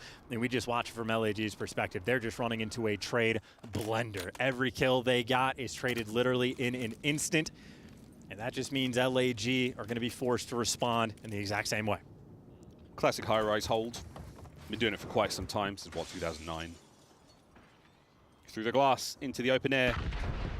Trophies down at the ready over towards blue. So the top side of the map, we might be hitting A in a moment, or is it all a ruse? We'll be going B, and Envoy cuts the map right in half. Almost like a round of S&D, just sort of spreading the map, looking for the picks, and they're able to get 2 of them. So now you get options. They're able to get all 4. So now on the flip side, if you get a clean 4 down, what can Toronto do? Oh, Scraps in your spawn. That's a problem, boys and girls. Well, you deal with that for now, but you've already lost a segment at B. The second one's on the way out. It's a 2-man capture. What do you know, folks? Ultra come out swinging. And they're looking for it, too. They're looking for the Estriel jump over, but it doesn't matter. He slides in, picks up 2 big kills, and LAG turning the tides. Poor opening break, but they have held strong. Toronto, maybe not back to purely square one, but still a difficult moment to get out of. A lot of love to Estriel, though. I mean, he battles his way out of that position. He gets himself a 4 spree in a row, and now he's still dancing. He's still dancing, but he cannot dance with the devil himself. Envoy 12-4. He has been a monster so far in the map. Second segment of B, toast. Oh, but they managed to save a... No, they don't. He had everything he needed except for a trophy system. What could have been there from Toronto, and maybe now what could be. Great tags, even through the wall. 3 down, and now A. There should be so much pressure coming from this direction. Ultra, 2 ticks through on this one, and B-zone in it falling as well. LAG. Oh, it's a 2-piece from Esther with an A. That's the last man there on that side of the map. This could be game. A and B captured at the same time. Folks, it's done. 2-0. Yeah, look at that synergy and look at that enthusiasm. That is a quick round. Ultra, I mean, they dug to the depths from that one, and they just simply set the tone. And I mean, I'm just peeping the stats. Everybody right now from Ultra getting involved. Everybody 2K plus damage, and that is an incredible round. If they just had an extra trophy system at any given point, that round ends 30 seconds in advance, but trophies didn't even matter. Ultra, that is perfection. Little chat scrap there. You might have picked that one up on the mics. We're starting to get hot. And the stat lines here for the Ultra Boys very, very good indeed. 4 spree for scrap, 3 for Kleenex. See if those can become cruise missiles. 2 on this map is nearly devastating. But Fame finds himself his first. Flame, in we go. All 4 down. 2, maybe 3 boys on B, 1 on A. 3 on B, 1 on A. Ultra, what direction are you going to go and how coordinated are your nades going to be? That B progress is flying. With 3 players on it, it goes away at about 12 seconds. And they're going to get it. Ultra, now they're going to have to defend A for the rest of this round. Very, very tough. Halfway through A as well. Diamondcon's 3 and 11 might not matter whatsoever when you get yourself on the board. But now a slow hit. That's big. Estriel once again. The Lanimal himself. He finds a couple of big kills. And now you're trying to clear out this side of the map. Is that going to give you the clearance to make you over towards A? Not really, but awkward battles across the map chance. Both sides in danger. Yeah, and Diamondcon just going on a marathon. He is literally just running in circles and not able to pick up the spawners. So him and Estriel trade places, and Diamondcon not able to find his groove on this map at all. And maybe a squandered opportunity, because you had so much pressure out of your base, but Ultra welcome you back to it again. This round could have been so much different, but Gorillas lacking the aggression they needed. Well, they may be lacking the aggression here, but they found the special work there on defense. They've fought their way out of spawn. Estriel, the man, once again, tip of the spear. Able to get at least past the turret. Can they get themselves towards top heli? And that's where Kleenex is trying to slow him down. And this could get big. 1 wave of kills, and it might be the map. Still, though, you're going to have to actually get that wave. Envoy and Insight showing up in the feed for the first 2, and Kleenex prowling in the power position. That's a freebie. Diamondcon, last man down, though. Easy trades for Kleenex, and back to your spawn. You go. Yeah, right back to it. Immediate pressure now from Ultra. But they don't have the manpower to keep LAG at bay. Oh, Envoy, though, he is playing the game of 2 men at 21-9. That is absolutely sensational. That's great comms as well. He knows the guy's one shot, happy to go for the chow, and LAG just feeling the heat. They are staring down the barrel of a hot 3-0 on this map. The cushion that they built might be a necessity. See how far it can go, though. Kleenex, nice work. Insight joins him in the feed. LAG, oh wow, they have just been caught on every single possible avenue of attack. This could be 3-0. 20 seconds to go here in map 3. Yeah, again, Diamondcon starting off 3 and 11. They had so much pressure on the start of this round, but they have just been suffocated. One more push, though. Everybody's still up. 10 seconds left. You gotta take a miracle. It's not over yet. Scrap, Envoy find theirs. Diamondcon, oh, okay, he and Fame join up, but Insight there where the Renetti goes big. Scrap, the last kill. And that is that. The map barely had begun. 6 minutes and 42 seconds later, Ultra 3-0. Yeah, and if that's not the fastest high-rise control we've had this year, it is definitely going to be in the top 3. Ultra, they took their 4-minute break after the map, too, and whatever talk they had, they come back with some fierceness. That is now a 7 high-rise control win spree for this team, and that does really make things interesting for the rest of the league. I know Ultra might be down, but everybody's paying attention to what we want to do in the pick and bans. Having high-rise control in your arsenal like that, well, again, it's just going to be a theme for this squad through the end of the year. Which, as you called it perfectly, you said, you know, Toronto Ultra, never down and out, always a chance for them to fight. And this is absolutely a perfect case of that. Those stat lines pretty wild, pretty crazy. Things got mean halfway through that. But that's a 2-1 now in this series as we're pressing forward. LAG, what a start it was. Can they close out another hardpoint chance? The first one, again, you totally and utterly sent Ultra to the cleaners there, flatlined after the first set of rotations. We'll see if they can do it again. Well, their map pick, funnily enough, it wasn't even the Karachi. LAG have a 5-10 record, now 6-10 on that map, but that was Ultra wanted it because their record is absurd. It's weird. LAG picked the 6-star for the map 4, but they have an 0-5 record on it. But they also did not play it throughout this stage. So they were bad on it initially. They've just been like sort of grinding in the background. We haven't seen a look from them in a long time. So I don't know what to expect, but LAG, maybe they have something cooked up. But certainly on the map record front, I'm thinking about a game 5 now because Ultra clearly, as you can see from the highlights, they found their form. I mean, that's true flow. That's absolute dominance, perfect execution of plans, and if not for one sort of crazy surge of life from the LA Gorillas, an absolute beatdown. So back to the drawing board with very, very little time left in the season to do so when it comes to Highrise control. And again, for the folks who play LAG later on in the competition, you know you can't win this one as well. Oh, you absolutely want this one because even for the Highrise specifically, I think they might have had a small case of the yips. Again, very small windows of opportunity you have on these attacking rounds, but LAG, even when they created those opportunities, absolutely no execution on the back end. So a 3-0 beatdown. Maybe that lead they had initially for those first 2 maps is going to be a necessity for them because personally, I think we might be looking at a game 5. Yeah, Rio will be game 5 if we have to go that far. And again, that 6-star hardpoint is a moment away, folks. A very, very interesting series. If you have just joined us, Toronto Ultra, they go down 2-0 in a seeming, an unheard of fashion. Very, very convincing displays out of LAG. A 3-0 on Highrise control brought everyone back right down to earth. Over to 6-star. The highest of highs in the Call of Duty world. This map is. Let's see how we go. And I just know how many fans are sitting on the edge of their seats because if Gorillas get this one, I mean, Carolina fans, Thieves fans, Vegas fans, everybody right now that is going to be on this Champs Threshold bubble, if LAG get it, they might just rip an extra spot away from you, and it is going to be a dogfight just to get that final one through. So a lot of teams playing on LAG's downfall, but this is their map pick, the 6-star. Again, the records do not look good, but these guys have been on the lab to figure things out, and obviously a big factor in that poor record. It was a completely different map. It was a completely different map with different hills, no more water hill. LAG, it's going to be a new look for them, but obviously you're talking about first half of the series versus latter half. Ultra, you can see perfect on the map 4s there, or excuse me, perfect the map 1s. I got that backwards. They actually slowed down a little bit. So LAG, that's a big opportunity if we're putting faith in these stats. Again, I think the stats are a little more recent, so I'm the recent form as well. LAG have certainly come to play today. They've looked absolutely clean in the search. They've looked very fiery in the hard points. And right now, I mean, their side of the cage, not necessarily the stage, is empty. There were some anxious onlookers there from the LA Thieves. And when you see them go up 2-0, I mean, there is a lump in your throat you do not want. Here we go, though, folks, into 6-star. Map number 4 here in our series. Yeah, big surprise for many. This is still match point for the Gorillas. I know if we're focused on the Gorilla side of things, it was both Flames and DiamondCon that were feeling the heat on Highrise, but I think the man of the hour on this map, or sort of the X factor, the focal point for both squads, it might just be Dylan Envoy. Again, 10 or 11 and 24, he finished in the first hard point. If he's going to drop a 0.5 again, LAG, a team that will capitalize.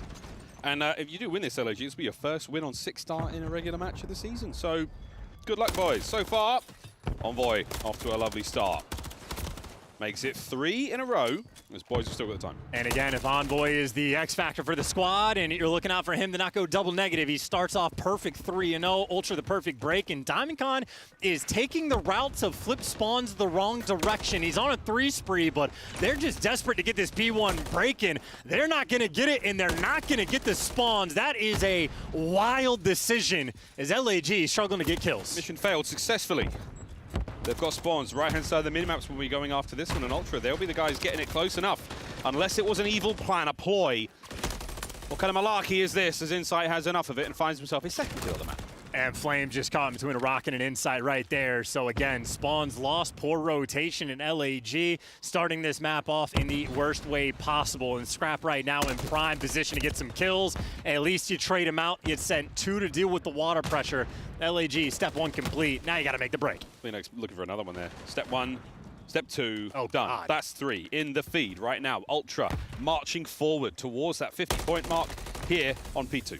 And this is just too comfortable right now. The trades can't even roll through because CleanX is doing a little bit of a dance, but at least the pressure's here now for the break. Yeah, lovely work. And through the front we go. LAG, they start proceedings off nicely. Trades are complete. Last man left alive, Envoy. Can he kill 3 members of LAG? No. That's the break. 15 to go. And Toronto, well, yeah, you're spawning in the back. You're going to be forced to flood. You should be able to overwhelm this P2, but even for how much time, you got DiamondCon showing up the feed. Him and Flames take away an extra few seconds, so it's going to be a 40-point lead on the rotation. But P3 is the closest thing we have on 6-star to a money hill, and LAG are here way in advance. This could absolutely transform the game for them. They get right back into it. Insight, though, he's shooting hot. CleanX and DiamondCon exchange a little bit of love there now over towards the hard point. It's going to be a pincer, 2 through lobby. The Flames is there to get the ID on 1. Oh, CleanX finds the other. A massive kill that could have been. There's the contest, and that's the break. Yeah, CleanX and Envoy going to give you a little bit extra to make it inside the hill, and now Insight wants to play keep away. DiamondCon, nice reads. He saw it was white time. Someone's got to be on the bar, so now you're going for the 50-50 gunfights, but the closer spawns from LAG, they're able to overwhelm. Estriel again, this masterful attack. Cleans up another one. That's a 3 spree from him. Beautiful work. LAG back in the hard point. And this is an interesting moment again. They go down on that hill by 40 seconds. They've done enough, maybe not to tie up the game, but to keep that fight going on rotation. Fame and DiamondCon, though, get caught. Estriel, he's got no help. He's going to have to do everything himself. And hey, in the chaos, he's at least able to give you 2. Now his teammates should be able to swarm. Still, though, a dogfight. The nades from heaven above from Envoy, maybe there to slow you down, but shout out to Estriel. The openers make the difference. Yeah, huge work. Well, Envoy gives you 2. Estriel gets 2. Break now on. Estriel having a back on up. You've got the numbers if you are LAG. If you're Toronto, get a nade or 2 over there, boys. No trophies to be found. Well, as I say it, there it goes. But wonderful work and a lead change for LAG. And Toronto are trying to group together to make the break, and nice gunfight wins as well. Headshots making the guest appearance in the feed, and well, now Envoy does enough to stay alive, regen up in the break, truly in, but for 20 seconds, a dogfight right now on this Statue Hill. This is shades of Karachi all over again. Oh, we're absolutely fighting over every single second, folks. Slamming. Wow. Folks, left, right, and center. The final 10 seconds of this hard point, it looks like it's going the way of LAG. Envoy making a case for it. Rotation in the middle of the map. Again, it's one of the smallest hard point maps we have here on MW3, and even less hard points to work with. CleanX not in the kills, Ultra with the time. LAG, though, man, these guys have come to play, and we talked about Envoy, the fear for going double negative. Right now, that's Scrap that is struggling to get kills, so unexpected from Ultra. It's not typical for this man to be shooting slow, so you think it's going to heat up, but in the meantime, P1, the biggest struggle point from LAG, well, they've made amends. They've got the break. They got the pressure. The only thing they want now is just going to be those spawns. That's the time. Will we make the same mistake as the first go-around, LAG? Will you give spawns to Ultra seconds before the hard point pops? Hopefully not, but you're going to get 3 down. LAG, this time spawned, not by their own hand, but by their opponents. Far left-hand side of the minimap, bad looks for them. And anytime you have one of the best hardpoint teams in the game, get a clean 4 down, you might be able to run that score up, but they're just feeling the pressure, and that is just an instantaneous response, and Flames is gonna gun you down. LAG fought from hell to get out of their spawn, and it takes them no time. They're back in it. Well, rotation complete. P2 once again in the hands of the Ultra boys. Envoy trying to make the middle of the map safe. It's the backline you have to worry about, and no one's there just yet. So a few members of LAG are going to get through. CleanX can't watch this all by himself. He's let 1 go by.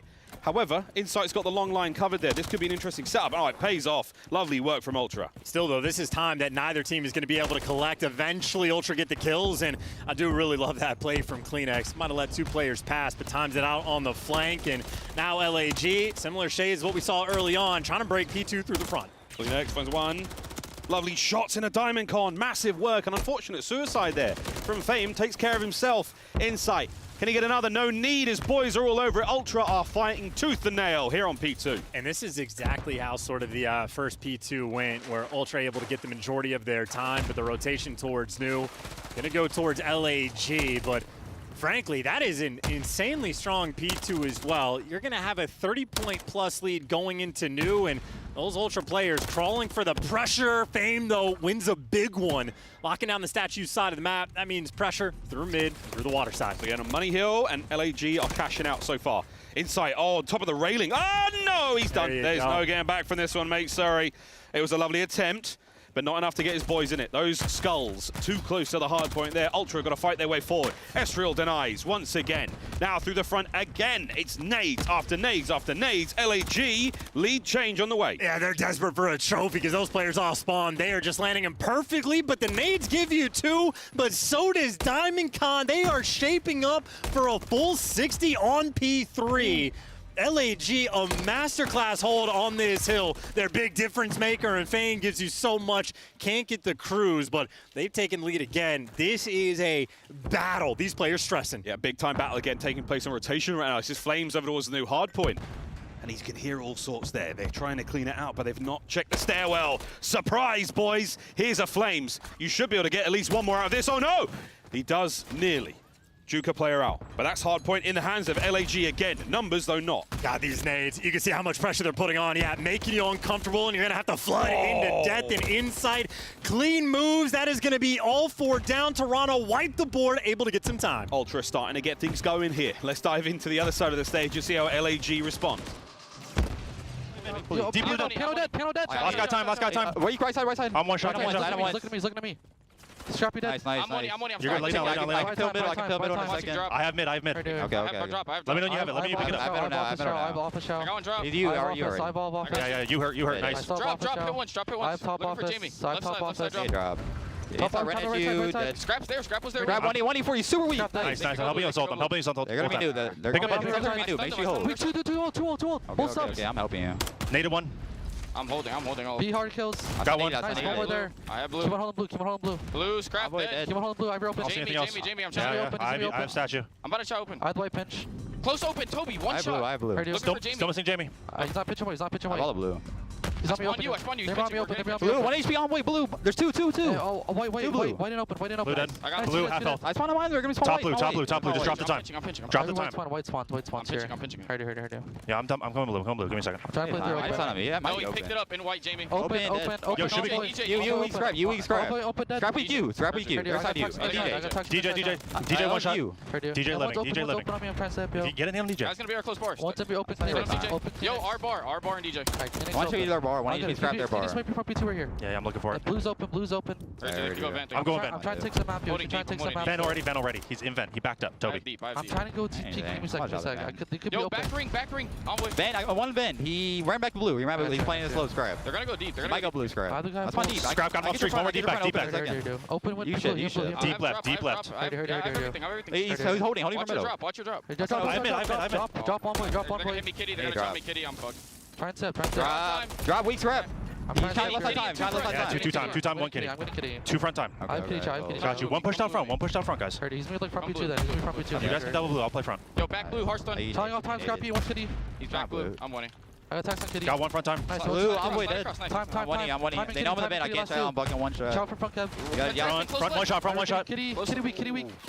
Oh, God. Well, despite the lovely listening from LAG and the brilliant comms, oh, boy, Ultra are alive and kicking, and this Estriel doing it all, mate. Dude, what a play just to give you 3. And now that could have been a moment for Ultra to run the lead up, and Estriel somehow digs from the depths, and now you get to play a keep away. And now from LAG, they're going to have the rotation to P3 for the 3rd time in this game, down by 20 points. Last time they gave you a full 60, and if they get a full 60 again, they win this game. Here we go. Will we see a Game 5? Will we be going to Rio?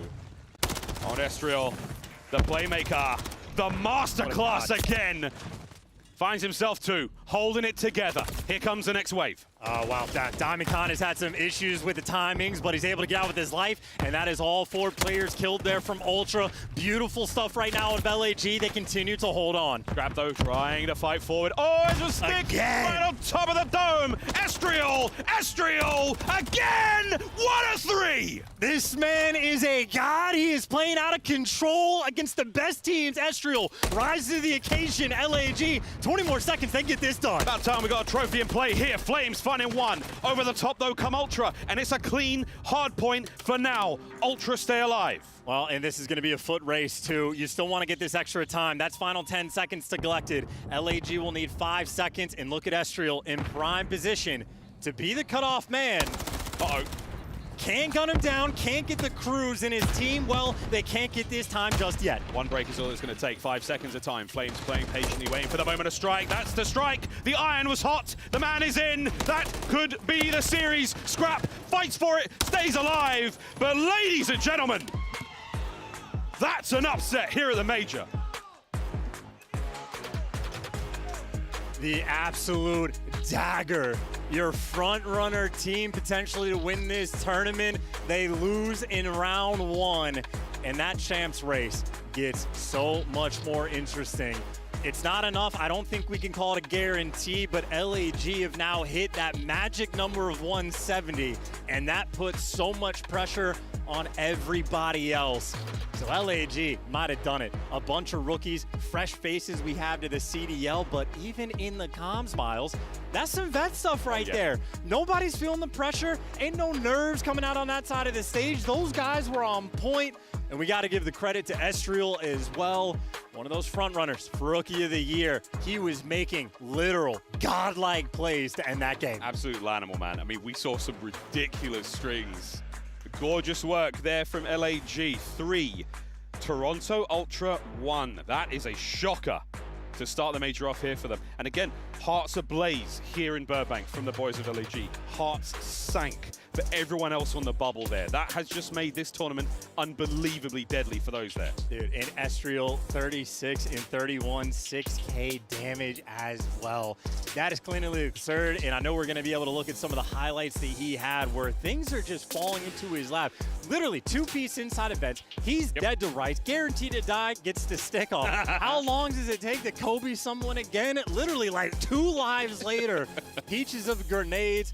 I mean, bow down to Estriel. That might be his best series he has had all year long. And again, LAG is a team that every expert has counted out. They get dished up Toronto in round 1. Nobody thinks these guys can do it. But here they are, guaranteed top 6, 30 CDL points. That is a spectacle of a performance. LAG out of control. Well, I'm not sure if we're on camera yet. No, we're not. We've just fist bumped most of the LAG players out there. Fame said, man, my season was nearly done, if not for that one. So well done, folks. What a start to the tournament. Look, a lot of experts said that LAG weren't necessarily going to make a splash. The 3 up there, they counted them out big time. They said they were just happy to be here, but boy, were they happy to be here. 3-1 the final score, and a brilliant performance out of all those players. Disgusting, disgusting work. The man of the moment, though, is Estriel. He's right behind me with Blaze. Thank you so much, Miles and Chance. I got Estriel with me. Yo, for the LAG fans in the chat, blow it up. I know you can't be here, but I know some of you guys was rooting for him here in the City of Angels. Estriel, how does it feel to be able to get this win against the Toronto Ultra? It feels great. We knew we had to come out. We had to play our good card, just play the best we could, and just do what we had to do to try and make champs, man. This puts us in a good spot, so. Definitely does put y'all in a good spot, and the job's not done. I know you guys want to come away with a dub for this tournament, but talk to me about this series and how proud you are of your teammates, especially in the hard points, to really shut them down and ice up the way that y'all did. I mean, usually we made a lot of mistakes sometimes in the hard points, but this time we knew we just had to play our best card and make no mistakes and just come out and play our best game. So we knew we had to do, and we came out and executed. So you definitely more. You definitely did, and you know, you got a lot of people clinched in the back, okay? You upset a lot of people getting that win. I don't know if people wanted y'all to get it, but you got it done. What do you want to say to the LAG fans that supporting you right now in the chat? Yeah, I appreciate everybody supporting us all season through the highs and the lows, and we're here, man. We're here. Hey, they're here, and it is not over yet. Show some more love to LAG, but that's going to do it for us on the stage. Chris, what's going on? What a fun series. Let's just say that. And congratulations to LAG.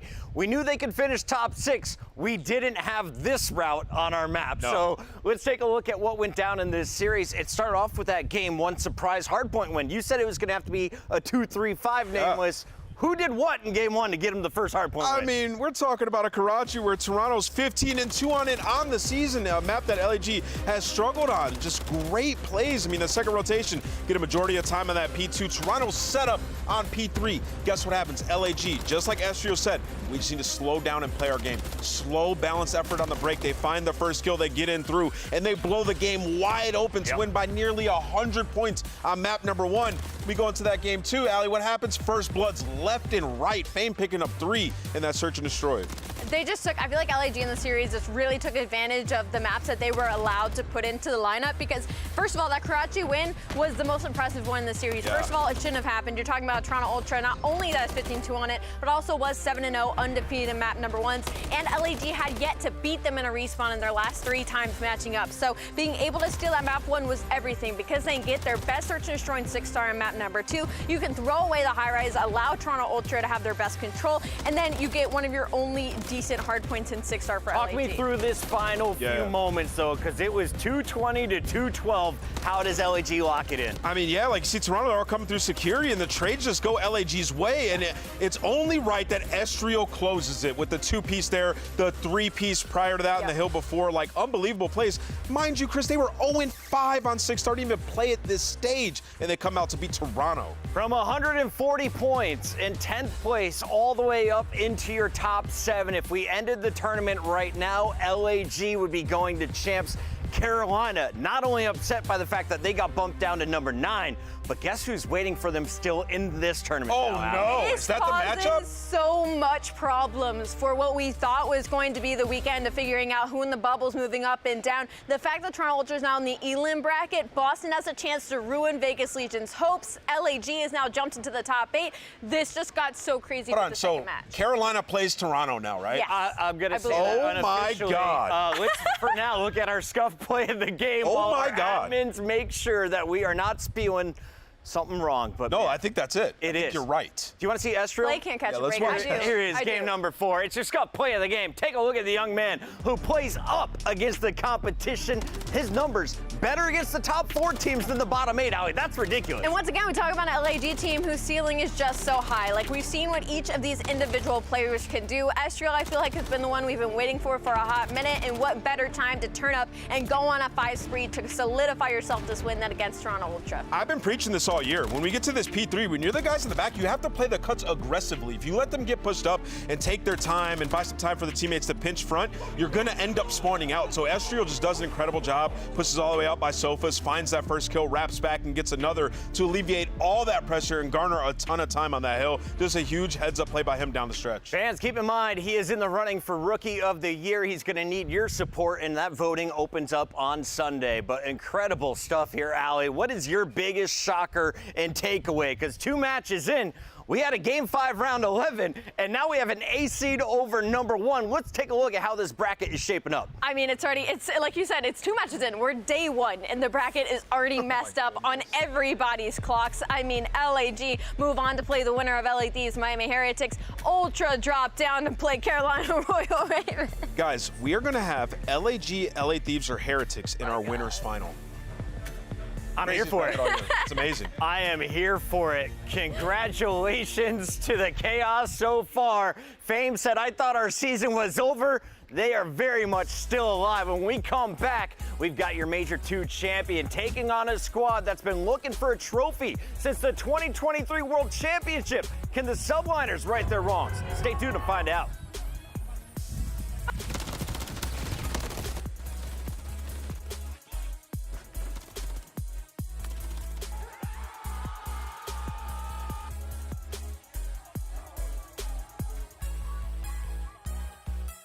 Upgrade your game with the Scuff, the official controller of the Call of Duty League. The Champs Tracer Pack is available now. The bundle includes the Reaper Operator skin, Ripper Weapon Blueprint, Death Stare Weapon Blueprint, Cuts Deep Charm, 2 calling cards, 2 emblems, and 2 weapon stickers. Use these items in both Call of Duty Modern Warfare 3 and Call of Duty Warzone. Available in store now using Call of Duty points.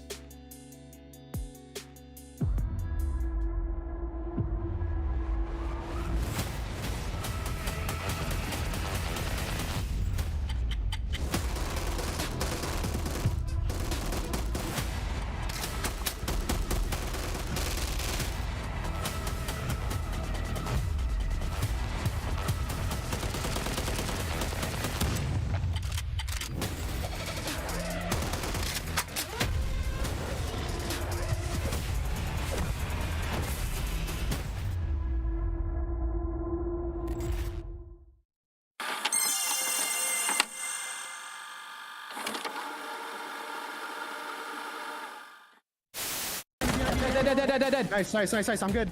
Nice, says. Another one, he peeked over. Hit the res dead. Hit the res dead. Watch out. I'm really weak. Here. Popping plates. Play down. Yep. I am. Oh, dude, I'm coming. Nico, you might be able to get me. On top. 3v1. Oh my! Oh my! Go! Holy shit! Listen, where am I looking here? It's Mother's Day, all right? Call your moms, all right? And maybe I'll call them too.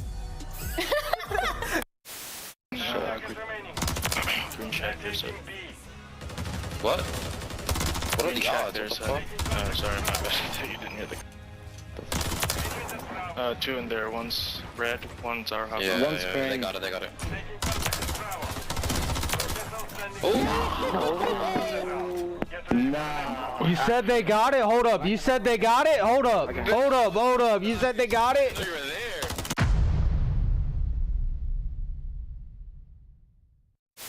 Talk about aggression. Rocker, 4 players over towards A. Zoinks! There's the second from Alex. Third for Alex. Oh! Fourth from Alex, too. We missed it. He's gonna close left. Dead. Nice. Good job. Yeah, nice. I'm on shot. Tempus freezer when he killed me. Okay. I'm chilling in. Oh. TK. Go back. Hold on.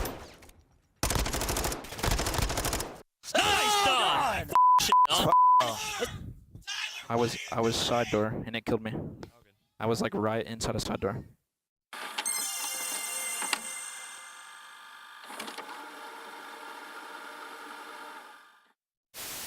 We're going to have some laughs during this match, Maven.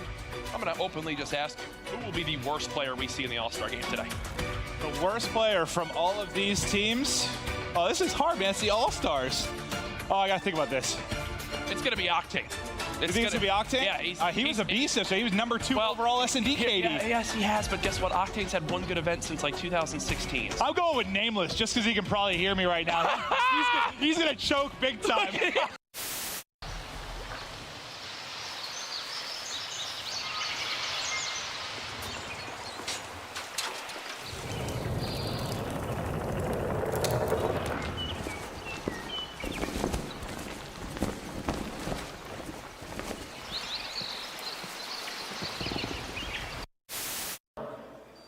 Just a question of, is that what he's going to do? But he's just going to spot him, but Cell, so clutch. A great search and destroy player into a one-on-one.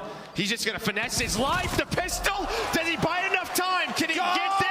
I don't think he got it. I don't think he got it. Close. I don't think he got it. He might have. He might have it. I don't know. Oh! No! Buys enough time. Oh my God!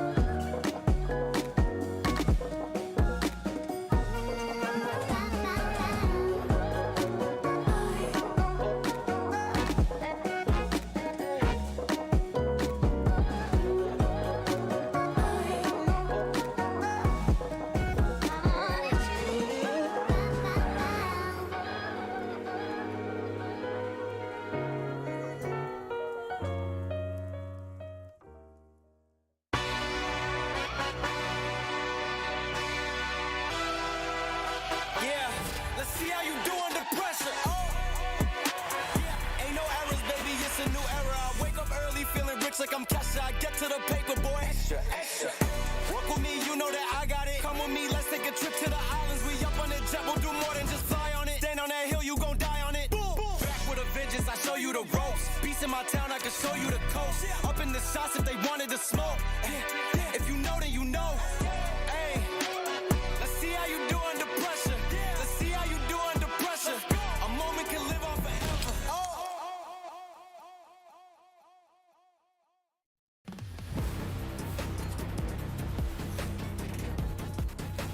empty cage. Now, though, we see a fight between two of our juggernauts. Our top 4 powerhouses since the start of the year have dominated.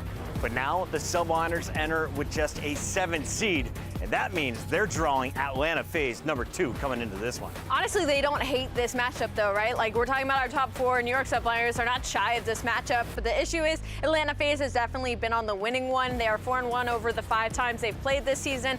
4 in a row for Atlanta FaZe, and they have just been dominating them in the search and destroys. So while our players are getting readied up, let's talk a little bit about this matchup. And we saw it earlier. It was a game 5, right, Nameless? And it was pretty close in the first search, not so much as the series went on. Yeah, I mean, you know, 2 search and destroy wins for Atlanta FaZe. They've been trying to work on their search and destroy. That was the main priority throughout this stage, and they did a great job, right? Like, we saw them improve pretty much in all aspects there. It just really comes down to New York. Like, what version of this New York team will we see? As Ali mentioned, like, this is New York's greatest opportunity to have a deep run in a tournament. Let's take a look here at Atlanta FaZe. This, of course, is our squad that won Major 2. They did it last year, but this year, the goal isn't just the major dubs. They want the big trophy at the end of champs. With Toronto out of the bracket at the top, you have to think this is Atlanta's winners bracket to run, Allie. Absolutely, I agree with you. They're at the top again when it comes to search and destroy. 8-2 in this split alone, 36-19 on the season, just #1 overall in that game mode. And Simp has just been absolutely unreal. 1.38 in that game mode, following right behind himself with 1.37.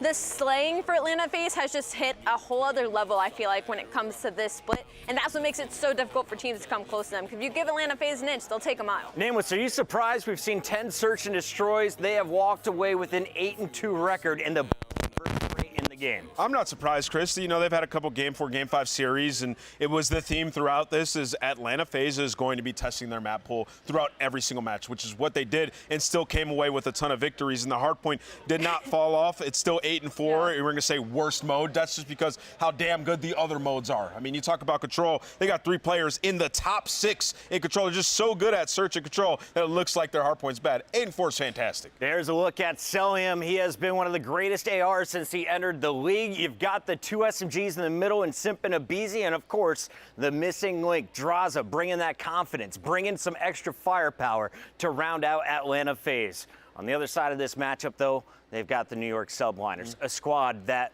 shocked everybody at champs. They rose the trophy at Major 4. They did it back-to-back for the champs, but they still made a team change, bringing in Sib. Paid off. It's paid off well. I think New York Subliners, regardless whether they made the change with Sib or not, I think would have found themselves in this situation when it comes to this game, just because it's a new game. Obviously, people aren't going to play it the exact same, but they're still in the top 4. They're still in the conversation. The issue is with Atlanta FaZe, like, they have the edge fundamentally in the respawns, but their slaying is just a hair short compared to Atlanta FaZe. And like I said, Atlanta FaZe's slaying has been a step above than what we're used to previously, and that's where the other top 4 teams have been struggling to push them for these wins. Yeah, I mean, you look at this roster, and you mentioned Sib, right, Chris? It's like him and Hydra have had a really good stage in hardpoint, both top 5. He's been putting down a ton of damage. Just as a unit, they haven't found the deep tournament runs that they have. It's been up and down. It's like one tournament good at hardpoint, next one they're good at search and destroy. And it's just flip-flop. They haven't put it all together at the same time, and you can see right now, they're in that hardpoint one, right? Like, they figured it out throughout this stage, largely in part due to the slaying from Sib and Hydra. 7-6 with a +32 margin is second in the league, and the fundamentals have been there. You know, they've been great at rotating all year long, but in this stage, they've improved their breaking a ton, and their worst mode control. 3-4 record, 1-3 in the last 4, and 4-11 in attacking rounds. They will have an invasion in this one, which has been a tough map for them as of late, but the defenses have been very strong in invasion, still 4-0 this split unscathed. There's a look at the New York Subliners. Hydra, the Rockstar, a top 5 KD, definitely in our MVP race. But I'm looking at Kismet. If they're going to win another trophy, it's the second SMG, the dynamic duo that needs to get it done together. Alley Cat, let's take a look at our maps and modes and how everything is going to be breaking down. What do you want to see? Well, so as I look at the maps and modes already in this layout, having 6-star this early, I'm leaning towards FaZe, you know, getting a lot of their picks in. I mean, the 6-star HP, 6-star SND, they're 3-0 on that right now. And then you move into an invasion, you want to lean towards New York Subliners, but they're 0-2 on that control actually during this split. So Atlanta FaZe looking to close this out really early in. Yeah, you know, I look at these hard points, I'm like 6-star, 1-2 for New York. Like, both hard points really just haven't been that great for them, but they're new and improved, right? So it's sort of testing their map here up against Atlanta FaZe, and then that invasion invasion control. Like, that's the map that they have been losing. Me and Merc were talking about it in the green room. We're like, we're confused as to why they vetoed Karachi, a map that they've been good at, that they beat Atlanta FaZe on. Well, they're going to go ahead and test it. They've had 2 round 5 losses. They've just been struggling on their offensive rounds, capping some tiers. Yeah, I think for New York to win this series, they have to win that 6-star S&D to push for that map for Karachi. Maybe that's going to be their game plan, because that map 1 and 3 does not favor them in the slightest. But again, this is the New York Subliners. If you get Hydra and Kismet going on a roll, we could easily have a Game 5 absolute banger of a final. Yeah, and for Atlanta FaZe, like, when we saw the video of them earlier in the season where they were like, you know what, I would rather win champs than win every single major. It's all preparation for that event. For them, obviously, like a win here would be fantastic, but you just want to learn more about each other and your system, and they've been testing their map pool this entire stage. So for these guys coming out here trying to beat New York, they've done it plenty of times before. They could do it once again, but it's time for the match. Let's get it. Clint and Joe, take it away.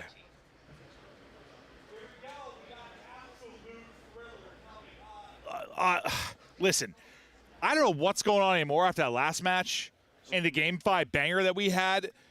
I don't know what to expect, but you know what? It's FaZe, it's Subliners. Let's have a grand, sexy time. Yeah, I mean, it should be a good matchup. I mean, it feels like this is always going the distance, right? But FaZe have owned the matchup. I think the first time they matched up early in the year, New York were able to win it in 5. Since then, it's been 4-0 for FaZe.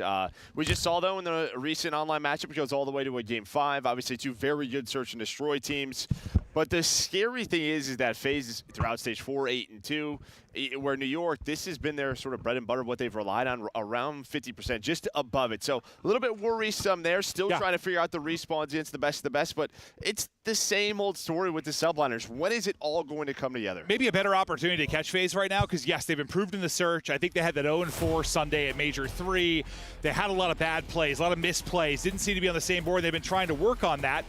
Maybe you have a slip, though, a little bit in the hard point. You've been losing some where you were dominant, where you look so good in Vista. You've been falling apart there a bit. You haven't been as good in the respawns. Maybe a chance for Subliners to strike? Yeah, maybe. I just think maybe it's tough because you go with this 6-star, and I think if you're New York, you look at the map vetoes, just 6-star, they're only 1 and 2 on the year. Maybe scrims have been going better for them. Yeah, you never know. This has been a very solid map. Well, right into it we go. FaZe first to set the tempo here inside the point as Hydra comes bursting on through. There's going to be individual talent all over the place in this matchup. As Hydra off to 3 straight early. Yeah, I mean, 3 straight for him, and now Kid's been able to find the 4. So some nice early time, 20 seconds left. Sib watching the rotation down low. He's able to win that first gunfight over towards that P2 area. But, I mean, Kismet, Sky's locking this down. This is going to be great early time. And you see Hydra, he's just making sure they have P2 control. Was there anything when you just saw the overall best of 5 that really kind of surprised you? That control pick. Yeah, right. The control veto for Subliners. They opt to ban Karachi, which they just won versus this FaZe team. So we're going to go to Invasion, which has been a little bit wishy-washy for the Subliners. Well, we'll see how that one ends up playing out. But for now, focus back over to FaZe inside of the hard point, trying to rack up some time. You had a great start out of the P1 if you are NYSL, but answering back for now on 4 straight will be Celium. Simp still looking to get his first kill on the board. You know, he's had some slow starts across various hard points. He's weird, like 1 in 9, 1 in 10 starts, and then he really starts to come alive, but kind of uncharacteristic for one of the most consistent players of all time. Yeah, but the ARs are locking it down. Draza with a triple still looking for number 6. But you aren't wrong. Normally it's on Vista, I feel like, when we see that. Yeah. He does not pick up the rotation. Hydra is going. It looks like he's going to meet up with him, though.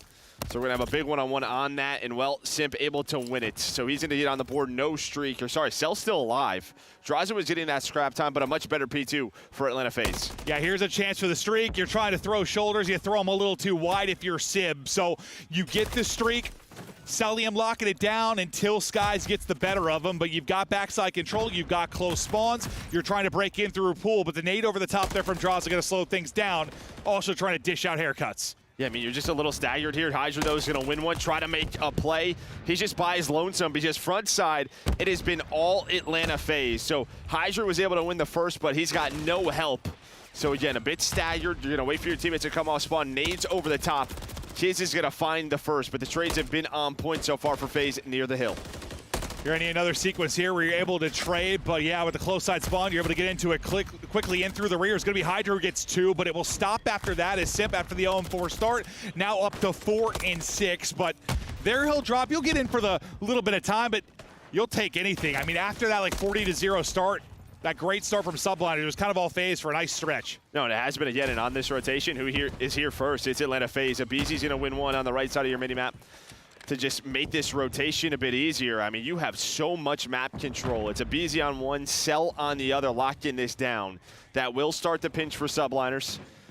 As well, Cell will die, but they win it on the other side. So, all right, we know where they're coming from. Let's get into our setup now.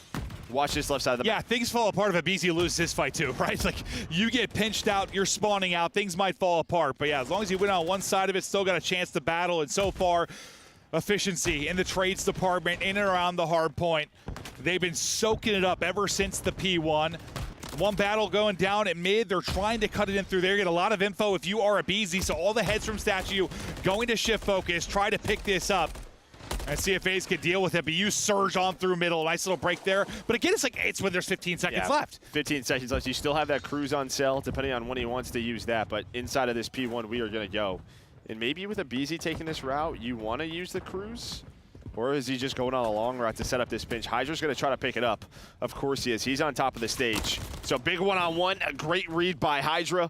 Able to win that, and that will slow down FaZe for just a moment in a good 10 seconds here at P1. Yeah, I mean, you run that whole route to hit the left push, then spawn out wide right, like you're just trucking right now if you're Abizi. But a great pickup by Hydra, like you said. The tiny tears get involved with the Abizi right back to it. You take that route, and then he's like, I can also just punch you in the face. Yeah, just run right down the middle, down the middle of the map. Obviously, the nades, stuns are on point. We're right back into it on the other side. Jump the Subliners. Still 25 seconds left. Both teams trying to fight for this before we rotate over towards P2. Sky's just trying to get some shots in. You see the spawns are there for Subliners for P2. Maybe FaZe not going to read it. Cell is going on a long route to try to win rotation.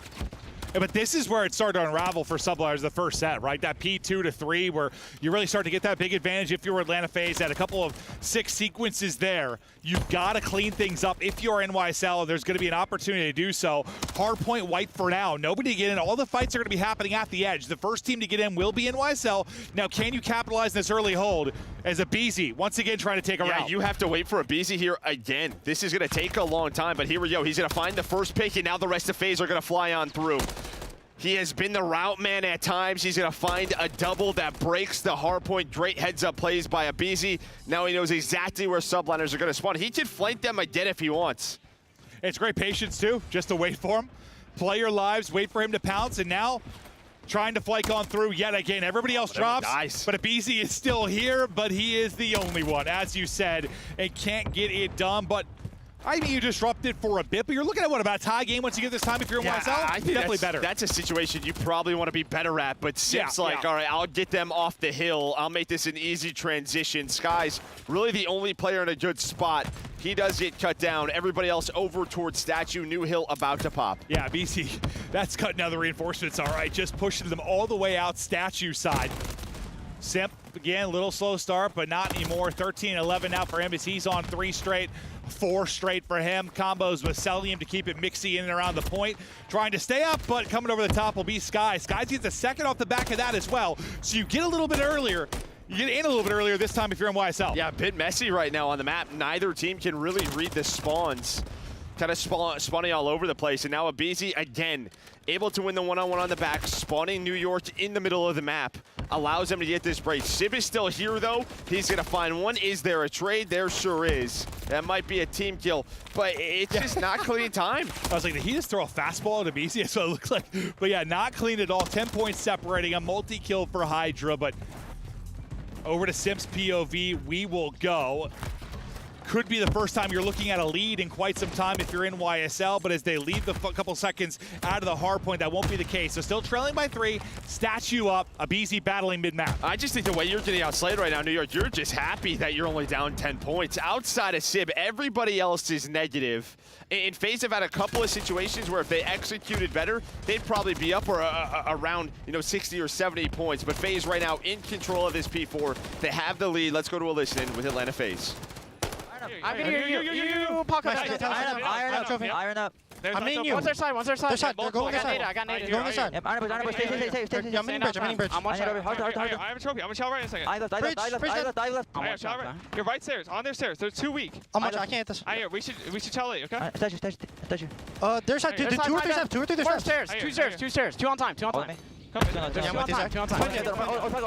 You. He's in bunch of Pago. I have your slide, Zach. Give me disco. Let's say you. I'm getting out. I got stunned. What's disco, I think? It's you too. Give me disco. I'm inside. We should tell it. So I'm trying. I needed him disco. Naded him. Done. Nice. I'm watching you open. Lights again. Lights, Caesar. I have open. He's ironing. It's 2 lights are ironing. Lights. I'm holding open. I'm holding Disco. open. Disco. He could be open. Nice. Sit down. Are you? One more open. Open. I don't see him here. It's open. Open. Open. Nice. There's time. Yo, one more curve. One's open. Trying to pinch. I hear. I'll see him open. I'm naming their time. Open. Dead. One more on their side. I'm sitting down for a second. Try and chow. Kids, their side time. I can't tell. Kids, their side time. He's laying down. Nice. Their side time. Disco you. Dante, their side time. He's laying down their side. Triangle new. Nothing on mid.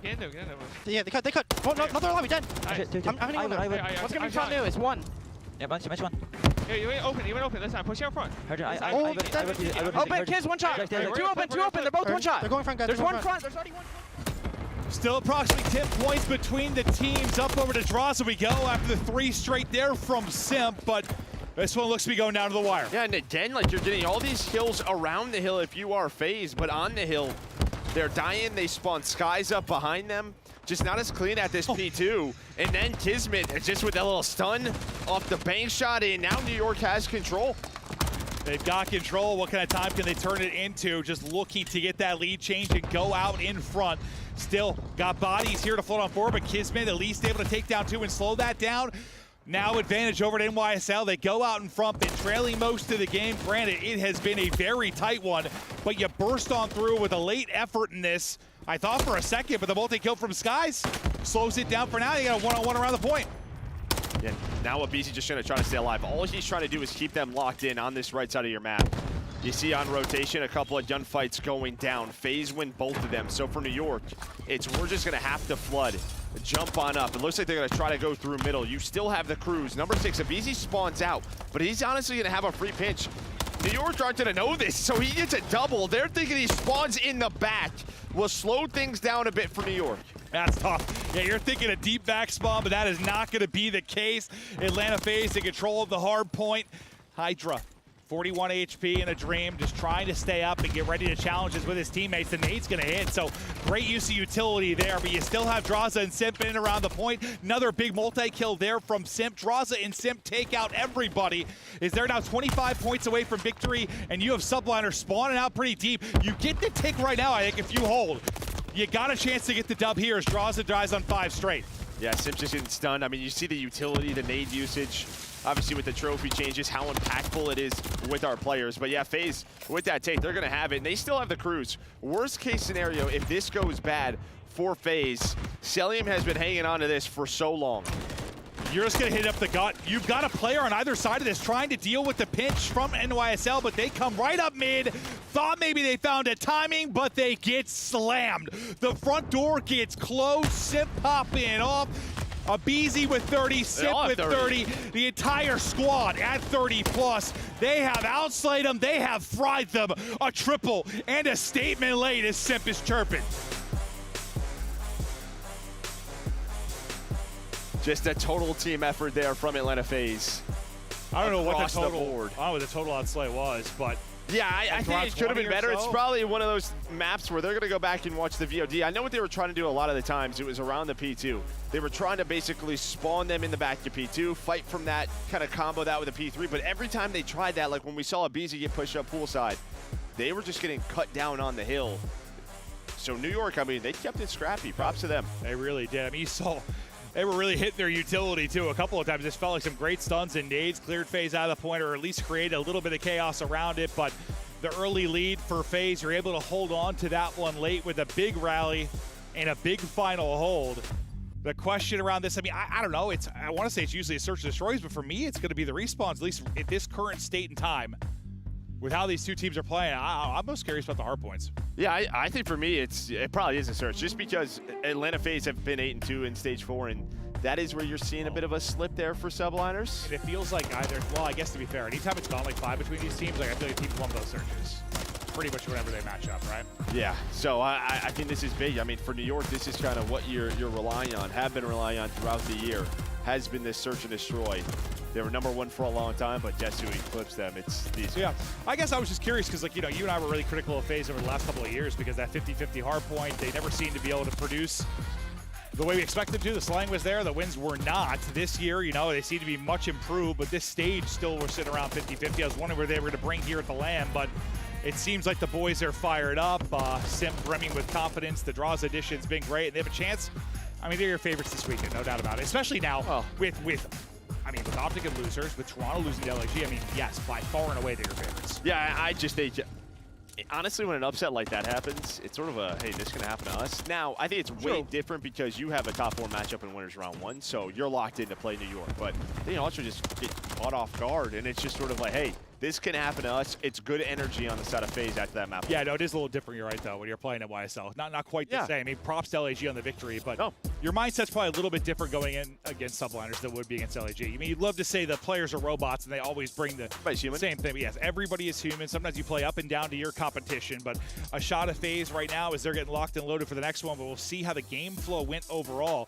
I mean, it was just a lead for FaZe throughout most of it. After that first P2, you finally got a lead late after just barely trailing throughout most of it, but couldn't capitalize in the last couple of hard points. No, honestly, like, New York did a good job just staying in this game, very much so. Obviously, you saw the slang on the side of FaZe. Everybody was popping off. They had multi-kills. The P1s, I think, for New York is what really stood out. That's where they found a good chunk of time each time we got there.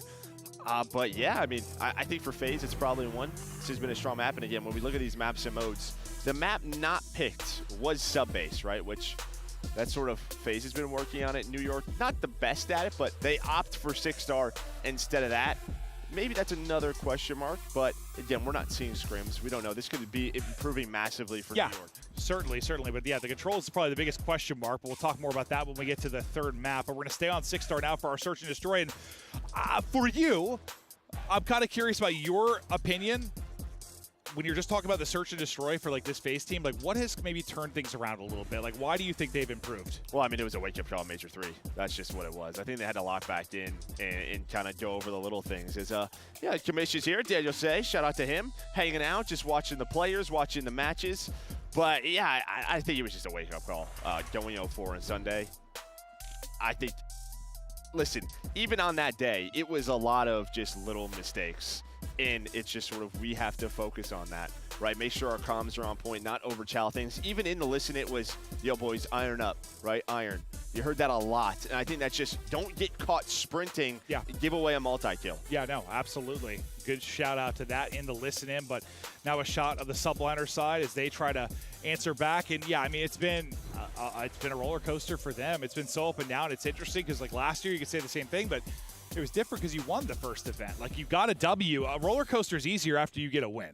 You're still chasing that elusive victory. Yeah, but where it was like that, it was that last major when everyone was like, they're ahead again. They figured whatever issue they had back into it, and they were the favorites going into champs. That's what's always the last major. Obviously, you have the qualifications for top 8, but history shows you do well here, you have a very strong chance at winning champs. We've just had a lot of it. We've had a lot of it over the years where teams are able to win the last event, then take champs, usually quickly following it.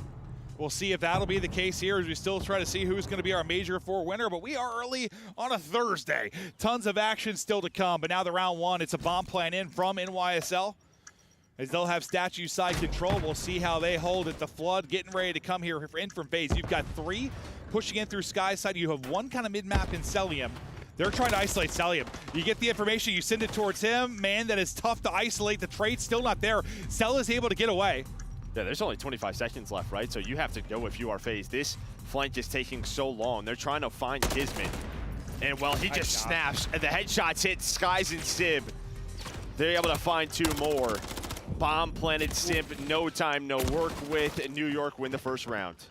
Yeah, he gets that kill on the cross, maybe, but nah, even then, probably not enough time to go. But I thought after Cell got 1, really gave you a good chance, but yeah, it took so long for everything else to develop. It's like they almost thought that New York were going to panic and run into that middle, right? They just kind of waited. It was a 2-2 split, and both the guys mid just kind of stopped. They were hoping to catch a New York player, maybe trying to catch Cell. Well, probably trying to catch Cell. Or repinching. Yeah. Repinching them just didn't happen. And that's the issue on sort of flanking on this map. There is so much on the offensive spawn to clear. Oh, yeah. You saw how long it was taking for that part of it to develop as Cell got away, but try to do things here on offense. As they begin to work up towards it. Yeah, no, I was like, why didn't I hear my voice for a second? Yeah, sometimes I get the box wrong too, Joe. I'll just be hitting mute or talk back on the wrong thing. I'm just yelling at the fans. It happens. But Cell gets another first blood here, as he'll have the 2 to go. I know so that's anytime you guys want me to mute Maven, I have the button. Yeah, you do have the power. I have the button. I just hit this. Go ahead. Thank you, Joe, for showing up the power of our equipment. That sounded inappropriate as well. Depends. Yeah. In your mind, absolutely. Yeah, my brain's a special place, Joe. But statue side setup, trophies are out. Bum. Getting ready to go, but Sib is what here. can Sib find here? He's like a little spider or a snake, but a super dead one. Yeah, I guess a BZ hunts spiders and snakes because he was able to find him. Yo, I can see him run around the woods, dude, just chasing snakes. He's twisted. I mean, you're like too old to know, but there's like this dude I watch on like TikTok, and he just literally just goes around the Everglades and the Amazon and catches snakes, and it's insane. Yeah, no, that sounds absolutely insane. I don't have TikTok on my phone, Joe. Simp gets a kill. Sky's last one up. Obliterates Simp, and now to a 1 versus 2. 35 seconds, though, to go. Yeah, he's 4-0. He's just going to play his life right now. So FaZe able to find that first blood. They rotated through A over towards B, get bombed down, and now Sky's. He's going to find a nice corner, maybe a drink, maybe a beverage, and maybe look at this view. What's his name, like Anaconda Hunter? I forget his name, dude. Oh. He literally walks around forests like the Amazon, the Everglades. Snakes don't actually freak me out. It's just spiders. No, spiders give okay, well, he touches those, but he's just barefoot, just hanging out. Barefoot? He's insane. Nah, his brain's got to be studied. Same goes for Cell. It's a brain that's got to be studied. Speak of the devil. Fist bumps out, round went in, tied up 1-1. As you bring it back. And for the most part, I mean, calm, cool, collected there. Sky's in a tough position. Really just going to play around the streak, so he'll have the 4-0 that he'll carry on through. Nice start from him. And now I think if you're FaZe on defense, again, you kind of throw in that flame play. I've seen them try to incorporate it.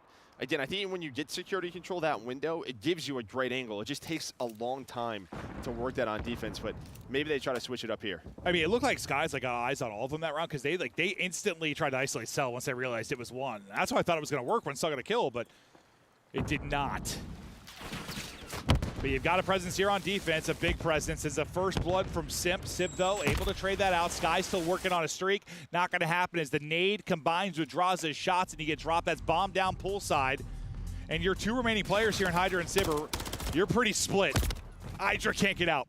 And that's just a tough call because New York's thinking B's going to be open. They're going to try to stack A, right? Bit of mind games in FaZe. They just played their same defense. They sent 2 towards B, 1 middle of the map, and said, if they go A again, we'll retake. It's just right into a trap. Well, that's what we'll kind of keep an eye on is how they try to change that retake, as you mentioned. They already showed the flank. Now New York, they're still in the same setup, so we'll see how they opt to try and attack it next time. Probably back to A, and then we'll see how the retake works out. But final view, Cell, as he gets the kill onto Sib, but another pretty chill round for FaZe. I just see Tucker up there just phasing up, dude. Oh, love it, dude. Nah, it's this kind of environment, just with the desk, the head-to-head, the cage. It's cool. It's cool.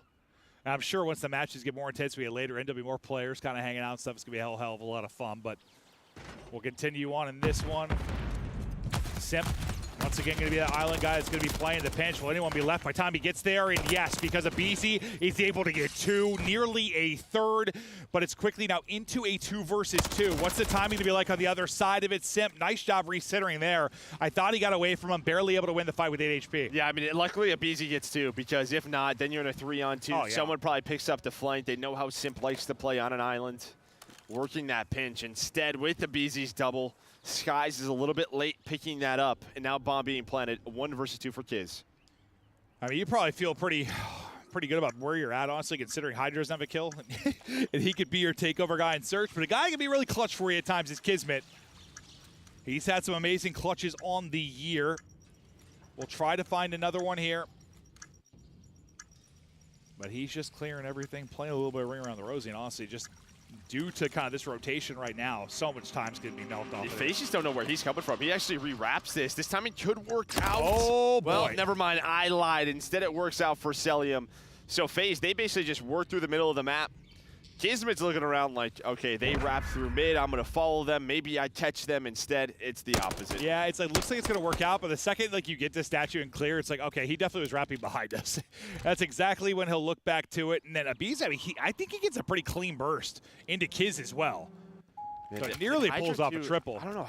Hydra, maybe the trophy hit him, but like even Abizi was shooting more to the right, like expecting to have to hit a shot or two more, maybe a nade connected, but Hydra got melted. Yeah, no, he did. Same setup for FaZe, pretty much, right? Like 2 mid, you're 2B. You take a look at this again if you're subliners, maybe want to call their bluff. But now as you're seeing the presence here, this time you're at least able to get the first blood, but it's almost instantly answered as you get a kill from Simp. And that's going to be Bomb. Probably, yeah, I say, Bomb's down. Like, how do subliners now have to take this position? You do have a bit of a timing here. What was that? Drazic going on a full flank. So Simp's going to pick up the pinch, right? Because they know Sim got a kill in the middle of the map. So he's going to watch the flank, and on the other side, there's a flank play happening. So it's pretty much the same call. Just who's this going to work out better for? Sim's able to find it. And now Drazic just buys enough time for his teammates to help. No, that really was like both teams thinking the same exact thing. Just one person gets the kill, the other does not. And now Skies last alive, 1 versus 3, 30 to go. Bomb down, backside of Tiki, and again, just one of these like clutch scenarios that seems impossible just based on the clock. I mean, if he had Bomb, he was able to wrap it, maybe get it down or something, but like you lost Bomb in a real tough spot. Now you got Cell on 4 in a row, Simp on 3 in a row. And after that round 1 victory, things have started to slip away. Some of the New York timings these last couple of rounds. There we go. Will find Celium, and not enough time on the clock. A round done. In the end, just the FaZe defense say, hey, go A again. New York just haven't taken that site. No. And, well, the fact you have a 4-1 lead, you haven't really had to change much defensively. If you are FaZe, they'll just keep to their 2-2 through A and mid until they've got to do otherwise, or they just decide to hit something. We'll see. But so far, it's working for them. Hydra's still looking for his first. He's only, 176 damage. He has found nothing. They have taken him out of this one. One of the better search players in the world. Sip and Cell handling business right now for the FaZe side.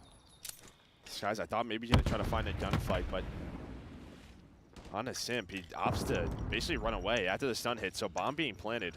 I'm actually confused why they didn't try to take down Simp once that stun hits. But here we go. Smoke is down, and again, Hydra's going to have to play around it. Him and Kismet, it's not those two. It's Sib and Skies who find the first. But Cell and Drazi, the AR, is going to make this a 2-on-1. Nice little jump shot there to get the head of Sib and finish that. Skies, again, last alive. The one that has to try and clutch, able to win one. Hits a burst and a half maybe, but can't take the fight. 5 straight now to FaZe. And I think those were the rounds at Major on Sunday that, like, they were losing some of these. Like, there's 17 seconds left. I don't know if double challenging this is the right call. It's not even like they double challenged. It was very late. But here, you get the first 2 kills. And then, yeah, Hydra in the smoke goes down by Cell. That was Sib actually gets clean. caught. That was nice. Yeah, nice little wall bang through. This is close, though. Yeah, down to 50 HP. There's 15 seconds left.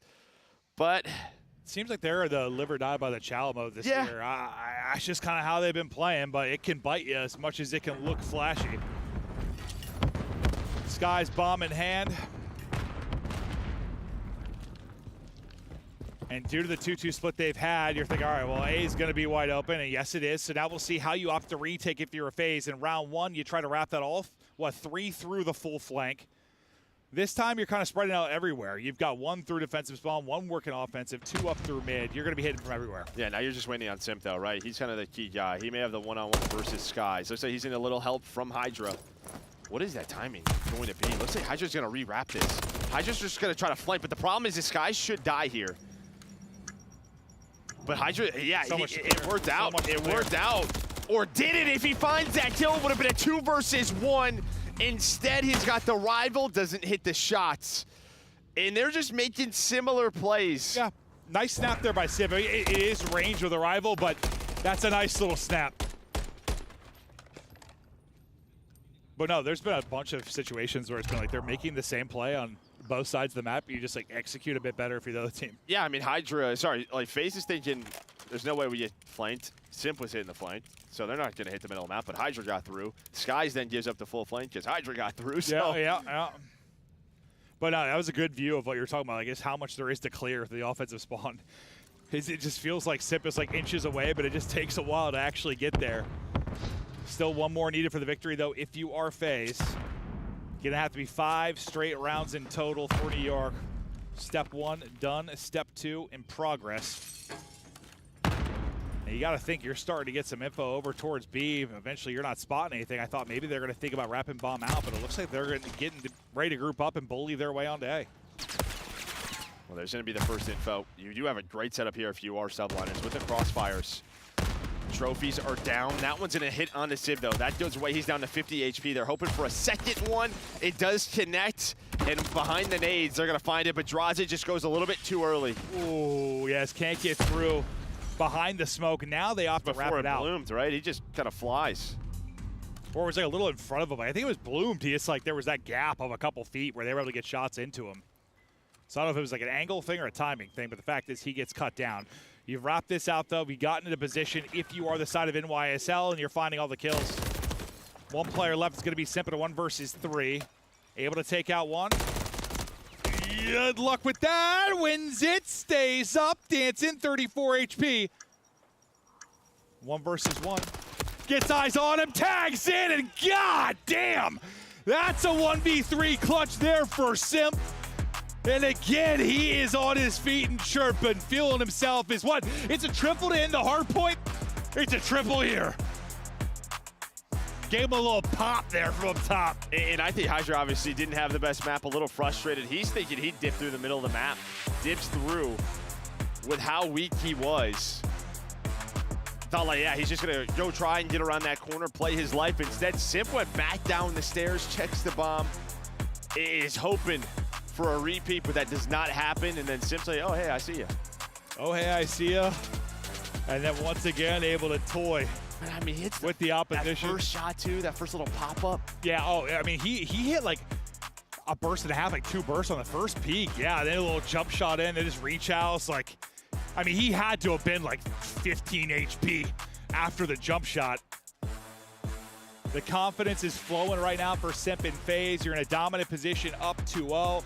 A real tight back and forth hard point, but this one was, I mean, I think you saw a lot of moments and rounds where you can see it's 2 very good search teams. They have a very similar mentality of what they're trying to do on the map. Like, one team just executed a bit better or won a big gunfight when they needed to. Yeah, I mean, outside of, like, there were a couple of rounds where you had numbers. The 2-on-3 that Cell and Draws were able to win, that one.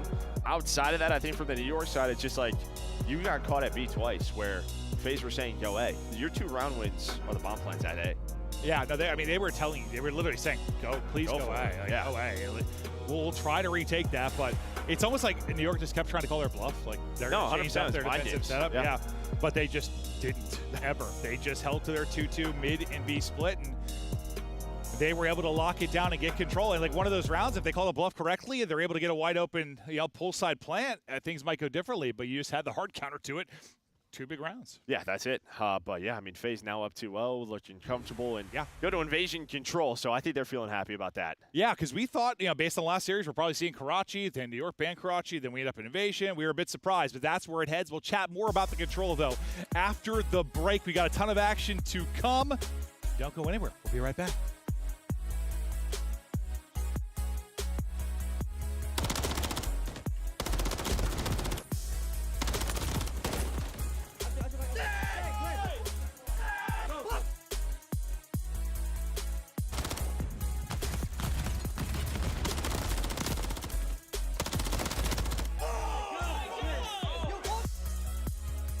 Upgrade your game with the Scuff, the official controller of the Call of Duty League.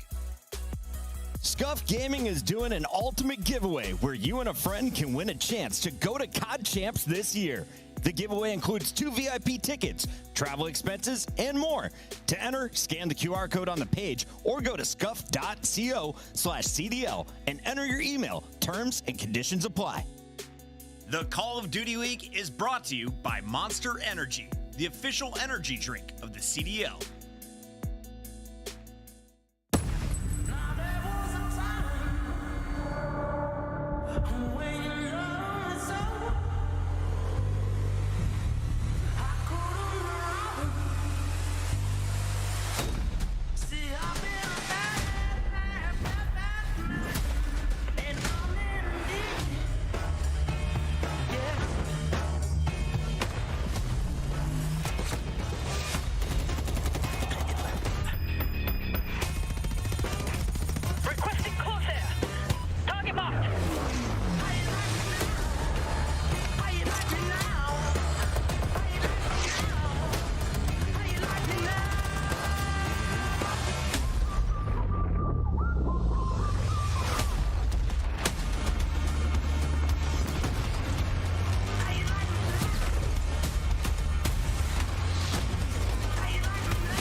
Hey everybody, we're back! It's Major 4. We're taking a look at the Scuff play of the game. It's old Papa Simp popping off. Yeah, he's able to find the first, but I think what's so impressive, this second kill. He's getting team shot, pops up, reconnects. Then Hydra thinks he runs away. He does the jump up, mantles up. Simp just ready for the next gunfight, has the Renetti in hand, hits the first couple of bursts and says, you know what, I got enough in the Renetti, in the secondary, wins the map. Hydra frustrated, not the best map, who could be one of the best players in the world. Oh, I mean, he's usually, he's one of those guys who says like good for double digits in Surge. Like he's just so consistent in the mode, but maybe arguably the best to ever do it. By the time it's all said and done, if not already, depends on who you talk to, Simp is insane. Guy's God, and unfortunately, he's in his bag right now. I mean, just how clean even the Renetti shots are. A little fadeaway up over the top just makes that kill look easy. It's not an easy one. And he has had a fantastic series. Really well-rounded effort in the map 1. Same in map 2, really. FaZe are clicking right now. They're looking dangerous. No, they are. And, you know, again, yeah, just they've been 9-2 since that Major 3 Sunday. So really stepping up in the search and destroy. But you can see right there, Hydra in this series, just a .72. I don't know the last time we could say that for that man. Even against FaZe, feels like he's always putting up numbers. Yeah, maybe it's an off day. I mean, everybody has it. Yep. Could be an off day, could not be feeling well. Who the hell knows what it Might is. Just turn it on right here. We're on the West Coast. We're too far away from France. I don't know. But he's already on the board, Joe. He's ready to get a rock and roll, and they're going to need him. If you're going to win a matchup like this, he is your superstar. They need him to go nuts. It's just hard to hang with a team like this unless you get it out of your super mega superstar. But as we go to Invasion, we know FaZe have been the best control team in the game. That's been a thing, it feels like, since the inception of the CDL. Well, yeah, 14-3 on this map, and Sib, he's going to keep this going. He's able to find Sib. Going to get that progress now, start to push up. But yeah, what we kind of talked about was the one thing that Subliners had was high-rise control, right, versus FaZe. So you get away from that. You've played Invasion a couple of times. FaZe start to win that, so what happens? Karachi comes into the mix. The last time these two teams played it, well, New York, they won Karachi in round 5. So we were thinking we were going to play another Karachi. Instead, I think FaZe are probably happy with this to go to an Invasion. Yeah, I'm pretty sure, we can hear the players are pretty close to him. Like, Simp's not usually in that mode where he's just screaming dead every kill, but he is doing that right now. Like, guy is brimming with confidence, and kind of like Hydra got the kill when he got off to the 4 straight and shut him down. Like, he's going to need to probably have more moments like that. It's Skies that's maybe started a little bit slow in this, looking to still get involved. It's a Beezy on the point, just trying to be a threat. The help is working up, trying to avoid the nades. The nade shots going to combo, but Draza putting you away and sliding across. No way. And re-challenge. This guy is a psychopath. Oh my gosh! What am I watching? Draza's a lunatic. What? I mean, he just kept running. He just kept going. You already have another player in a BZ back onto A. Kismet, though, with the heads-up play, just gets the cutoff, able to get the double. But we are quickly, only 10 lives left for New York. Yeah, there has been a lot of gunfights. Is all, well, you try to go through a door, door hits you in the face, you back up, go back through the door, doors in Call of Duty doors. As Simp gets one and then ends up dropping, but minute 10 on the clock, 12v9. You know, BZ, I mean, he's been living on the 8 point. He's 2-5. He's got a couple of deaths on the objective, so he's going to get around. You kind of see Hydra looking around. Sky starting to just trying to see where this guy is, but he gets behind enemy lines, and again, just pausing the clock. Every time that he pauses the clock, it is an advantage, due to the life advantage for Atlanta FaZe. The lead that they have, this is exactly what they want. Now he's going to help his teammates leave the base. He's going to snap. They are just making plays left and right. Yeah, it seems like it's after these first couple of maps, all respect has been thrown out the window. Like, they just feel they're the better of the team. They are going at them. But you know how it is. One map can flip everything. You get a win here if you're Subliners, suddenly we'll be going to a map 5. You never know. You got to close this out if you are FaZe. Got still time and opportunity here to either bleed them dry or get the round victory. No respawns remaining. Just Kismet, Sib, and Skies left. Skies is weak. They're isolating him. He's able to get away, though, and Kismet there through on the help, but he will eventually get shut down. Now to Sib and Kismet. 15 seconds to go. Can they somehow get this to the clock? But the problem is you've already got somebody at the point, so the answer to that is going to be no. Sib gets one. Kismet pounces, and Kismet gets fried. FaZe are roaring. They're all just winning gunfights. I mean, plain and simple. Like, they're just doing some insane things. Like, we're just seeing FaZe at one of their highest points right now. I feel like they've been like that at times this year, and it's been the whole shooting bodies, ego channeling. Like, that's been the mentality for them since Draws has joined, I feel like. But I also think that is what's costed them sometimes in Surge. Like, they just do, like, that. You talked about them, it's like double challenge, maybe we don't need to. Like, they want to chell everything, and then you lose the gunfight, it's suddenly, oh, well, crap. Yeah, so I mean, if you look at stats, the good thing for New York coming into this was that they had a 100% defensive win rate. Now, an 0-2 map breaker throughout Stage 4 on this map because they couldn't win an offense. But round 1, that 100% is gone. Okay. So now you're really worried if you were a New York fan. I think you might have already been worried, but yeah, really worried now might be the case. But you can strike back on offense, suddenly things will get interesting. Skies tries to get on the point, doesn't really turn into anything. The chows continue there. It's a tiny terrace, double chow, and take down Sib. No opening on the map yet for subliners. As they're looking for something, and they are just greeted by bullets, it feels like, at every turn. Yeah, they kind of know that they can't wrap to B, right? Okay. Simp's there. Simp and Cell, though, they both win some gunfights. So they get the trade, and now they can start to work the B point. With that early A hit, they knew that the B pressure was going to be there. So let's take the middle of the map away from FaZe, then kind of collapse onto B. Nice shots there from Hydra. Looking for another one. Beautiful there from the top rope, able to take him down. Progression going. 3 are going to be dropped, and now you get Hydra to a deep position where they're going to need to look for him. Well, he's going to get stunned up. Don't see this spot too often. Nice little angel there. Simpto going to pull out the grenade, at least finds one.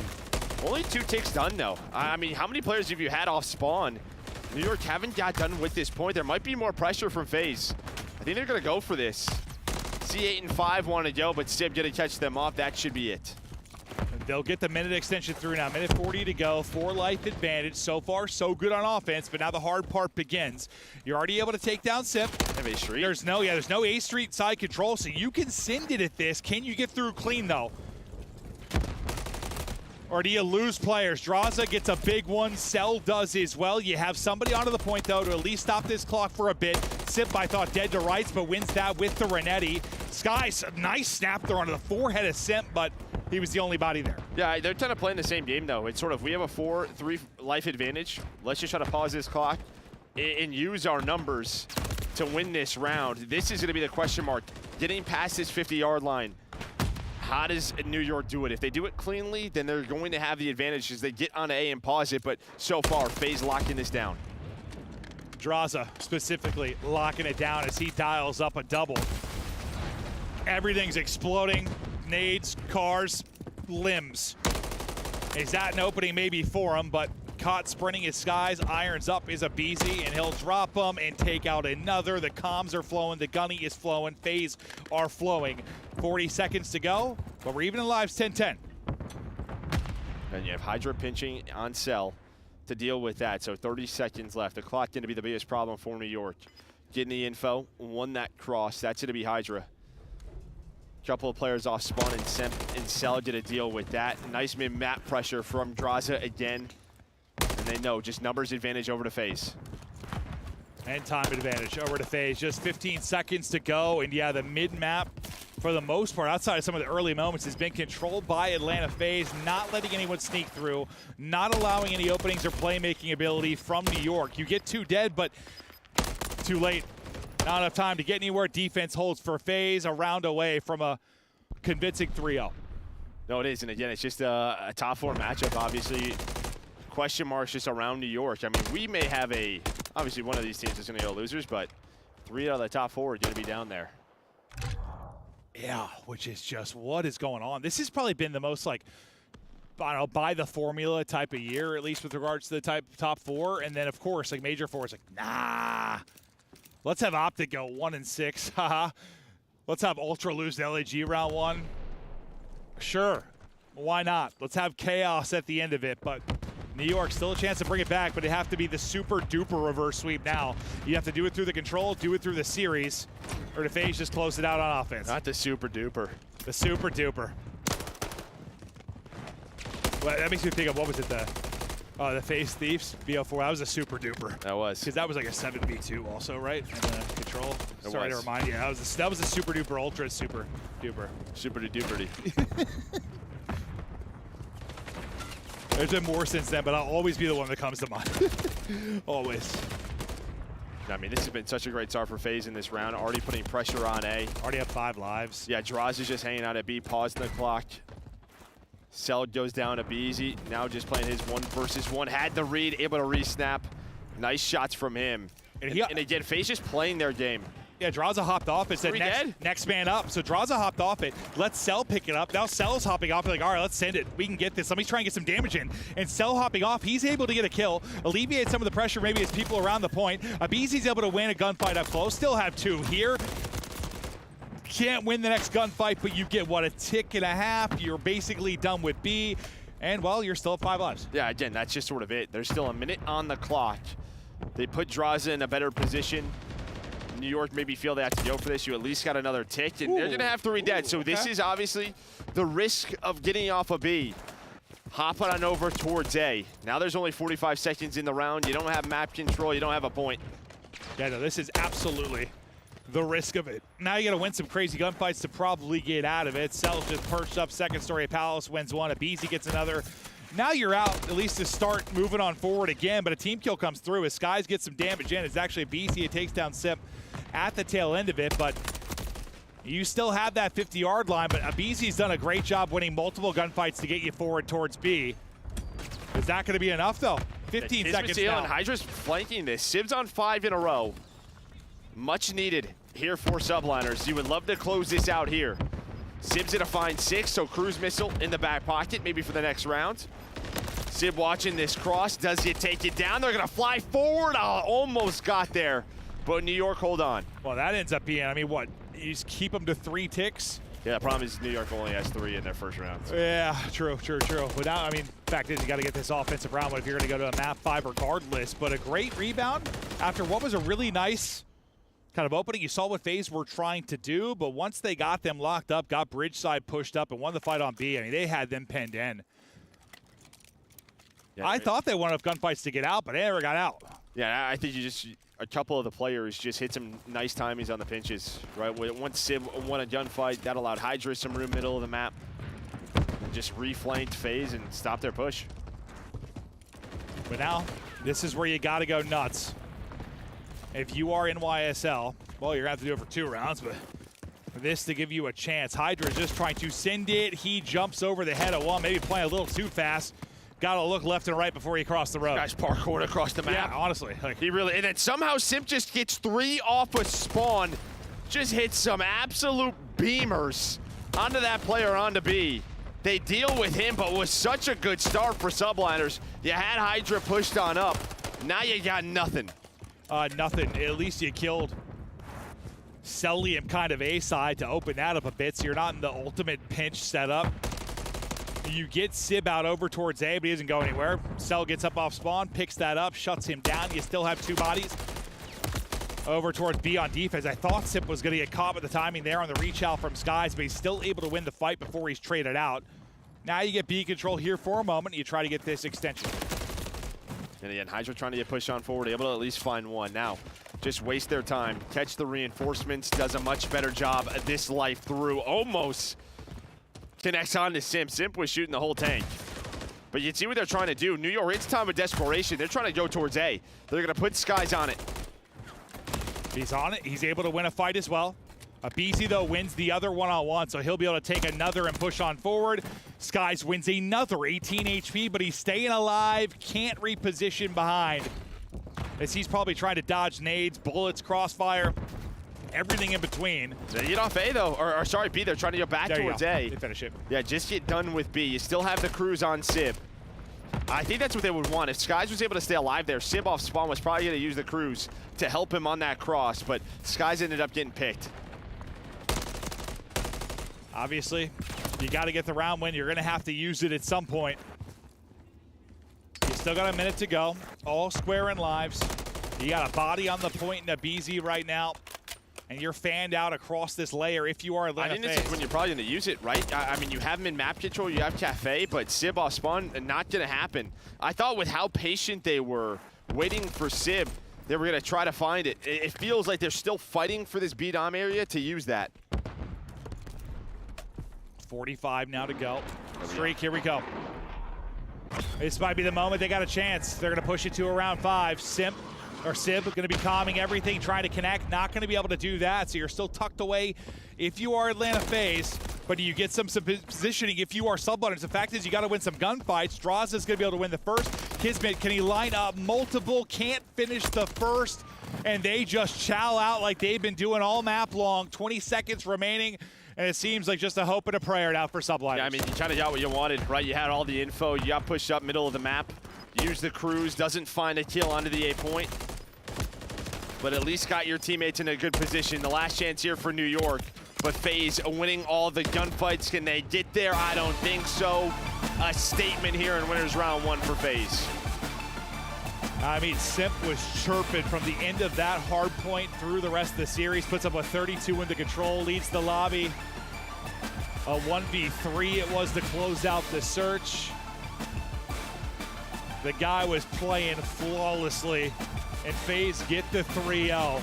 Got to be a frustrating loss there for NYSL. Just the fact, I mean, maybe, you know, you go to every match expecting to win, hoping to win, but you know it's a tough matchup against FaZe. You just hope to push this one a bit deeper. Yeah, I think you just want to show again. This is kind of show a you can problem. compete. Like, yeah, you've had some really good moments with New York. Even in like series, they've been this up and down team depending on game mode. Yeah. This one, I think, one of their weaker showings, honestly. And honestly, it just wasn't a great series for Highrise. It was. I mean, yeah, he stepped up better than I think he did the map 3. He had some moments, but they're gonna need. They're in a position right now where they just need him in every map. Yeah, like you do. And he's one of those guys that can put up in every map. But when he's fallen off, I think it's just much more difficult on the team, and just didn't have the most stellar of series. But in fact is 3-0 for FaZe. So after started with a crazy, well, I mean, everything was wild to start. We had that crazy map 5 with the comeback, 3-5 comeback for Surge. Then we have the upset there for LAG. Then I'm thinking, what the hell is this going to bring us? But this is just, I think you set a FaZe statement. I mean, you're still not on our level. It's FaZe before Get Sunday. back to the lab. Right. Yeah, true. True. It's the staple. It's just been a question of once we get to the Sunday, what's going to happen? Or if you play Toronto Ultra. Yeah. I mean, but to be fair, like there have been some years where they've been to a lot of finals, but they weren't like really playing all that well. Like they limped into some Sundays. Like pretty good start. This is more of a jog. Yeah.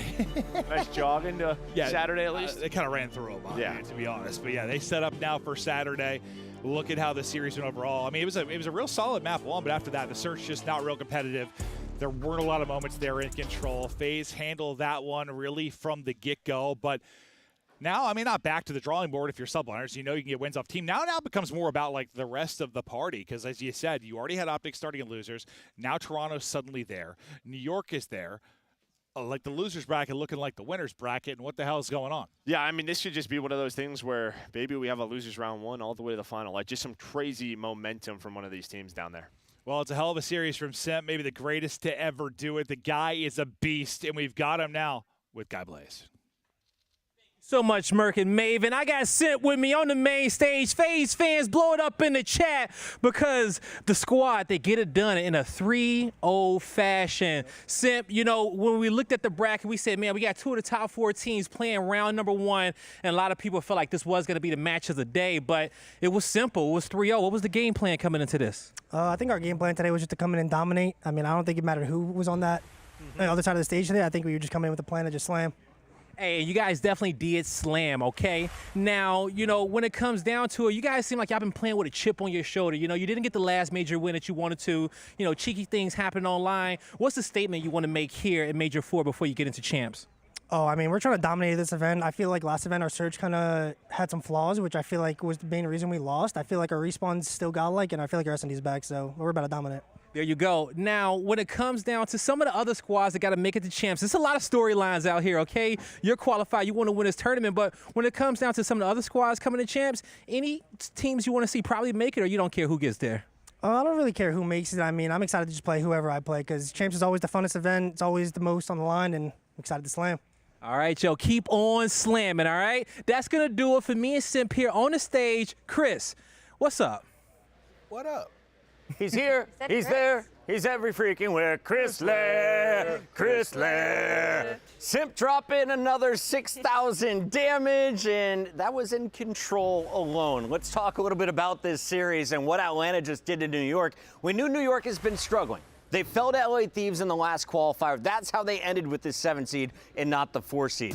They draw Atlanta, and they look good. Game 1, after that, this was all FaZe. Yeah, the stats set up the way this match was going to go perfectly. I said New York had to take map 2 so that they could push possibly their best respawn in that map number 4, but The S&D lands on top again for Atlanta FaZe. They've been unreal with it during the split, and New York Subliners just a very slow start in that opening hard point. The sling was not on their side, and Simp, BZ, Drazen, and Celium had a absolute time with it. That map number 3, all of them 20 kills. Simp going 35 and 25. They were just outslaying the hell out of them. Yeah, I mean, I look at the map spread, Chris, and I'm like, I see New York's vision of trying to get to that Game 5 high-rise where they feel kind of comfortable, but I just don't see the avenue to get there. You take a risk with a 6-star, it's pretty close, you get edged out, you just don't have enough reps. You got 3 times you played it. And then we go to that 6-star S&D, Simp just goes off. I mean, 10 and 5 with a 1v3, kid's unreal. Then we get to that invasion. Once again, they're just giving up way too many ticks on their defenses. Although they're winning their defenses, giving up ticks, which if they did go to round 5, they wouldn't have had defense anyways. So for the New York Subliners, struggle once again versus Atlanta FaZe. Simp, he's simply that guy. Let's update you all at home where we're at in the bracket as we now have 3 teams moving on to our winter semifinals. We have one more match to go, and that is a great one because it's also going to have implications on what's happening in our elimination bracket. Alley Cat, break it down for me. We've got FaZe, Surge, and Gorillas in the winter semis. Like, this was already like a very high-octane match for LA Thieves, Miami Heretics, and their road to chance, but because of the LAG win over Toronto earlier, that just throws a wrench in everybody's plans. Like, that makes this match that much more important for these 2 teams that LAG has the possibility to jump. Yeah, you can't go to lose bracket here, Chris. Like, as a former player, I look at this, I'm like, this is my best opportunity to get the deepest run that I possibly can. LA Thieves and Heretics know what is before them. This is a massive match. 3 of our top 4 seeds waiting in that elimination bracket, which of course will kick off tomorrow. But when we come back, it is the final fight of the night. LA Thieves looking for a battle of LA, but first, they got to get through Miami Heretics.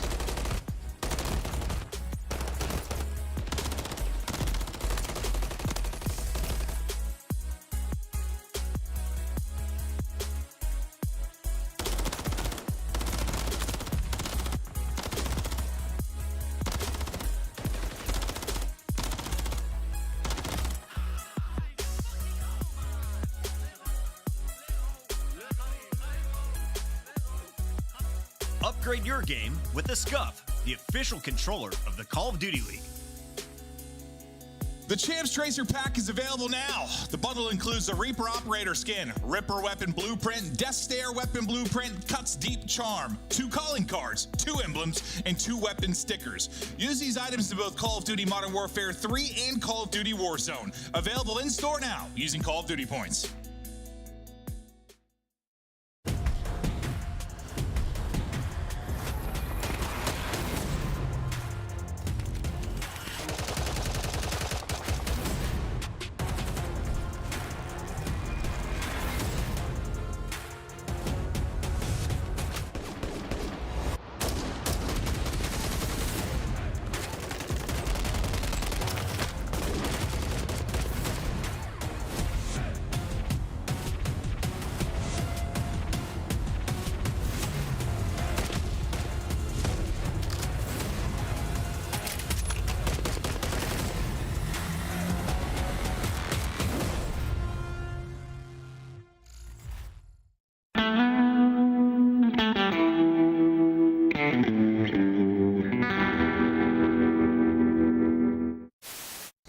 Now, last one up. He's got a trophy though, right? He threw a trophy out. He threw a trophy out. I think this might be too slow. Either way, he got it. Oh, he does get it. Yeah, it was too slow. He gets it. He just hops it right away. Nobody checks the bomb.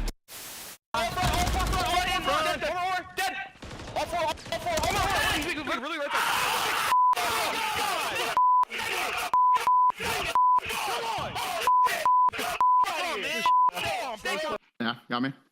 Don't even worry about it. Got these guys on. So go next. Don't worry about it. Yeah, Did you go next? Just go next. Just go next. Yeah, we're good. Oh, we gotta laugh that one off, boys. Oh, yeah, we got that one off. I'm bad. We gotta laugh that one off. Correct. No, he's mid desk, laying down mid desk, the long desk, snaking the long desk. Nice, Clay. Good Let's go, Clay. Let's go, Clay. So ran at him, bro. Yeah, you should have with the Vaz for sure. All good. It's up and about, as is tradition. We're going to fly towards that ring, that first hard point, as both teams will jostle for position. New York in first. Over to Celium, who finds 2 right off the rip, makes it 3. FaZe will take those points. And I don't think Hydra's is going to be in a position to at least get towards the bomb. He's going to get up with his life. Oh! Akko, the 1v2, takes him off to the fuse in the perfect amount of time. And Krim cannot believe it. Let's take a look at this again. Look at the top side of your screen. Oh, inches away. That's got to be 0.2, 0.1. And also...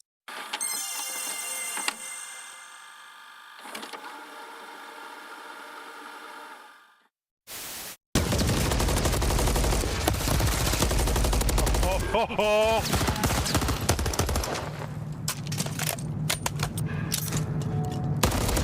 my God. Oh! 3 bullets. 30 seconds left.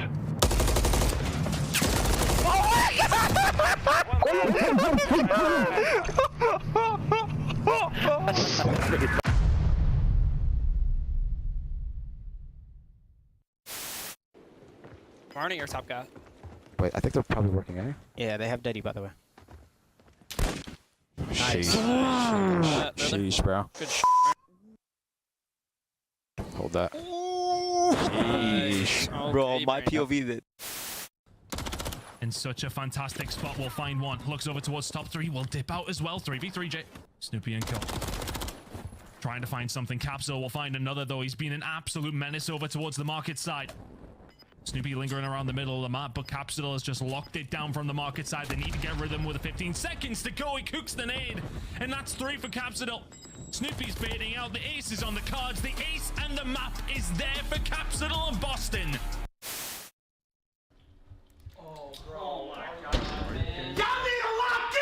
I'm trying to make ends, I don't want to make amends, and I came to the lens. I mean, seriously. 1, 2, 3, 4, 5. Yeah, I'm turning up to the sky. Yeah, I go up till I get right. I ain't really trip till I get by. Yeah, I'm going up to the top, Dubai. If you think I'm playing, just know it's on side. What you on? Hit you with the more tight. You don't kick till you don't, bitches on sight. Try to walk in with the limelight. I come up with the kush right. You know better than a shot right. What is it? Yeah, I'm cooking. I'm coming in, feeling super saiyan. Oh my God, you think you was it? Use a little. Yeah, I'm coming in. Stop playing. What the talk about? What you saying? The Call of Duty League continues live with Major 4 as Miami Heretics are ready to take the stage. Vikal leading the way, the only member from this Florida team that returns for this new season. They've got a new name, new jerseys, and they just came out of 2 wins at the previous major. Will Miami be able to keep it going here at the final major of the year? I don't see why not, Chris, right? This Miami team has been special, but so has the LA Thieves, as you're seeing right now, walk out looking as confident as ever. And the guy in the back watching the troops, Ghosty, has been electrifying this year. Unbelievable with the AR in his hand. Alec, yeah, let's start here with the Thieves because we commented at the end of our last post-game show how well they were communicating. Nasty jumping in on the mic, making sure that his team is aware of what's going on. But Kremp's numbers have also been ridiculously good for this team. What do you see when you look at LA Thieves? When I look at LA Thieves, I just see a really high ceiling. When they can all put it on at the same time, I feel like we got glimpses of it near the end of this stage when Kremp was having a good time. Nasty was taking over in a couple of respawns, forcing the game 5s. Like, we know what they're capable of. The biggest worry right now is that 80% of their points were online. That is the highest in the entirety of the league, and it's on kind of the shoulders of Joe Deceives, right? Like, this is a younger player who has had the expectations to be so high on him, but unable to perform. That was a good sign right out the gate. Seeing Smile? Joe Deceives smiling, happy, comfortable. There's no fans here, and it's not Joe Deceives hasn't had good moments on LAN. It's that we've been waiting for him to be fully confident and comfortable and translate the online into a dominant LAN performance. And, you know, we talk about it all season long. 15 points is all they've gotten on LAN. Right now, 15 points. That's 1 match win in an elimination bracket. 1 match win. They could get 30 with a win here. And when you talk about it, they played Heretics at the last tournament. That game 2, round 11, they lost that, which changed the tides of the whole series. And for the LA Thieves, best mode has been search and destroy. Ali, they've been unreal there first opening. And that's the game 5 that they won against the Subliners to get to this position. They had to reverse sweep online. Ali, if they're going to falter anywhere, what's the weakness of this squad? It's going to be in the hard point. Respawns just haven't been great for them. It's been really average, and they have a kind of poor map pools, and their setups haven't been great, and neither have the slaying. Joe and Nasty and Kremp right now are rocking 0.8 and 0.9, so the slaying is what really hurts them, especially against some of these top teams. Yeah, go ahead. I was gonna say I got bad news for some LA Thieves fans. You know, for the maps in this series, they're 1-4 on these specific hardpoint maps that you have here. So maybe they got some tricks up their sleeve. Let's take a look at their opponents hailing from Miami. The Heretics enter with the 5th seed. They had the same match record at 4-3. LA had the tiebreakers, but since adding Real, it looks like a different Heretics lineup. They've tried multiple different iterations of their starting lineup. This is the best we've seen from them yet. Real's been kind of like their backbone since he's been added into this roster. They have strength in all game modes, but he specifically helped in that HP and SND because they're always good at control. 4-3 in that game mode. Their top 3 fundamental team. It's just the edging out and slaying is really going to carry them through the series against the LA Thieves. But their best mode's actually Search and Destroy. 4-4 record isn't a crazy to rock, but they're a top 3 defense team. The only issue right now is that their attack has not been great. And versus a team like LA Thieves, they could easily exploit that. Yeah, I would say their Search and Destroy is like falling off a little bit from last stage until now, which is fine because they're still sitting at 50%. Same thing with the hardpoint, 50%, 6-6. They're currently on a 3-map losing streak, 10th in holding. But I will say Metals has been unreal in hardpoint, leading his team in damage. The kid's crazy in Search and Destroy. So I mean, for this roster, like, they just have, versus the bottom 8, they've been so comfortable in every single outing that we've had. It's just the top 4 giving them problems. So head into this one, they feel pretty confident given that they've improved their control in this stage. Overall on the season, they were tied with Seattle coming in. Well, Seattle is already up to 200 points with their match win earlier in the day. To keep pace, Miami needs to pull off a dub over LA Thieves. Let's see the maps and modes. Both teams struggling in hardpoint. So whoever takes this game 1 is going to be feeling really confident moving forward with the rest of the best of 5. And as we look at the map set layout, you talk about that opening hard point, it's going to be Rio once we do see the layout, and that's going to favor Miami heavily. That's going to be their best arch HP. It's sitting at 2-0. And following it up, we got that invasion search and showing neither of these teams kind of prefer it, but you move on to that Highrise, you're talking 3-1 for Miami Heretics. They love the respawns in this series. Yeah, I mean, I think it's pretty even across the board when look at these maps. Honestly, I think we go all the way to a Game 5 here, and, you know, in Game 5s, LA Thieves have been pretty special. It's hard to call. I don't know. I kind of heavily have to disagree with that. You're talking about 1, 3, and 5 heavily in favor of Miami, and then for LA Thieves, they have none of their best maps on this. You don't see a Rio SND that obviously is going to get banned by Miami Heretics. They're 4-0 on that map specifically. You don't get a Highrise Search and Destroy. You don't even get an Invasion Control, which they're 2-1 on. So for LA Thieves, you don't feel comfortable on any of these maps. Guess we'll have to find out. It's time for our Scuff Pick'ems, and Allie, do you still have the lead? I do still have That means you have the honors of going first. Where are you going in this fine fight? with that. Vamos, so I'm going with Miami Heretics for sure. Alley Cat calling Miami Heretics here for our Scuff Pick'em. Nameless, you are just 1 back. Who do you see taking this? I'm going to go with LA Thieves. I think they get it back in blood. They take this series Game 5. LA Thieves struggle on land is the thing that concerns me. Joey D smiling. That excites me. I'm going with Miami Heretics, though. Vikal said we're not scrimming too early. We're going to save our energy for match time. They're ready to go. I think they're ready to take this series. Let's send it over to our casters to find out. Thank you very much, Desk. Wow, what a day it's been. And possibly the most important matchup, I think, of the entire competition today. Or this one, I mean, someone is going to mess those standings up to a point where we may never recognize them again. It's like the first half of this tournament is like the setup for all the champ spots, and then the second half, we just get to play the actual tournament. The most important match might have been LAG because they beat Toronto, and things were already weird. Now they're just weirder, but this is the next one to fall in line to sort of set the stage. The 8th team right now in CDL points is LA Thieves, sitting just behind us at 165. We have said 170 is that magic number. Again, LAG has made things weird, but this is a match neither squad wants to lose. Loser has to drop down and play Optic Texas. So the potential to get double rounded is absolutely here. But because of how close this race is, it's just going to force Vegas or Carolina or even Minnesota to win at least 2 series. But again, tiebreakers can be out of control. Everything can still happen in this tournament. Just for the fact that 3 of the top 4 teams are in losers bracket, it opens up the CDL points floodgates for everybody else. But again, Thieves, they are just trying to hold that line. It's against Miami. They could try to get it done. I have no idea. I think it was Miami. I'm not sure. That scared the daylights out. Could have been Josh. I don't know, Josh. I don't know who it was. I don't know what it was. No, it was Miami. From Miami. All right. Nice little medal. Referee confirmation on that one. Woof, we're ready to go here in the cage.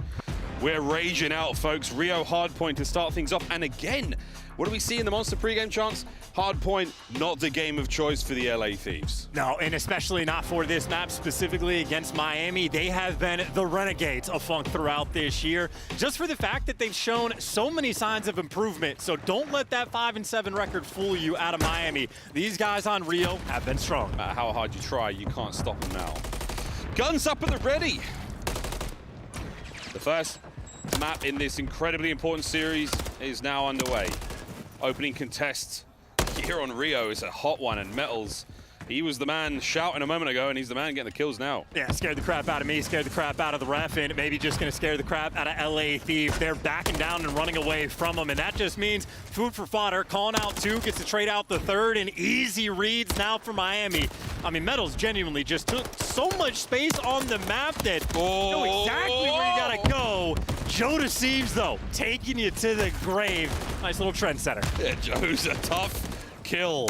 Ghosty trying to help out, and Vico on the fadeaway. Lovely damage, but howdy, boys! Oh, no! They line up for Vico, and that puts the Thieves down 3. Yeah, and a clean 4 down. Everybody going to spawn out as well. It was a 2-point difference between these two teams as P2 pops, but Miami, opportunity to run it up. They have, again, taken so much space on the map that they might have a couple players die, but off respawn, they're just here to dish out some extra damage. The Rival 9, a.k.a. the Pebble Shooter. Joe is so hard. Well, that Pebble Shooter, Joe's is looking great. His thing's slinging rocks.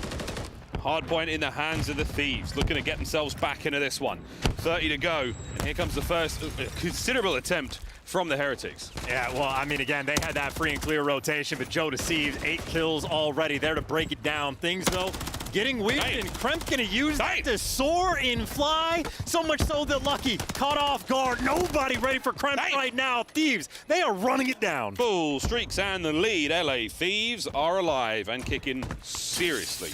Eyes on Metals, though. Sneaky, sneaky Metals. He might wait for the second lad. Oh, this crew's gonna be a big surprise. There's one at the back. Metals is gonna have to make a move. Will he be taken care of? It's gonna connect, put Lucky in a bit of trouble. And finally, you have the back spawns. Or do you? Kremp's got one more kill to get. And he's still smoothing. My word, what a series of events. Yeah, tough to actually make that work, but the comms for LA Thieves must have been on point because they hunted every last player down, and now you're using that just to win the rotation. Free and clear so far.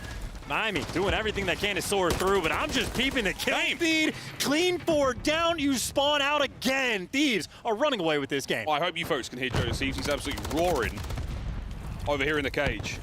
Heretics have been stunned. The last 2 hardpoints have not been very kind to them whatsoever. There's still 15 seconds to go here. We're not going to see attacks on this one in any meaningful way, but you're looking to control that bottom side of the map. That's where the Heretics are. But Joe Deceives, 13-4. Yeah, no, these guys are popping off. He is a machine. A player that occasionally has a slow start, but now he's breaking everything down. I mean, 15 kills, couldn't ask for anything more, winning the rotation as well. Thieves are flowing. They're flowing real good. Well, he does get the streak, so that's going to be another cruise in the back pocket of the LA Thieves. Hardpoint coming into this matchup was not their mode of choice. Right now, it's not looking bad at all. Here comes another. 2-piece for Joe Deceives. And everybody's spawning out again. Nobody made it to the garage, so everybody's going to have to be spawning out. Real doesn't get traded. Nasty and Ghosty get dropped in. Maybe a moment Miami needed, or maybe a moment for Joe Deceives and Kremp to be that dynamic duo. Taking the hill right back, Heretics. They are feeling this heat. And this is clearly a very explosive comm session from the LA Thieves. No guarantee of listening there, folks, but what we're seeing, damn, is endless wave of kill after kill. I'm excited to see the assists on the stat board after this one. I mean, this is going to be a little bit crazy, but even on rotation, Miami, they just can't get any space on the map. They had a strong start. As soon as P2 got broken down, they've got nothing. But finally, 3 down, stable on the rotation. For the first time since P2, Heretics have a semblance of control in this game. We'll see in the game flow. That was the first. Dude, they're alive. It's alive. And is it a monster? Or is it just a regular person? That's what we're going to find out for a moment. The Heretics, the hold is good so far. Joe Deceives, lovely strafe there. They hold up and down. finds himself kill number 18 in this map. Still though, Chance, all Heretics. I mean, hey, again, solid on the hill. Jodeci's might be making the reads, but the AR is yet to really contribute until in the feed. 2 of them pop up. Nasty gives you the extra 2 and buys you the space to let his team get inside the hill. So finally moment of stabilization. Heretics don't quite run away with the score. They make a dent on that lead, but still going to be down by 30 or 40 points after the first set of rotations completes. And right now, they just need to pick up the pace just a little bit more. So on for the manual drivers, but the LA Thieves, they were in 4th gear, they were cruising, things were looking great, they didn't quite get to 5th. Now that they've slowed down, they're back in 1st gear. I don't know if they're gonna have the fortitude to pull themselves out of it. That's the concern I've got now. Heretics trying to take this advantage. Early rotate back to P1, and they're locking it down, but damn, Daniel finds himself 2 in a row. And Real's gotta run for the hills, nowhere to hide. You can't run for your lives again. P2 is like the sort of theme right now because P1 teams have just been bullying you out. Here's the square for the hit. This is a moment to get control of the game. Holding it. Contest is there, looking for reinforcements. Any angles on the fight. Kremp and Nasty find theirs. Thieves forward. Thieves in. That's a massive set of work, and that's the Thieves with 3 in the feed. And what a big moment, because now Heretics spawning all the way out on the left side of the map. This is easy to collect these final 20 seconds, play out these cutoff kills. Maybe nice reads from Real, but everybody funneling through on the top side of the mini-map. And for Heretics, it's just a hike and a half across the map. So Thieves do a beautiful job on P1, continuing to get the kills. It is a slaughter fest as that rotation of P2 commences. Thieves, they are free and clear on this rotation. Heretics no streaks to break this open. They had metals on a 5. He was unable to seal the deal. So now it's guns and bullets. Forward you go. Ghosty with a lovely angle. Nasty finds his, respectively. The Heretics push has been stunned for wave 1. And they just can't get anything done. That might be a fun gunfight to win, but it doesn't buy you anything on the map. Ghosty actually gets a super deep spawn, so maybe a small opportunity for Heretics to make their move quick. Trying to fly forward. Nasty, nice and even Stevens with a 52 seconds there on the timer. It is just wicked work from the LA Thieves in map number 1. Let's go for a quick listen in with the boys in red.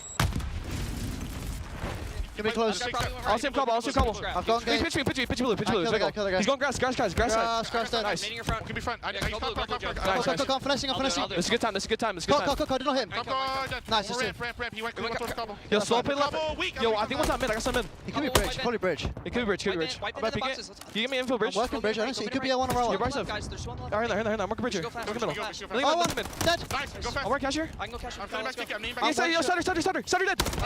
Boxes. Yeah, box. Okay, dead. Get back. Boxes.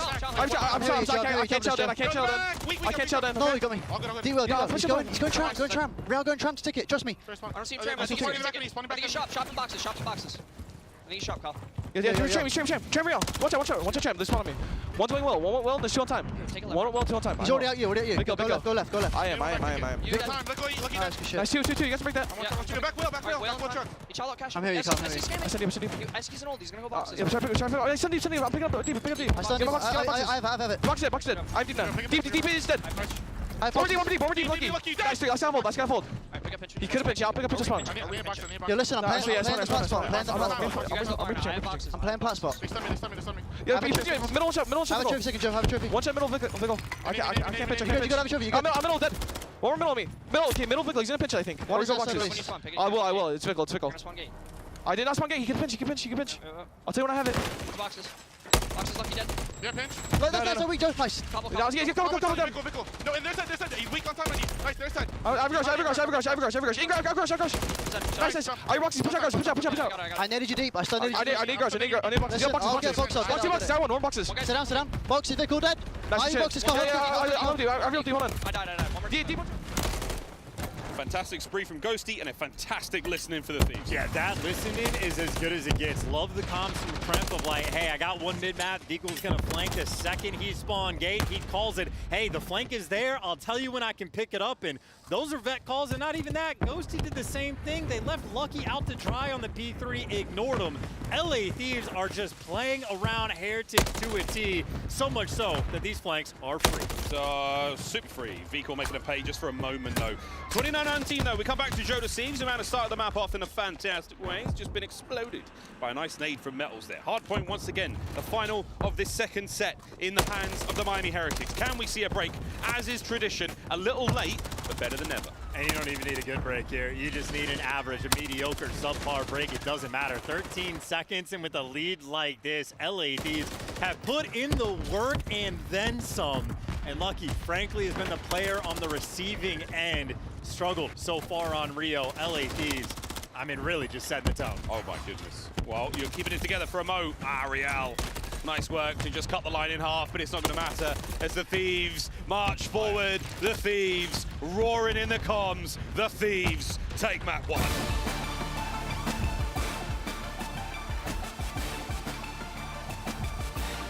I mean, seriously, bro, let's flip and go. Nothing but kindness and pleasantries out of the LA Thieves camp, being so respectful to their opponents. But no, trendsetters on map 1. Godlike performance through and through, and honestly, one of the best listenings we have heard from this team all year long.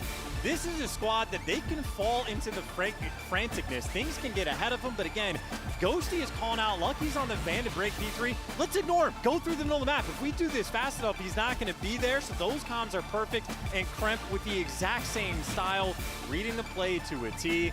LA Thieves took control, and I mean, teamwork on point, but also shout out to just the slang. Joe Deceives, 32 kills, 5,600 damage. Welcome to main stage at Major 4, the gatekeepers of the 8th seed. They know how important this series is. You could hear it again. This is a very, very different feeling in this room during this series and previous matchups. Trash talk is already there. You're doing everything you possibly can to get under the Heretic skin and into their heads, and that's what the Thieves are already doing. We're hearing Joe Deceives, big deads in all the comms. Krem's talking trash. Ghosty's making massive plays, and Nasty trying to, you know, keep a semblance of control and any sort of vague map awareness as the boys just run around and do their thing. But it really paid off there. Hardpoint, the third time I've said it now, was not the mode of choice for the LA Thieves coming into the series. A 149 victory there over the Heretics is fantastic. Heretics will be bouncing back in the SND most likely, but we'll see how this series goes, because again, huge amounts on the line. The pressure could not be higher for both these teams as we look at these highlights. Yeah, and again, the SND is going to be a battle as well, because I know Heretics, that's been one of their better game modes, but Thieves have been something fierce as well, but these are just great moments through and through, taking time to rack up the kills. And I know Ghosty on maybe the kills department had somewhat of a slow start, but Miles, you mentioned very early on that his assists were out of control, so he was active, he was involved, and again for Thieves, that is a Rio that is just like clockwork. And right now, Miami, it is a tough spot to bounce back. Yeah, look, if anyone can do it, the Heretics can. Again, so much to play for here, and we'll see if they can find the result. Again, the coaches are here on stage, on the floor with us in the cage. I keep saying stage, but it's not. It's a cage, it's a pit. It is a void of happiness until you win it and escape it. But the language has been colourful early on. Oh my goodness, what a great time we're having already. Yeah, a very wholesome squad, nothing but love and kindness. But you mentioned the flat line that Miami Heretics were experiencing in the middle of the game, but also at the start of the game and also at the end of the game. So Thieves taking them to task, running the show, and that was the map pick for Miami as well. That's the hard point they wanted to play. It's a record that honestly throughout stage 4, they were looking pretty good on it, but the runaround by the hands of Joe Deceives and Kremp, SMGs out of control. 2 soft points there in a big way for the Heretics. Well, we go to Invasion Search and Destroy now. We say goodbye to Hardpoint for now. Highrise Control will be the hump map of this series, and again, we've already seen one of those so far in the day, and it was a very, very hot one as well. 3-0 for the Toronto boys over LAG, but that didn't go great after the rest of that one, did it? Let's face it. No, not at all. Again, things are very weird, very spicy. It is a foot race towards champs, and that is just the first half of this tournament, which might bleed into the very end. The second half is simply just winning the major as well, and there's a lot of strong contenders at this point. 3 of the top 4 teams now in losers bracket. Opportunity for the runaway game, because these 2 squads, whoever wins, plays the Gorillas at the bracket, which means either these guys or LAG are making it to top 3. It's a wild tournament, and it's only day 1. And that changes the points again. So we'll keep our calculators out, folks, as this endless series of unexpected events here in the CDL of this major continues to go. As you can see on stage, folks, there's no more coaches. That means we're almost ready to get into this one. Nasty having a nice map there in map number 1. Nothing too flash, nothing too crazy. Slow and steady as the fist pumps there are complete. We're almost ready to get ourselves into map number 2. And the pace on Invasion is going to slow down drastically. So maybe an opportunity for Heretics to sort of rethink the game plan and stabilize. But for two teams that have matched up quite a few times this year, Invasion has not been a stranger. And certainly of recent and overall, leaning towards Thieves on the map pick. Great on attack, great on defense, great on the opening duels. It has been the bread and butter game mode for Miami. But in stage 4, they only played it a single time. So I'm expecting good things. And honestly, maybe the element of the unknown is something that can help Miami in this match. We're in the very much the twilight of the season. So the secrets start to come out here. We're starting to see angles we've not seen before. Strategies that haven't been played yet. What will our team show us here on Invasion? A map that has had no stranger to a crazy clutch or a wild comeback. Here we go. The opening exchanges towards the dozer. And the stun check is going to clear that out, so nobody's home, which just means Vehicle's in a spot that is much more difficult to nade. So these are looking to set up the coordination. Nasty's cooking it. Can you connect? And again, Vehicle's playing around it. The stun check cleared out the dozer. He swatches over to Square and gets out of dodge at the perfect time. So playing off the utility, Thieves were able to get nothing so far in this round. Absolutely stunned, yeah. A lot of time passes, well, 40 seconds on this. Real, cut down, Nasty. He and the Thieves make short work of mid-map now towards the bomb site. And we're looking to get that one down sooner rather than later. Lucky trying to reposition. He and Ghosty at long range. A bomb site plant. And, well, it's going to be a square up over towards A, so Lucky wants to back Ghosty down, who actually just gave it up himself, but man, disadvantage. Everybody's got their sides. Nasty fully stunned. We're going to commit to this one. We might have to. Vehicle wins his fight on the other side. Nasty bad timing. Lucky's in. A man advantage down to the Heretics. 3v4 retake. This would be incredible. No one's off the bomb, but LA Thieves, they haven't bit either. Someone's got to go check. Joe's playing it slow. He's going to run into some trouble. Oh, he gets away with his life. Who's out on the flank? The timing of this could be outstanding. Ghosty, does he win it? No, the Heretics find their respective kills, and with 14 seconds to go, that's their round. Hey, that is a gorgeous retake as well. I mean, Real got hit with the old surprise. The entire team is in front of you. He gets blooded. It's a free bomb plant, but the retake in ice for Miami is on point. That is sort of like the opening. Round 1, there's no trophies. If you can make something happen with the nades and stuns, that's a big opportunity to win an offensive round. And that opportunity squandered. Heretics, again, they needed it, and they got it. Let's see if they can orchestrate something on their attack. This is the red side of the room. There's Joe Deceives on the right. I know it all looks quite red, but actually it is. It's pretty red. It's hard to tell. Heretics on the left there. Technically orange, but it's a lot more orange in person. And so far, it's mostly that lovely shade of green in the scoreboard. 1-0 to the Heretics after that round. And I love this. Kremp is almost a distraction. Like, you're calling out that a guy's been broken, but I think with that, you're not going to read that Nasty's actually pushed up and got inside DVD. So a super aggressive setup on defense, and Heretics, not easy to read, but super easy to hear. Kremp flying out to death for the first blood. Ghosty with the immediate trade. That's lovely work.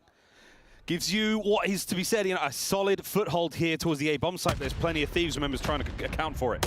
Well, nade number 1 connects, and that just means Ghost is going to be on the hunt. Metals, though, snipes him. 3-2 man advantage, and Nasty, the aggressive man, tries to make a move, but MCW at close range hits different this patch.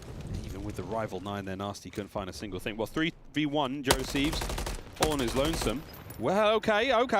Talking about that patch. Headshots like that, Joe, if you turn around, you might be able to catch one, but bomb's been planted over by B. Lucky will have the full cross covered, unless Joe can sneak through, and the answer is no. The fight's still alive, though. 35 on the clock. And Lucky's going to shoot him as well. He might just make a run for it dark if he can.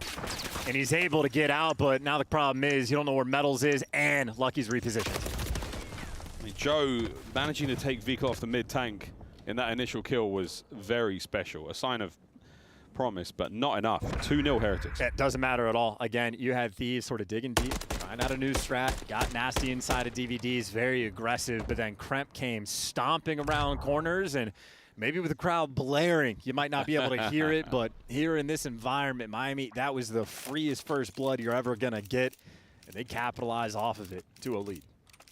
Yeah, truly. While we do miss the fans, we do miss you folks, there is something about the tension in this room that is palpable, particularly in Search and Destroy. Nearly nothing being heard over the whisper of comms by our two teams. And I think Metals, I mean, he saw at least 2 players on the cross, so he definitely got the intel. Real was a little aggressive. He feels safer playing in Cafe. He's not worried about the jump up spot just yet, but after made 1 shot, gonna have to back down. But Thieves, it's the same idea as round 1. They're leaning towards B to see if they can find that pick, but if they can't connect with anything, might have to reposition again. Real's been the guardian of the middle of the map. He has taken minigun fights in many angles. He's about to have a few more. Real, how big can you go?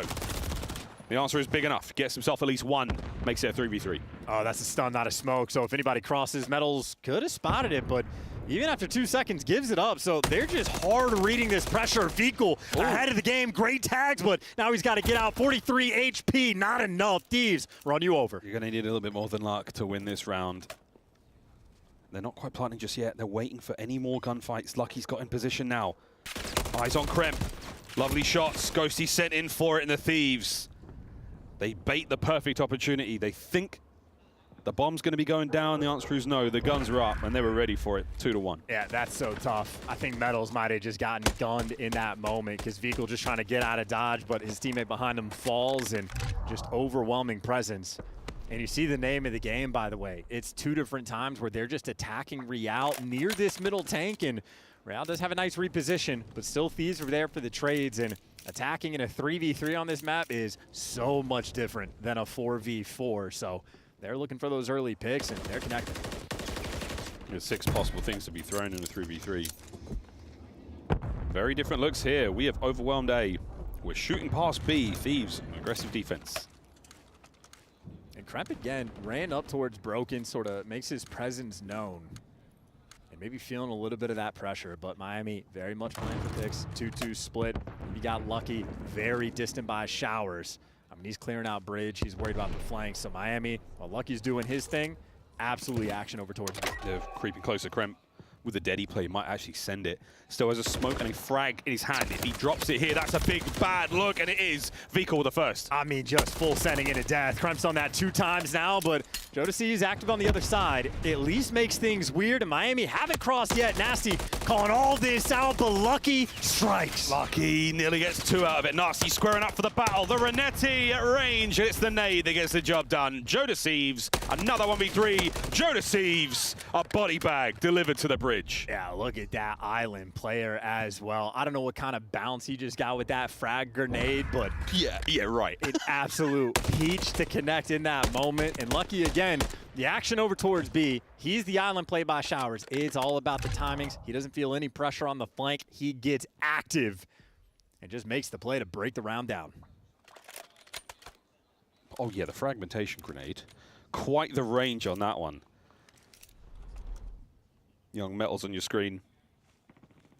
Instrumental in getting the Heretics to the point they are now. 3-1. What have we got? Well, Real's been a man in the first engagements quite consistently, and Thieves might be attempting to attack him once again, but instead of 2 players on defense from Miami over towards the B site, now they've double stacked the middle of the map. So that's where Thieves have been putting on the pressure. Heretics, they've made the adjustment. Pressure is on its way. Joe sends it. The instant cross. Real. To the smoke, he finds his death. Metals trying to join in. Empty pockets now, 50 on the clock. And you just don't want to let him out on the cross. You don't want to let him out. That's what Veekel's attempting to do, but Nasty just took so much space. Thieves, opportunity, use their man advantage. They're going to run it down again. The Thieves have slipped the net, and now over towards the B site they go. Only a man advantage to them, but Ghosty's going to post up in a corner and try to find anyone here as the bomb goes down. Yeah, just waiting for the flank, and Metals might be taking that bait. You check all your corners. Nope, not good enough. 4v2 bomb down. Thieves going to get it done. Poles apart right now. Veekel at one end of the spear. Lucky on the other. We'll find out which the pointy end is, and that's right. There's only one end left. It's all on a Veekel. And he's going down swinging. Not a lot of time to get this one done, Chance. A great round from the Thieves. They played the Heretics very well. Yeah, and again, they're just attacking Real from so many different angles. The first time it was like a triple chow from like DVDs and back blue. Second round, they're squaring up from DVDs and catch them again towards A side. Real keeps sliding further and further over on the map, and Thieves just also keep sliding further and further over to meet them.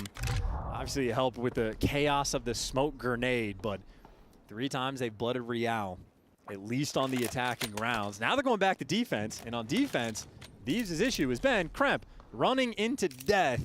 Gotta pump the brakes. Take your time. He's keen, man. What can I say? Go get him, Tiger. That's what I'd say. And he's over towards the A-bomb site. And already the boys, they might actually do it. They might overshoot the A-bomb. Real, an exchange. A slight suppression, enough to get him back, but not enough to stop him. Over towards B, though. And I do think, yeah, Nasty's been pressured heavily. Ghosty on the pinch here might go huge. Yeah, so aggressive, though, on one side of the map. And look at that. Yeah, he catches him. That's the most important kill. Miami might have had this space, but still Kremp does get traded out. Oof. And Ghosty, trigger discipline, not quite there. 3v3 bomb down. Got Joe to back him up. A lot of damage done. Over to the Dozer. Calling it out. Vickle. Banged up. Cleaned up. Real on the pinch. Done. The equalizer found. It's Heretics 3, Thieves 3. And Ghosty on a 4. So creeping up on the cruise missile and a great execution. I thought for a moment you had 3 players running it down. A Street, AS&D in Miami read the pressure. They took over that B site instantaneously. If Nasty, that man on your screen, does not get that first blood, I think you have a very strong chance Miami get that win, but headshot comes through. He breaks the round down. You saw him slowly running away, clearly stunned. Bit of displacement, turns, finds an angle, catches that first blood. Huge work. All tied up 3-3, the Thieves. Working their way back in this one with an iron will. Can they find the lead here? Yeah, and can Real maybe just find a different spot to play to avoid his first death demise?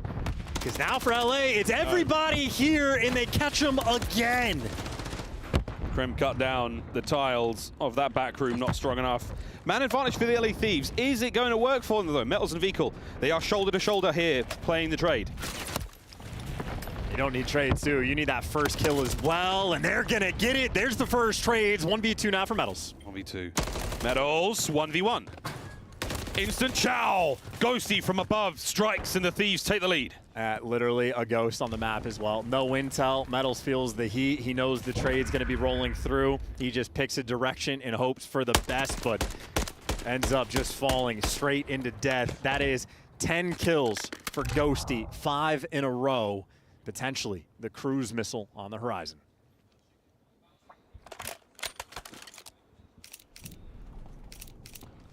A calm collection of Spanish players to our left-hand side of the stage there, just trying to get some wise words out, trying to stop the bleeding here, because you've had a couple of strong rounds in a row here for the LA Thieves, and the prospect of that streak deadly right now for them in the map. Yeah, he's looking for number 6 as well, and the biggest problem Thieves have had on defense is Kremp just getting blooded, sitting in 2 and 6 right now, but he's not going to be the mix, at least not at the start of this round. Pressure's on Joe, and for Thieves, I think they might be happy for it. One on the cross. Lovely shots, not enough for the kill. That's the smoke going down as well. This might be the tactical retreat. It might be an opportunity to attack. Smoke, the game changer here in MW3. And the plan was given up, but they didn't actually try to capitalize on the opportunity.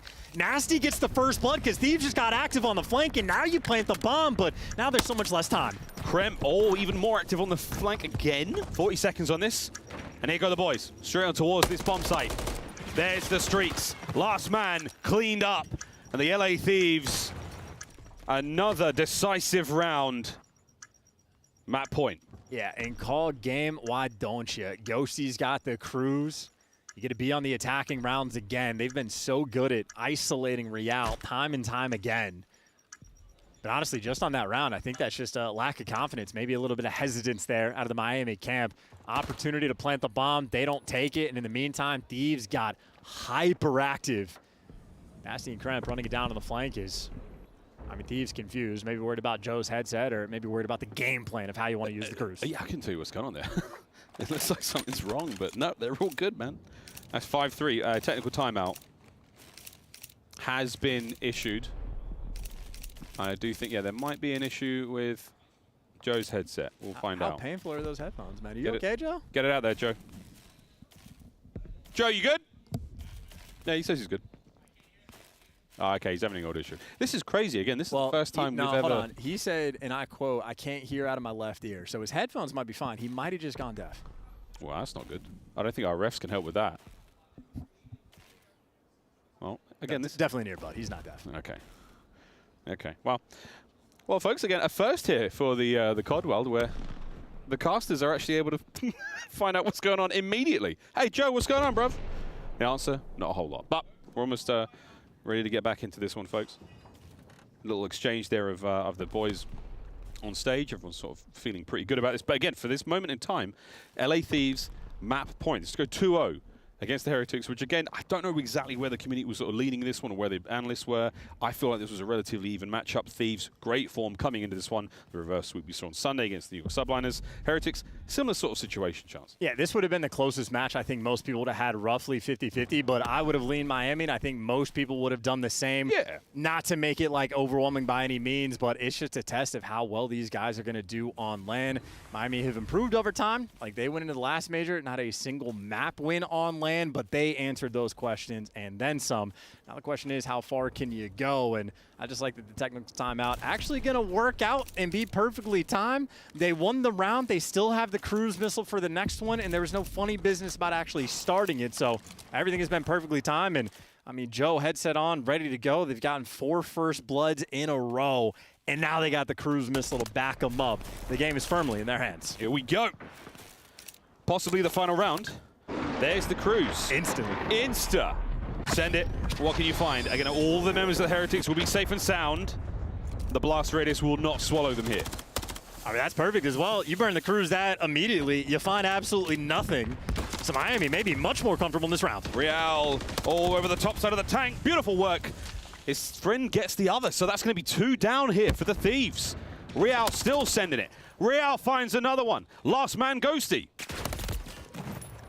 1v4. Surely, there's no way. There's no way, surely. Well, he's not dead yet, so that means there's a chance. The Heretics posted up on the outside of the A-bomb site. Can they suffocate him? Bomb recovered. Here comes the kill. Everybody surrounding him, doors open, easy reads, nice chow. And that's an interesting round.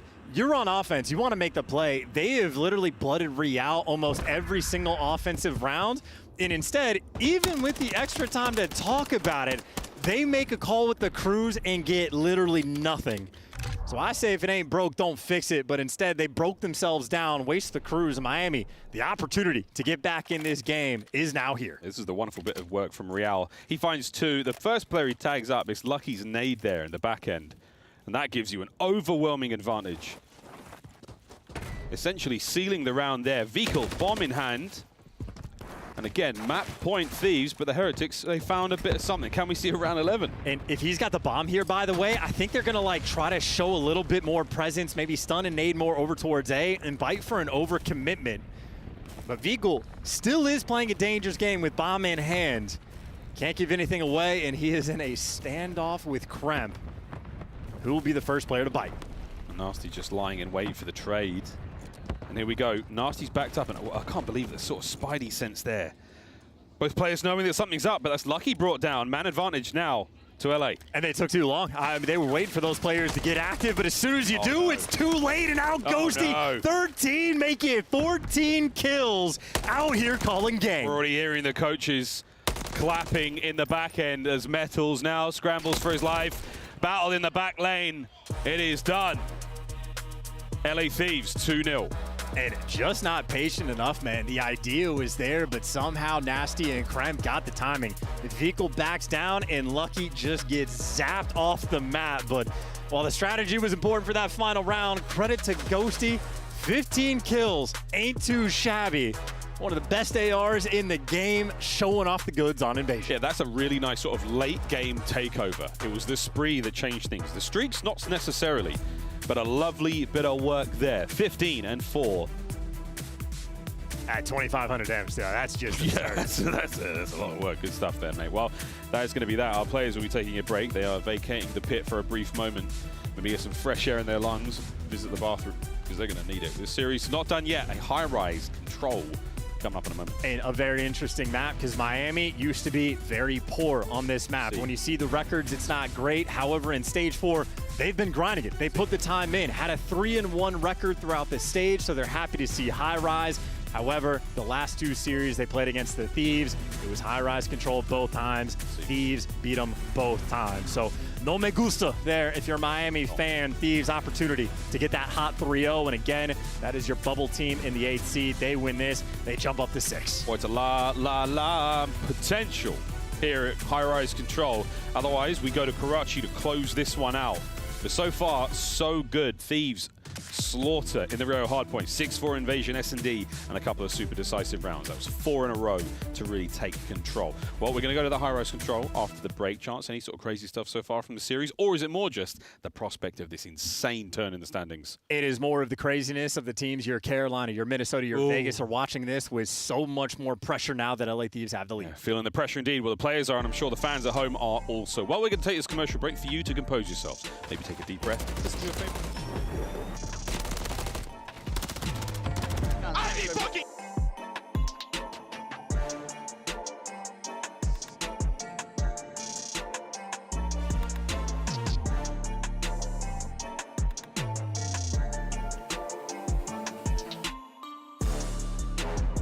Upgrade your game with the Scuff, the official controller of the Call of Duty League. Scuff Gaming is doing an ultimate giveaway where you and a friend can win a chance to go to COD Champs this year.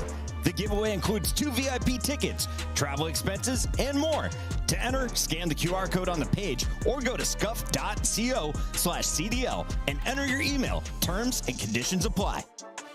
The Call of Duty Week is brought to you by Monster Energy, the official energy drink of the CDL.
Stop your grinning and drop your linen. It's time for game 3. We're on a Highrise, folks. The Heretics are getting back in a position. The Thieves get back in a position. And they're in the top position right now, Chance. They're 2-0 up. Yeah, in a very comfortable spot as well, because Highrise control has been their bread and butter specifically against this Miami team. Granted, Miami, they've made a massive amount of improvements, especially over stage 4, but a lot of those improvements have come in the game mode of Search and Destroy, and we did not get to witness that in map 2. Instead, we got to witness a Dan Ghosty masterclass. So if Ghosty's shooting, we go to a long-range map. That is a man to be feared. LA Thieves, again, the bubble team, 165 CDL points. They're trying to keep all of those hunters at bay. LAG, they made things mixy. The potential for Thieves to get knocked out is there, but a series win here makes their lives that much better. They're looking for champs. They're looking for the dub. Looking for at least a little bit more here. Again, don't let the records fool you, folks. Fake. Not necessarily fake, but for the Miami Heretics, it 3-1 in stage 4. It is a map where they were looking dismal early on in the year, but they've clearly showed improvement. So Thieves, make no mistake, they got their work cut out for them. That's what I was trying to say. Lovely shots to open things up from Real and Vickle Metals. Beautiful. 3 down. Miami Heretics now fighting for the map control. Ooh, Nasty might be able to give it 2. Yeah, no, Vehicle gonna stay alive, so absolutely no space on the map. And Real funneling through the left side. Couple players by Green Tarpon. He's got the angle to make it happen. Real, again, the Rival 9 players love when they can use an MCW. We're gonna go 4-0 if he can find it. I mean, he's looking fantastic. Metals now on the opposite flank, pushing forward. Joe Deceives with the defense. Real still though. Oh, yeah. Wow, Real. He is cooking. Look at these angles! A fadeaway for the Cruise. I mean, we're what, like 30 seconds into this round just about, and he is 7-0. This man has found his spot, and he's got a vehicle watching his back, so no way. What a read, feeling the pressure. No way. It's 9. Real. 25 seconds on the clock. There is absolutely no hope for the Thieves. They have been banged up here, big time. And if you're wondering why their record is fake and they look so much better on this map now, Real may have just given us the answer. A 9-1 start is quite literally the best start we've seen on this map all year. Oh my God. I mean, where are you going, Thieves? You got 3 seconds. You got to get out of there, Krem. And look, Real's here for it. Easy peasy. 1.1 on B. Joe Deceives. That's the round. That's the round. Wow. Okay. I'd have been chirping a lot more than they did after that. Yeah, throw the team on your back. They're just down 0-2. They had 7 deaths in that round, and Real had 11 kills. He effectively could have just 1v4'd them. That is a bonkers start. Rookie on the squad, making his presence known. Okay. Thieves, what you got? 2 breadsticks. 3 for Nasty, 2 for Joe. You are down a horrible round after that one. All right, go again. This time, Thieves on defense. And honestly, you keep the pace up as well. You got a cruise missile in the back pocket. If you create that window of opportunity, get out there and get it done. Trophy putting in overtime work. Another good start. Real is soaring. Maybe a little too close to the sun. Melted wings and Lucky by himself on the point, but Ghosty barely 360 his way to the top rope, and now you are back to square one. Metals, first one to get out of the spawn. I hope Metals doesn't throw a nade. Oh, look at this angle. Lovely damage. Joe Deceives big win. That's all for it, though. That's beautiful work. 4 down. You've got a man on B. There's a man on A for a moment there, but Real's going to pull himself towards the middle of the map and try to provide more coverage there. And Real's also watching the right window, so you got Vehicle and his teammates calling out that 2 players have now crossed to the right. So Real making the play while the teammates got the double stack, and even though Real falls, the question is it enough to get this B zone? Metals certainly thinking the answer is yes. Last man standing nearby is Ghosty, but they're chalking it. B zone secured. Pace still being set, and Real still hard to kill. Super hard to kill. Real reposition. A little bit of help from his friends. You've still got a man up on A, and it's Vehicle holding the line right now for the Heretics. Second segment on the way out. Hey, you could call on the Cruise if you wanted to. Real's just going to make the foot race, but 2 ticks already through. Vehicle, here comes the next wave. Any more kills? No. Nasty brings them down. Over to Metals on the contest. The stuns are there. Anyone from the Thieves able to step up for the kill. Reinforcements now on their way. Metals still holding it from the hip. Metals gets 2. Joe brings them down, and Nasty seals the deal. Still, though, that's all 4 down for LA Thieves. This is your opportunity to take some space, get those power positions. Already Joe Deceives top helicopter, and by the time Lucky gets there to trade him, he is already back down. 2 more kills now in the feed. LA Thieves have stabilized, but a minute and 45 seconds is so much time for Miami and Real and Lucky to work with. This is a problem the last 2 remaining members of the Thieves. It's Ghosty having to go huge. Nice work from Nasty there. The late hop, but they're onto the point already. Brilliant work. Nasty on 5. Cruz secured. I mean, hey, only got 3 kills in round number 1, but look at him now. Cruz on either side. Right now, the big problem is Real is behind you, and what a corner as well. That's a novelty. Joe Deceives seen it for the first time, and he's going to feel it because Real might fall, but Vikul is thriving. Vikul. Shots as nice as his hair. Metals finds his as well. My word, that is the round. Heretics. 2-0. Dude, and that is just overwhelming. Real does it again. I mean, it's a strong start for the entire squad for Heretics, but as soon as he gets behind enemy lines, you're just dragging those players back and buying so much space. So Thieves stabilized for a very brief moment. Luck and Real, they just hit the gas pedal again. Their high-rise control game, so much different now compared to last stage. Night and day. Night and day. Well, 1 more round and we get on with this map. We go to Karachi. And I think that's where the Thieves are almost at now. They're like, you know what? Forget it. This has not been great. We're getting chokeslammed. Let's see if we can't get another round out of it. Let's try to slow them down. Don't let them go into that hard point with so much momentum. Especially to be back on the attack as well and to not have a good start. I mean, that is just overwhelming with the stuns and nades. That poor little trophy can't get anything done, but Kremp can. I mean, 6 and 12, him and Ghosty are feeling it, but now you're applying so much pressure out of your base that you at least get a little bit of pressure on this B zone. Oh, that's 3 down. That's great looks. LA Thieves might be able to finish at B. Well, okay, Heretics right out of spawn. Lucky into the feed. Ghosty with the trades. Here comes the Cruz from Real. This is going to make the B zone a very, very dangerous place to be for LA. Second segment secured, as is the hit. And Joe Deceives there, maybe to get number 3. Metals, by the way, in the meantime, he's completely got behind enemy lines. Joe Deceives, no trophy. And it's still a solo capture. He gets you 1 kill, but yeah, peppered up and Metals on the flank. At least gets him off the time. And they're just being a nuisance, but you still got to get the kills.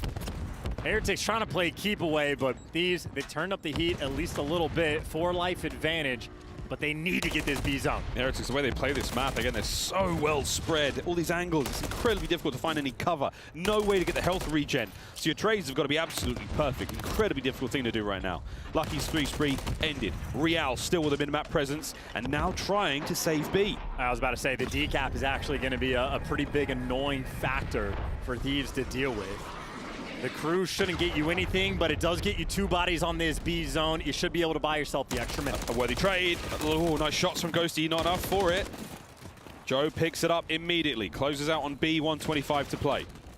These guys playing at a lightning pace as well. 16 to 12 on the life count. Honestly, the opportunity to run it down and just drain the lives is there. If you get the pressure on A, even better. Metals is behind you, so Thieves are worried about the spawn kills, but it's the same thing for Heretics. Joe Deceives could have done the same, but where Joe Deceives only gets 1, Metals has just now been cleaned up. So still a decent bit of map pressure on defense for Miami. Kremp running for the hills. Great work though, Kremp. Now he sort of turned for a second there. No worries though. Nasty and Ghosty find theirs. It's not over yet. Lucky though, a problem. Vikul from spawn, slowing him down, and it's Ghosty on the flank already. You on A, you've stopped the clock. Yeah, and with 50 seconds on and only 6 lives remaining for Miami, Thieves have been able to push the pace in this round, and a beautiful thing for them. Now you just get to play TDM. Yeah, you worry about that opening now. Onto the contest. Oh, it's all down to Nasty. Can he hit any more out of this? Oh, he stays alive for a lot longer than many expected. But 45 seconds to go. Last lives, Heretics. 7v4. Thieves can't throw lives away. They just need to get kills. Win the first gunfights or at least trade them out. You still have a good chunk of time. I bet you wish you had that Cruz now. There's 1. Vikul. Fighting for his life. Clock still ticking. Joe Deceives wants it. Joe Deceives gets it. 2v6. Now you're just trying to find these last 2 players. One's on the zone, one's in the back window. Lucky, well, you know where both of them are now. Look for the trade. Joe Deceives not on the mini-map, but now everybody's falling. 3v2. Wait a minute. 3v1 now. Real. Can they stop the clock? Real. In the 1v3. done. Thieves stay alive. Yeah, and that's great communication at the end from Nasty, staying alive, doing a little dance, and you see he's telling him he's near the shack, and it's all the stuns and nades landing on top of him. Communication on point. Thieves still got some fight in them. Yeah, Josh is going through it. Josh is, they start the series off so well, but a man who certainly wears his heart on his sleeve, he's going through it. As are the members of the Thieves, and as are the Thieves fan base. What a season you boys have had, up and down. Finding form here, going into champs, absolutely ideal, but you still have to make it to champs. That is yet to be locked. We'll find out after today the real state of play. Here we go, though, and a defensive round for the Thieves.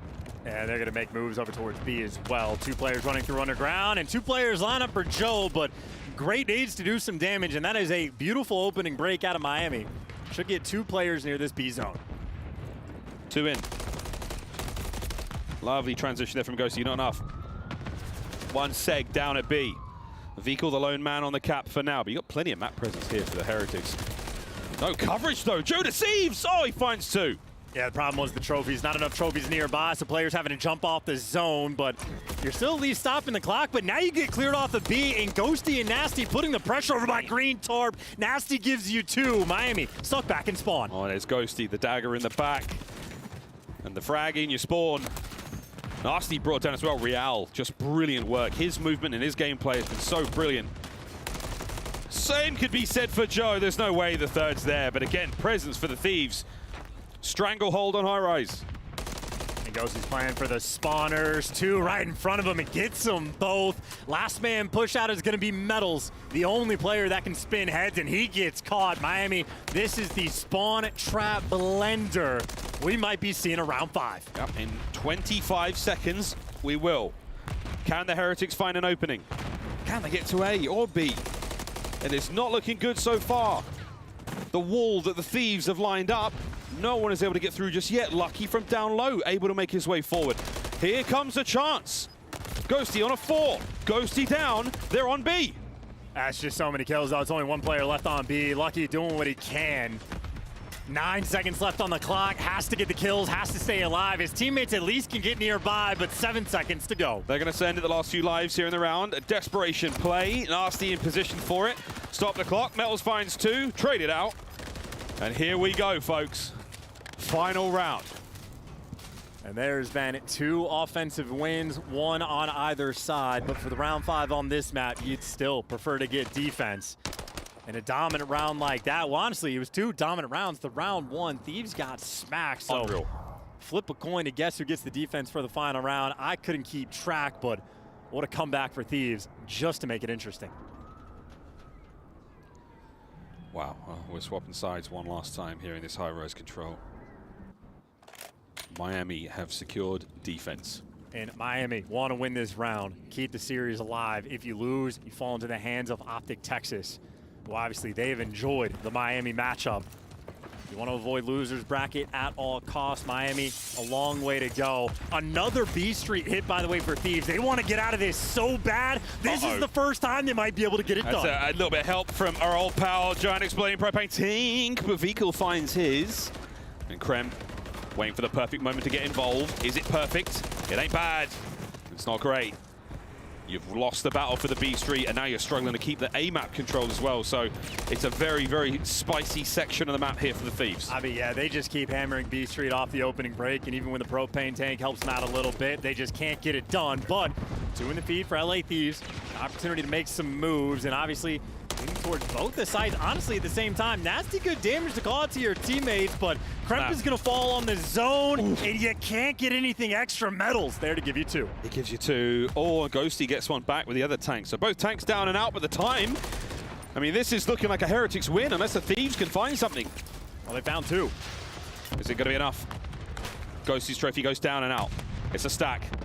Here comes man number 3 in the form of Krem. A trophy to help out. It was short, but it's still getting the job done. Joe, stay alive. Can't get it done. Now Krem's got to get involved. No, Real guns him. Oh, Nasty's down as well. The Thieves are bleeding out. Spawn trap blender for 22 seconds. Miami, almost assuredly. No way. They let this one up, but out of spawn. Ghosty and Nasty give you 2. The lifeline to stop the clock. 16 left on it. It's the battle of the bulge over towards A. 2 members in now. You've still got pressure. Kremp can barely get out of spawn without trouble. Vikul finds a pair. Big defensive work from Ghosty over by the A side, though. He's still getting the capture, one segment down. Ghosty is 32, but he's still going to have to give you so much more. I don't know what you could ask for, but stopping the clock, the solo man over towards A, Real hunting him down with the Renetti, gonna get it done, but he's at least bought his team the space. The double cap on B, this is the moment. If you fail here, Miami, force map forward. Yeah, it was a martyr play. Oh dear, the big nade from Vikul there. Real coming in. Up close and personal with the FCW, and it's Vikul in the feed. Final 10, there is no way, there is absolutely no how the Thieves can get across map to contest in time. Joe Deceives on a mad sprint, he's gonna get there. He's gonna get there and he's gonna get gunned at the map. Heretics on the board, now make a series of it. And that is the type of map that if they did not show improvements as the year went on, they would have bit the bullet of a hot 3-0. Miami Heretics have put so much work in for these moments. Exactly. The reverse sweep potential now in for the series, just as the reverse sweep potential in that game was on the cards from LA Thieves. But they shut it down. They clutch up on defense and tip your captive Vikul as well. We talked about Ghosty's 30 kill plus performance. Vikul was right there to meet him. Finished off at what, a clean 31-24, but also finishes on like a 5 spree as well, getting the double kill off the B zone, putting in the overtime work. Whew. Well, there we go, folks. Say hello to a double dose of Karachi to close out this unbelievably important series. Thieves started strong, could not close out the reverse sweep there on Highrise. A 3-0 would have almost been too excessive, I think, in this moment, but we're going to make a certain meal of this one. I think, again, good news for the Thieves. You take 2 rounds off the Heretics. You don't let them go into this matchup with this overwhelming confidence, this super hot hand. As we look across the highlights, a strong, dominant performance from the Heretics there. Real's opener, actually, by the way, one of the best looks we have seen an individual player have on Highrise all season. I mean, we've had some crazy plays already. Like, I know Estriel was pulling off some wizardry in his series against Toronto, but that is already a very strong contender for top 5 play of the week. Just to start things off, 9-0. Gets a cruise missile, finishes off round 1, 11-1. And obviously, off the back of that momentum, they get those first 2 rounds with paid dividends in the end. So Real has been the saving grace of this squad. They're winning maps on land. They're showing signs of improvement in different game modes as well. Not just their S&D, but control. They got it when they needed it. Series still alive. Yeah, series well and truly alive. Karachi hardpoint in a moment. Vikul. But again, the closeout of these highlights, just him tearing the Thieves' attack to pieces. Wonderful timing. Joe Deceives getting gunned here. I mean, that was a perfect end to what could have been an unbelievable comeback. But Heretics hold it together. It's Lala with a hard H on the end there in Highrise. Karachi now to close it out. And because these guys have matched up 3 times on the year, granted, especially the first one, very different rosters in the mix for LA, but even the past 2, we've seen so many different maps in the mix between these squads. Highrise Control, one of the very few consistent sort of contenders, but the new difference is new maps because a new man like Real is on the squad, absolutely balling out there on Highrise Control, and potentially could be the front runner on Karachi Hardpoint as well. It could be indeed. That man in the screen there getting the hands ready. And they have been the magic moneymakers here for the Heretics, keeping them alive in this series. If they can find one more map, certainly make an interesting look of this. Because again, S&D, where the Heretics want to be. If they can get to that game 5-2, wasn't all that. But you know what I'm saying? And because of the Team A, Team B sort of situation, map 5, that S&D is in fact Miami's map pick. So they're going to be more comfortable on the map 5 than they were on the Invasion. Admittedly, still a close game. But the map 4 is the interesting one because this is what LA Thieves wanted to see. They wanted the Karachi in the mix and they picked it because it has been an absolute weak point for Miami all year long. It doesn't matter the roster. So I'm going to have to dig deep on a map they have not found a ton of success on. That being said, it's not like it's the bread and butter for Thieves as well. So it is going to be a very difficult map to predict and a very fun map to watch them play. Again, I feel like the game plan here for the Thieves is they're happy enough to be up 2-1 at this stage. I mean, they were sort of more excited to get towards the sort of hard point S&D end of it. I was going to try to grab JCap there as he walks past, but no. So tall. I was going to grab him. I mean, we can do that here. This is the way this major goes, folks. Well, this is the way the map's going to go. Into the hard point, map number 4, friends. Again, if you're at home and you're worried about your team's standings or their options to get to champs, this is the one you want to be watching. This is going to change everything. And again, just looking at the records, this is why it's an interesting one, because LA Thieves, obviously a good chunk of this record comes from previous rosters being such a deficit, but even still, not the strongest map for the squad, but I think it's picked especially because it has been such a weak point for this Miami squad. Starting out on the technical good side, though, maybe easier rotations over towards P2. Vehicle already top third and already going to give you a double kill, setting the tone and picking up exactly where he left off. He gets 3. I mean, like, the best start you could ask for. Top AC control, an MCW in one hand, a Rival 9 the other. The boy has just got rid of his lethal, and now he's dealing with the next wave of attacks. The timing couldn't be worse. Unfortunately, nearly everyone's managed to get in a position to try to contest him, but his boys have found the hard point. Good start here from the Heretics. And the one man that sort of found a route to get through, well, in fact, doesn't. Lucky's and Metals, they got everything under lock and key, and finally you trade out Vehicle, but this has been a dominant P1. So much so that you're just shooting players out of the sky. Kremp, a man that does not fear death, but what you do fear is this rotation. You're already down by 35 seconds, and you do not have that pressure towards New. You break with 4 seconds to go, and now you're flying towards the next one. It's Joe in the feed. Vehicle by the back end of the bus. It's where the cool kids like to sit. His teammates on the other side of the map. The comms are furious. Vehicle once again. Oh, nearly snap on a nasty there. But his Rival 9 working out as he continues to flex over, and Heretics have not let go of the hard point. It was a sneaky Kremp, maybe the only man to break it down, but now you got eyes on him, and they might have lost track for the moment, but you still get the kill. So this is no success right now for LA Thieves. You are getting blown out of the water. A 60-point lead, and still 30 seconds on this hill to go. Plenty of time. Plenty of time. They haven't let go of it yet. 20 seconds to go. Real gets his. Metals with the suppression. No one's getting close to that hard point without a bullet or two, and now we're hitting the road. Hey, look, there ain't no secrets, right? Thieves ahead of this rotation, but Miami, if you get this break, I mean, if you get the break in the first 40 seconds, you're feeling good about your chances going into a scrappy P4, and they are setting up for the kill. Power position secured. Here comes Vehicle, sending it downstairs. I'm not sure if this is going to be red. Doesn't matter. Joe's too hurt. Nasty down. Over to the point. Cleaned up. A perfect break. Oh my word, they're in. Ghosty, pick a corner. Good luck, mate. As Vehicle. God. Like a lightsaber through a youngling. LA Thieves just got absolutely bodied. Yeah, you're not even fighting back. Not a trade to be found, not a kill to be found. A cruise missile that Real finds in his back pocket. That's 2 maps in a row, and now a 100-point gap. I mean, this is, as far as like perfect time goes, there's been no time wasted. Finally, a few seconds on the map where Miami isn't collecting the time, but maybe 10 seconds where they haven't been a part of it. This is perfect Karachi. Absolutely outstanding, folks. Well, it's time to put the Duolingo to the test, boys and girls. That's right. It's the Heretics listening. Vamos a jugar por medio, van a tener palacio. Vamos por medio. No, vamos a jugar palacio. Tengo uno por debajo. Laundry, un tiro. Laundry, no le puedo dar. Muy tocado en Laundry.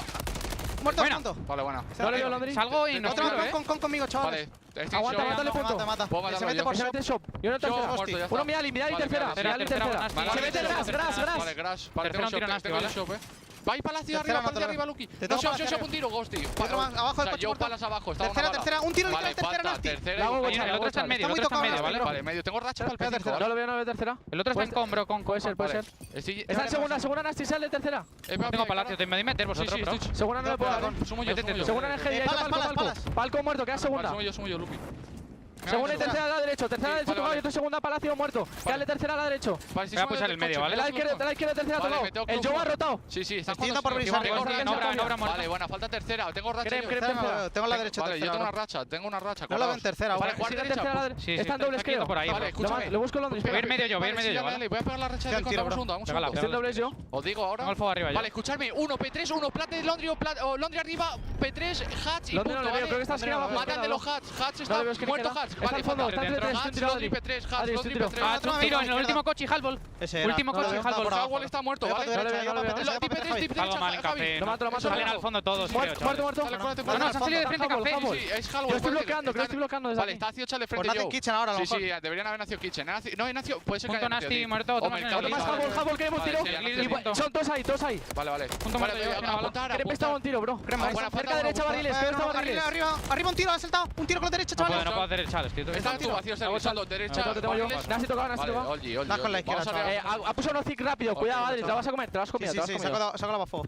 A lo mejor saco la para Gras. Voy a jugar lento a la derecha yo, ¿vale? Voy a jugar lento a la derecha. Nas tiene el crack muerto. Vale, pues yo voy a ir por Gras al punto yo. Tengo fuego. Voy a ver un tío en reloj, Estoy yendo por yo. Está a punto muerto yo. Vale, Queda en el reloj, creo. Un tiro creme. Lo busco. No, no hace falta. Está fuera de la play, está fuera de la play.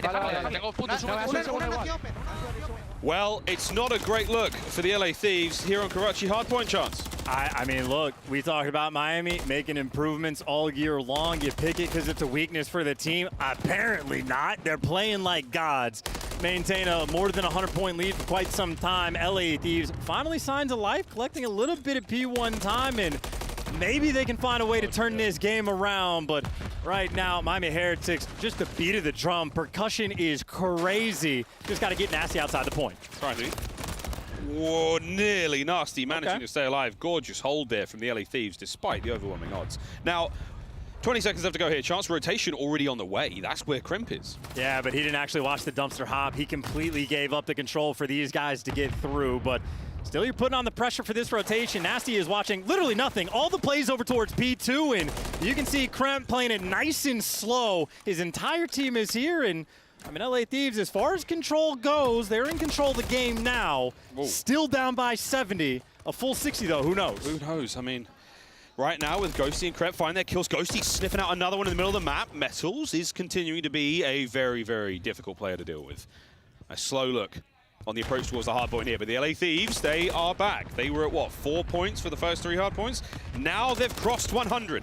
Joe Deceives brought down. Vehicle and Metals on the break. They are in. Kremp is done and down. Ghosty, last man, he gets it. Hard point remains in LA's hands. Huge wins, but now it's about the dumpster. Ghosty has absolutely no help in Miami in a moment where you need to break the break, need to stabilize just a little bit, able to get it. So Thieves definitely a little bit of fight in them, but now we got ourselves a normal game, a hard point, and if you're down by this much, it might be a little too long to go, but Grump is able to pierce the setup. He started out incredibly slow, strips away a little bit of scrap time, and Thieves have the rotation in P3 again. Last time they got broken down instantly. This time, instead of the P3 hit, they're going to be going through the junkyard, so a different look, Thieves might be able to hold. That's a good look for the Thieves here. You got Joe and you got Ghosty.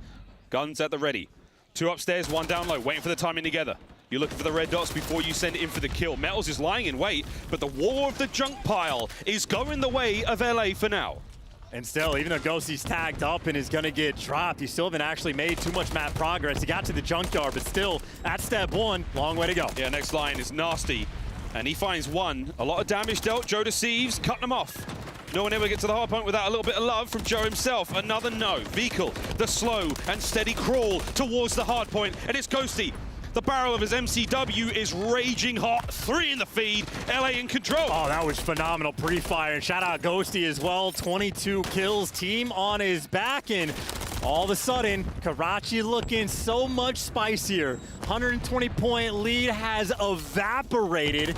And not only are Thieves winning the gunfights on rotation, if they maintain these right side spawns, they can win the rotation as well. Oh, frankly, at this point, the game might be in Thieves' hands. It might be. The boys are back in town. Real's nade is landing at feet. And okay, Vehicle, up and down you go, waiting for something here. An ugly fight, but Nasty at 1 HP. He maintains control for a Mo. A bit of friendly fire as the battle continues in the alleyway. Yeah, nice bit of patience there from Real, but still, you got to crank the heat and the speed and pressure up because Kremp, I mean, he's just come alive in the second half. So Ghosty's been the sort of the budgeting, the man in the back to hold on. Heretics, you are getting daggered in your spawn. Lead change, 4 spree for Ghosty.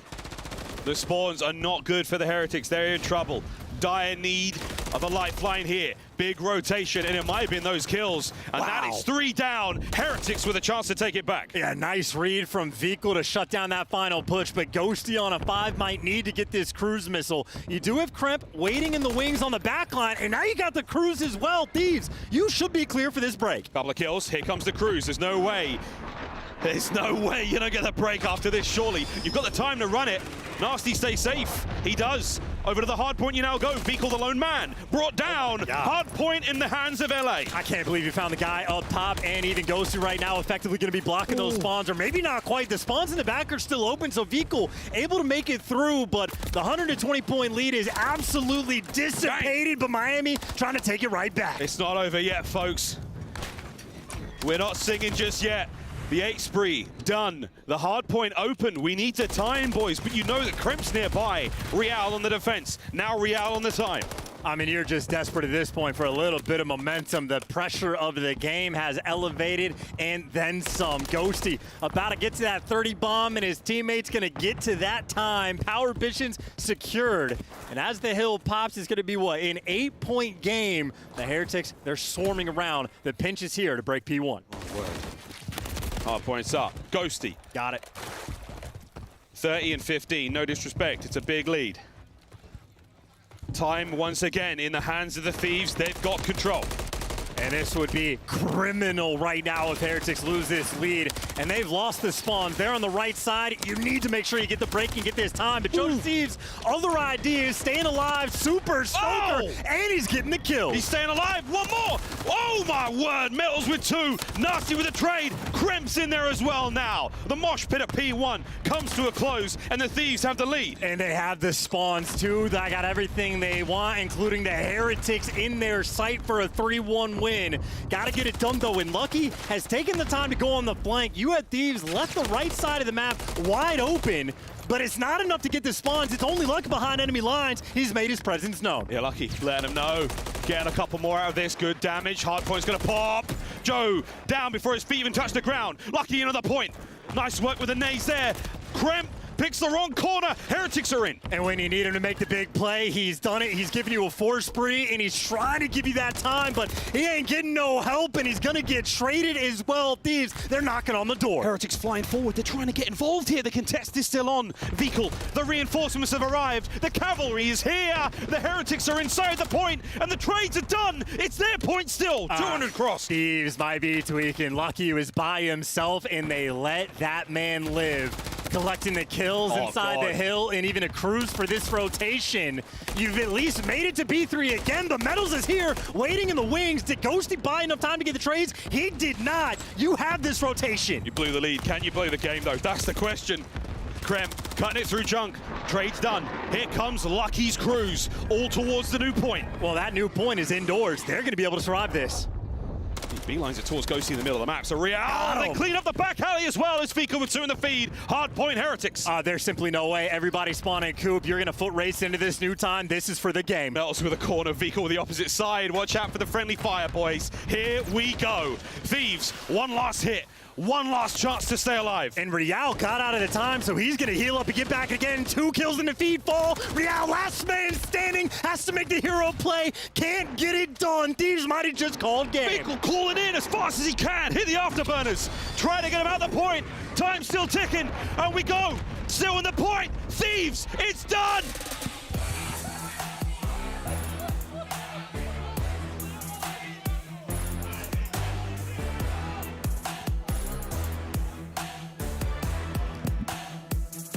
And it seems like Dan Ghosty has learned a bit of Spanish. What a hard point finish. The Heretics lead blown. The map blown, the series done. And you brought up the younglings. It turns out Ghosty is the father. That is a dominant performance from start to finish. Dropped 15 on their heads in the SND and a master class, at least on an individual front on Karachi. Thieves nearly let it slip, but that was a ping pong of a game towards the end. But either way, 120-point lead tossed away. Miami Heretics in the losers bracket, and they're going against Optic. They'll play Optic Texas tomorrow.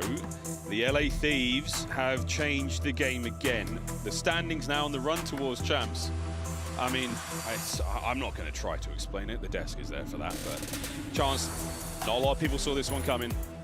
LA Thieves, a streaky team at the worst of times, at the best of times, just a pain in the ass. A 3-1 victory with some performances like that. Ghosty at 36 and 23, shy of 6,000 damage. A brilliant, brilliant hard point to close out the series, and a nail-biter and a heartbreaker there for the Heretics. Yeah, and Ghosty, MVP, no questions asked, but you also want to tip the cap to Kremp as well. Started out incredibly slow. Might have only had 21 kills, but he caught back up and even had 17 assists, so might have struggled early, but the man was getting involved, and I mean, Thieves, again, 165, 170 was that magic number. They have done enough. They have ricocheted up. It almost certainly secured their spot for champs. LA Thieves, they did, in fact, clutch up when it mattered most. It could not have mattered more. And that's the game flow. That tremendous bulge closed towards what, P3, P4 in our second go-around. A just unbelievable hard point. And there was a couple of moments there where it did look like Thieves were going to close out. Kudos again to the Heretics for pulling it back, but a 5-second difference in the end was all that mattered. A unbelievable series. As we find ourselves looking at, again, a nearly catastrophic change to the standings with that victory for the LA Thieves. There's pandemonium here in the pit, as I'm sure you heard. I'm looking forward to listening back to seeing how clear the boys come through on the mic, but we've got our man Ghosty on stage here with Guy Blaze. Take it away, brother. Thank you so much, Miles and Chance. For all the LA Thieves fans out there, blow it up in the chat as they get it done here in the winners round one. Ghosty, let's just hop right into it because, you know, the one thing that stands out, that map number 4, you got a hot Miami Heretics. They do fire on the map 3. You're down 100 points. What's going on through you guys' head in that moment all the way up until the last push where you guys lost that rotation but still managed to break your way through with a double by you? Yeah, I think it was the second P3, but we were rotating to it, and me or Byron, one of us said, yo, we can actually do this. We can actually do it. And then towards the end of it, comms were getting a little hectic. We got a 4 down. We were like, yo, breathe, boys. We can do this. And then comeback came through. Definitely came through, okay? Now, we have seen you guys make such great improvements, you know, throughout the last few splits. What would you equate that to? What's been changing here in the LA Thieves camps for you guys to reach this point here in Los Angeles? Honestly, it just comes down to practice. We're making sure that we're going 110% in practice and making sure that we're actually communicating properly with one another, you know what I'm saying? And that's definitely helped us a big amount. Definitely have. Now, you know, throughout today, we've seen some surprising results here, and tomorrow it's going to be the Battle of Los Angeles going up against the Gorillas. How does it feel to be able to have that matchup in the winner's bracket to see who goes to the winner's finals? Well, I know a bunch of people's pick'ems are chalked, but I'm pretty excited. The Battle of LA is pretty fitting for Major 4, last major of the year, so I'm pretty excited to play them.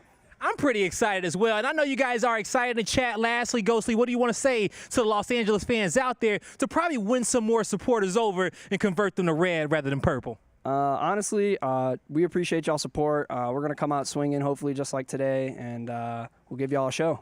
All right, they're going to give us a show. They already have, but we still got 3 more days left. That's going to do it for me and Ghosty. Chris, let's break it all down.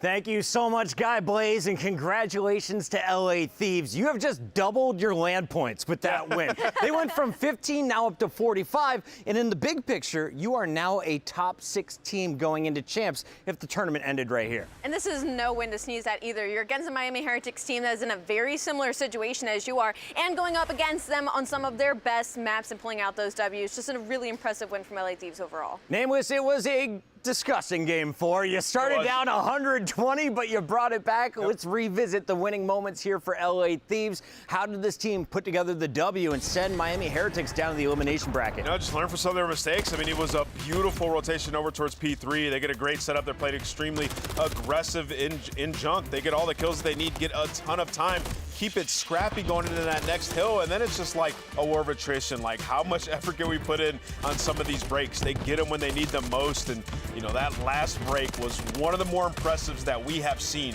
in the entirety of the season, given the stakes, given their history on land. They're able to get inside and break with, what, 5 seconds until Heretics win? You saw Riel, like, run off the point. I don't know what was going on. I wish I could hear the comms, but it was nuts on the side of LA Thieves. Ghosty able to find 3.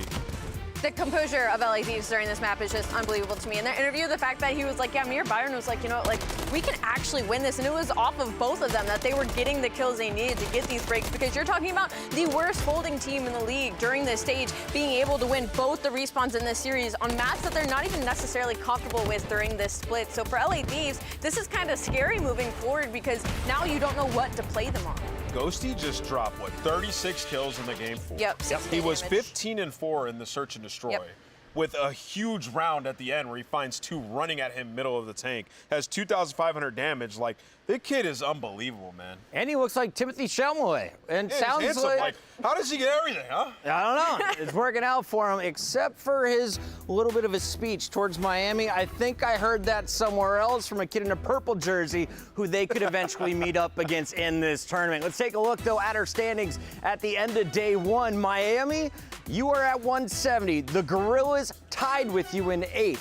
Thieves now move up to the 6th spot. Surge are in the 5th spot after their big upset. And Atlanta FaZe sitting there at 515, feeling pretty confident. And you got to be reminded, all those bottom 4 teams that are trying to break to the top 8, they're all starting in elimination. So even one win won't get them that push that they need. They need to make it at least 2 rounds. You can call him Tatum, you can call him Tim, or you can call him by his name, What? Dan Ghosty, your play of the game earner here.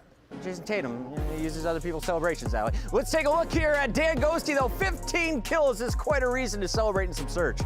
Yeah, and he was switching it up. You know, a lot of times in their defense, you've seen him either mid-tank or pushing over through dark or getting aggressive on their B street, and everything was just working out for him, man. You know, playing with his teammates, sending Joe DeSteves out front, and you just know Ghosty's going to get the trade. And this was the big round that I was talking about right here. They're clearly trying to push him out, try to get that blood. He finds 2 kills, a little bit of assistance from his teammate, but that's Ghosty willing to get close and personal and be involved, and I love to see that. That means either LA Thieves or LAG are getting at least another 30 points. That is our winner semis match. We're here in LA. That will be your battle for LA in the winter semis. As for today, let's recap everything that happened going all the way back.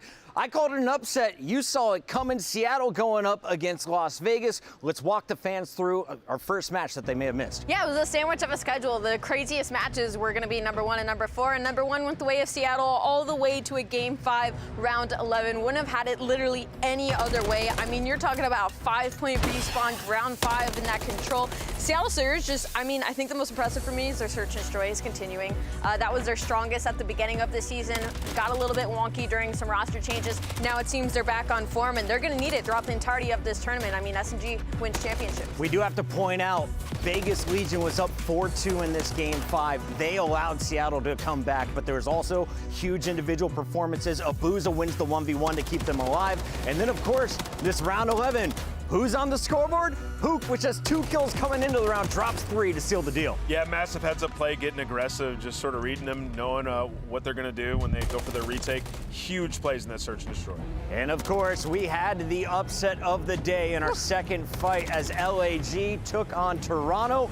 This one I don't think anyone had in their brackets. In fact, I need to get the official number of how many community members thought Toronto was going to win, because I bet it's 99%-ish. Yeah. You had number 1 versus number 8, nameless. You can't count out LAG here in the final fight. You can't, man. They've been playing loose, and Estrio had himself a hell of a performance, sort of trying to put himself in that Rookie of the Year conversation.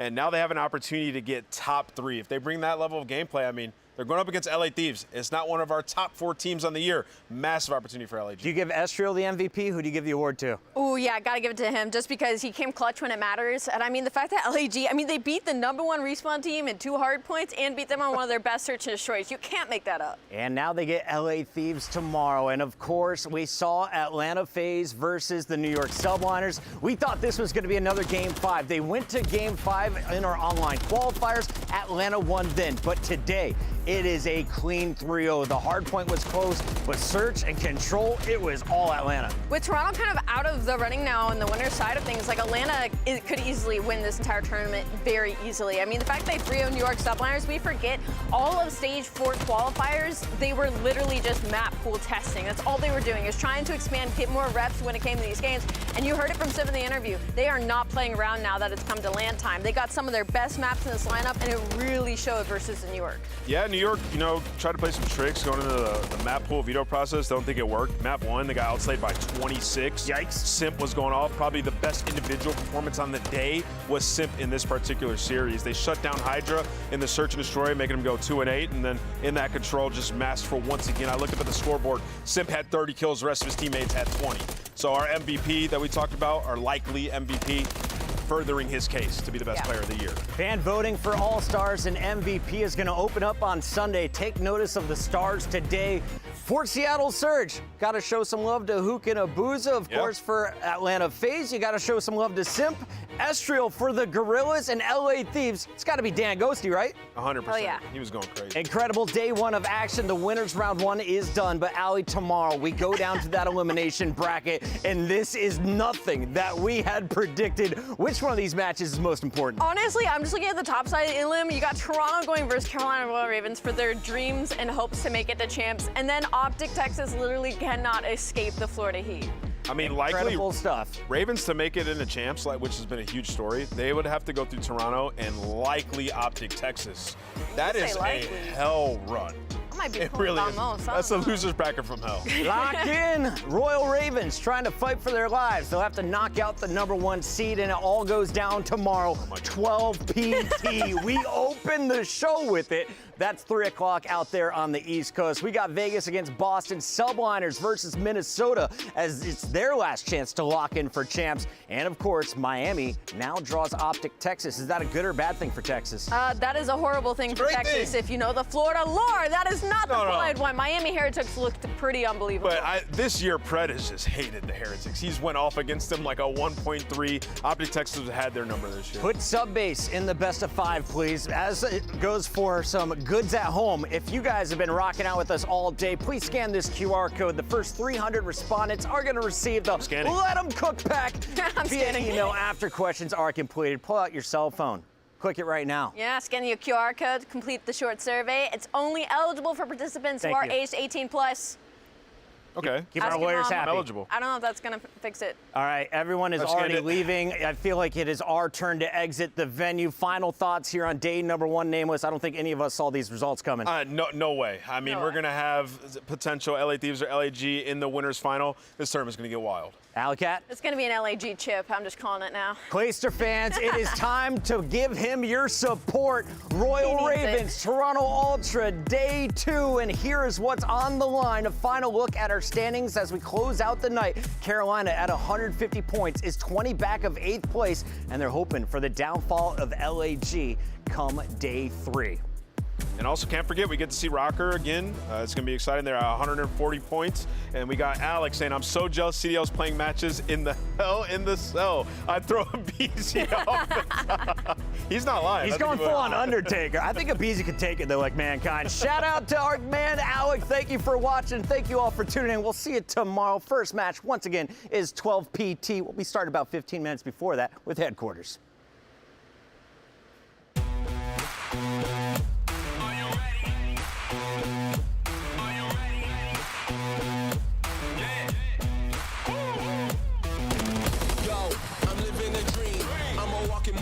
I'm living the scene. Got the crowd's hands up, I'm pulling the strings. I've been trying to run the game since the age of 17, but I'm here now. Eyes on the prize, my vision is clear now. Popped up on the scene, on the tier now. Hope you're not getting in my way. If so, make the right choice to clear out. Mama told me let my work speak. Then flex on your class like a school on the first week. This grind isn't dirt cheap. Had to pay my dues, now I'm first in the first seat. Yeah, the hunger, yeah, birthed me. Been overlooked for years, so happy it ain't hurt me. Not the type to be thirsty.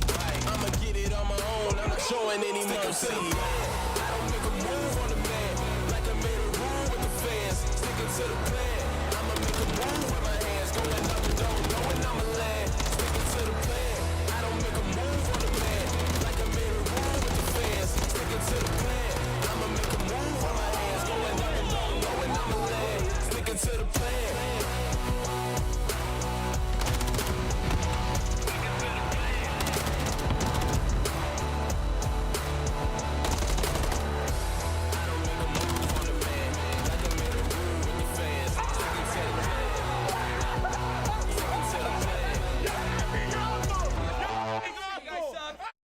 Heard you. I'm pitching you. I'm pitching you. Wait, what do you Just keep holding. Keep holding. You dead.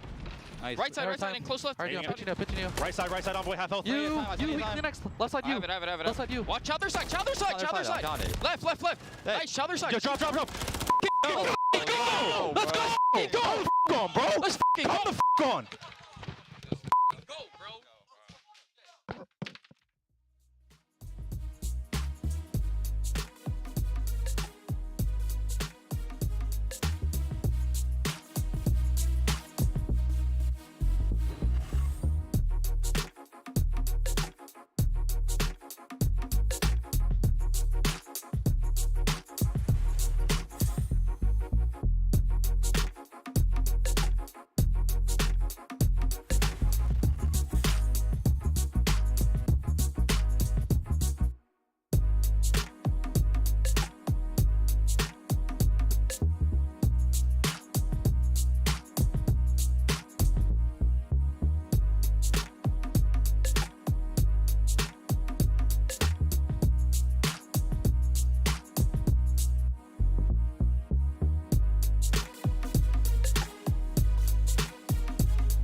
going all out. Stand tall till we fall out.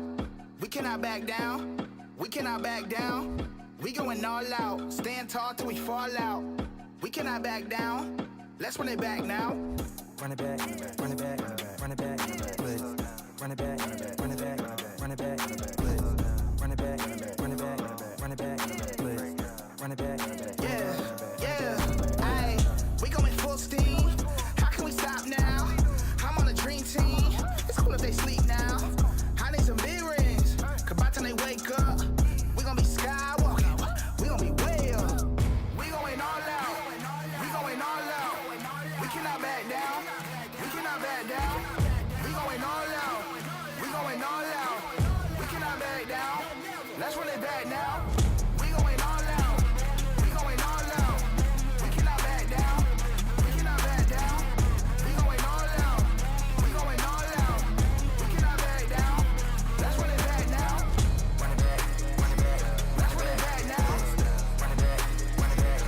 Let's run it back now. Run it back. Run it back. Let's run it back now. Run it back. Let's run it back now. We going all out. Stand up, never fall down. Hey, let's run it back now. This is our home, this is our town. Got the whole team, it's a stack now. And they all wolves, it's a pack now. Call me Undertaker, this a smackdown. I'm a new king, it's a black crown. Hey, hey, back, run it, yo. Click, bang, gun it, yo. To the top, summit, yo. They do not want it, yo. Tryna catch me, I just tell them keep praying. Tryna be done, but they won't quit playing. Beat them again, but they won't quit saying. Run it back, run it back, run it back, yo. Wait, run it back, run it back, yo. Run it back, yo. Hey, who that said we can't be the best or be the best? Stop playing. Ball out till we fall out. Can't back down. We going all out. We going all out. We going all out. We cannot back down. We cannot back down. We going all out. We going all out. We cannot back down. Let's run it back now. We going all out. We going all out. We cannot back down. We cannot back down. We going all out. We going all out. We cannot back down. Let's run it back now. Run it back. Run it back. Let's run it back now. Run it back. Run it back. Let's run it back now. Run it back. Run it back. Let's run it back now. Run it back. Run it back. Let's run it back now. We going all out. We going all out. We cannot back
way, way up. Way, way, way, way, way, way, way up. Way, way, way, way, way, way, way up. Way, way, way, way. Going back and forth like it's east and west. But the whole team up, say that's north side. Am I lonely if I shoot the tech? And I'm 10 seasons in, still I'm courtside. Every day I'm going back to back to back to back to back, so ain't no neck to neck. Bitch pressing in the valley, growing stronger, only open up to check the text. Really know it's superhuman, I'm in overtime, they hate, so they check the chest. I've been dotting on my eyes and crossing on my T's, right now I'm trying to curve the S. Young, set apart, and I'm passionate. I've been in my lane, ain't no passing. I'm truly from the bottom, I've been fighting for the light. But when you in the dark, man, all you get is flashes. My whole team know that it's do or die. Mountain top, I see newer highs. I'ma make a move when I make a move. Ain't no thinking, I let you decide. On the gas with the vision, I've been out to get it, here to do it different. Ripping through the tension, rallied in the streets. Now we in the building, and it's going way, way, way up. Way, way, way, way, way, way, way up. Way, way, way, way, way, way, way up. On the gas and I'm smashing it. I've been in my lane, I'm probably crashing it. Way, way, way up. When I'm under pressure, I don't watch the clock, I just go and shoot shots. See them on the wave, get them out the way, turn it up a whole notch. We was down bad, we was underdogs, let it clear the whole spot. He running up the numbers, now the digits going up a whole lot. Way, way, way, way, way, way, way up. Way, way, way, way, way, way, way up. On the gas and I'm smashing it. I've been in my lane, I'm probably crashing it. Way, way, way up. Don't set apart and I'm cashing it. I've been in my lane, ain't no passing. I'm truly from the bottom. I've been fighting for the light. But when you in the dark, man, all you get is flashes. Way, way, way up.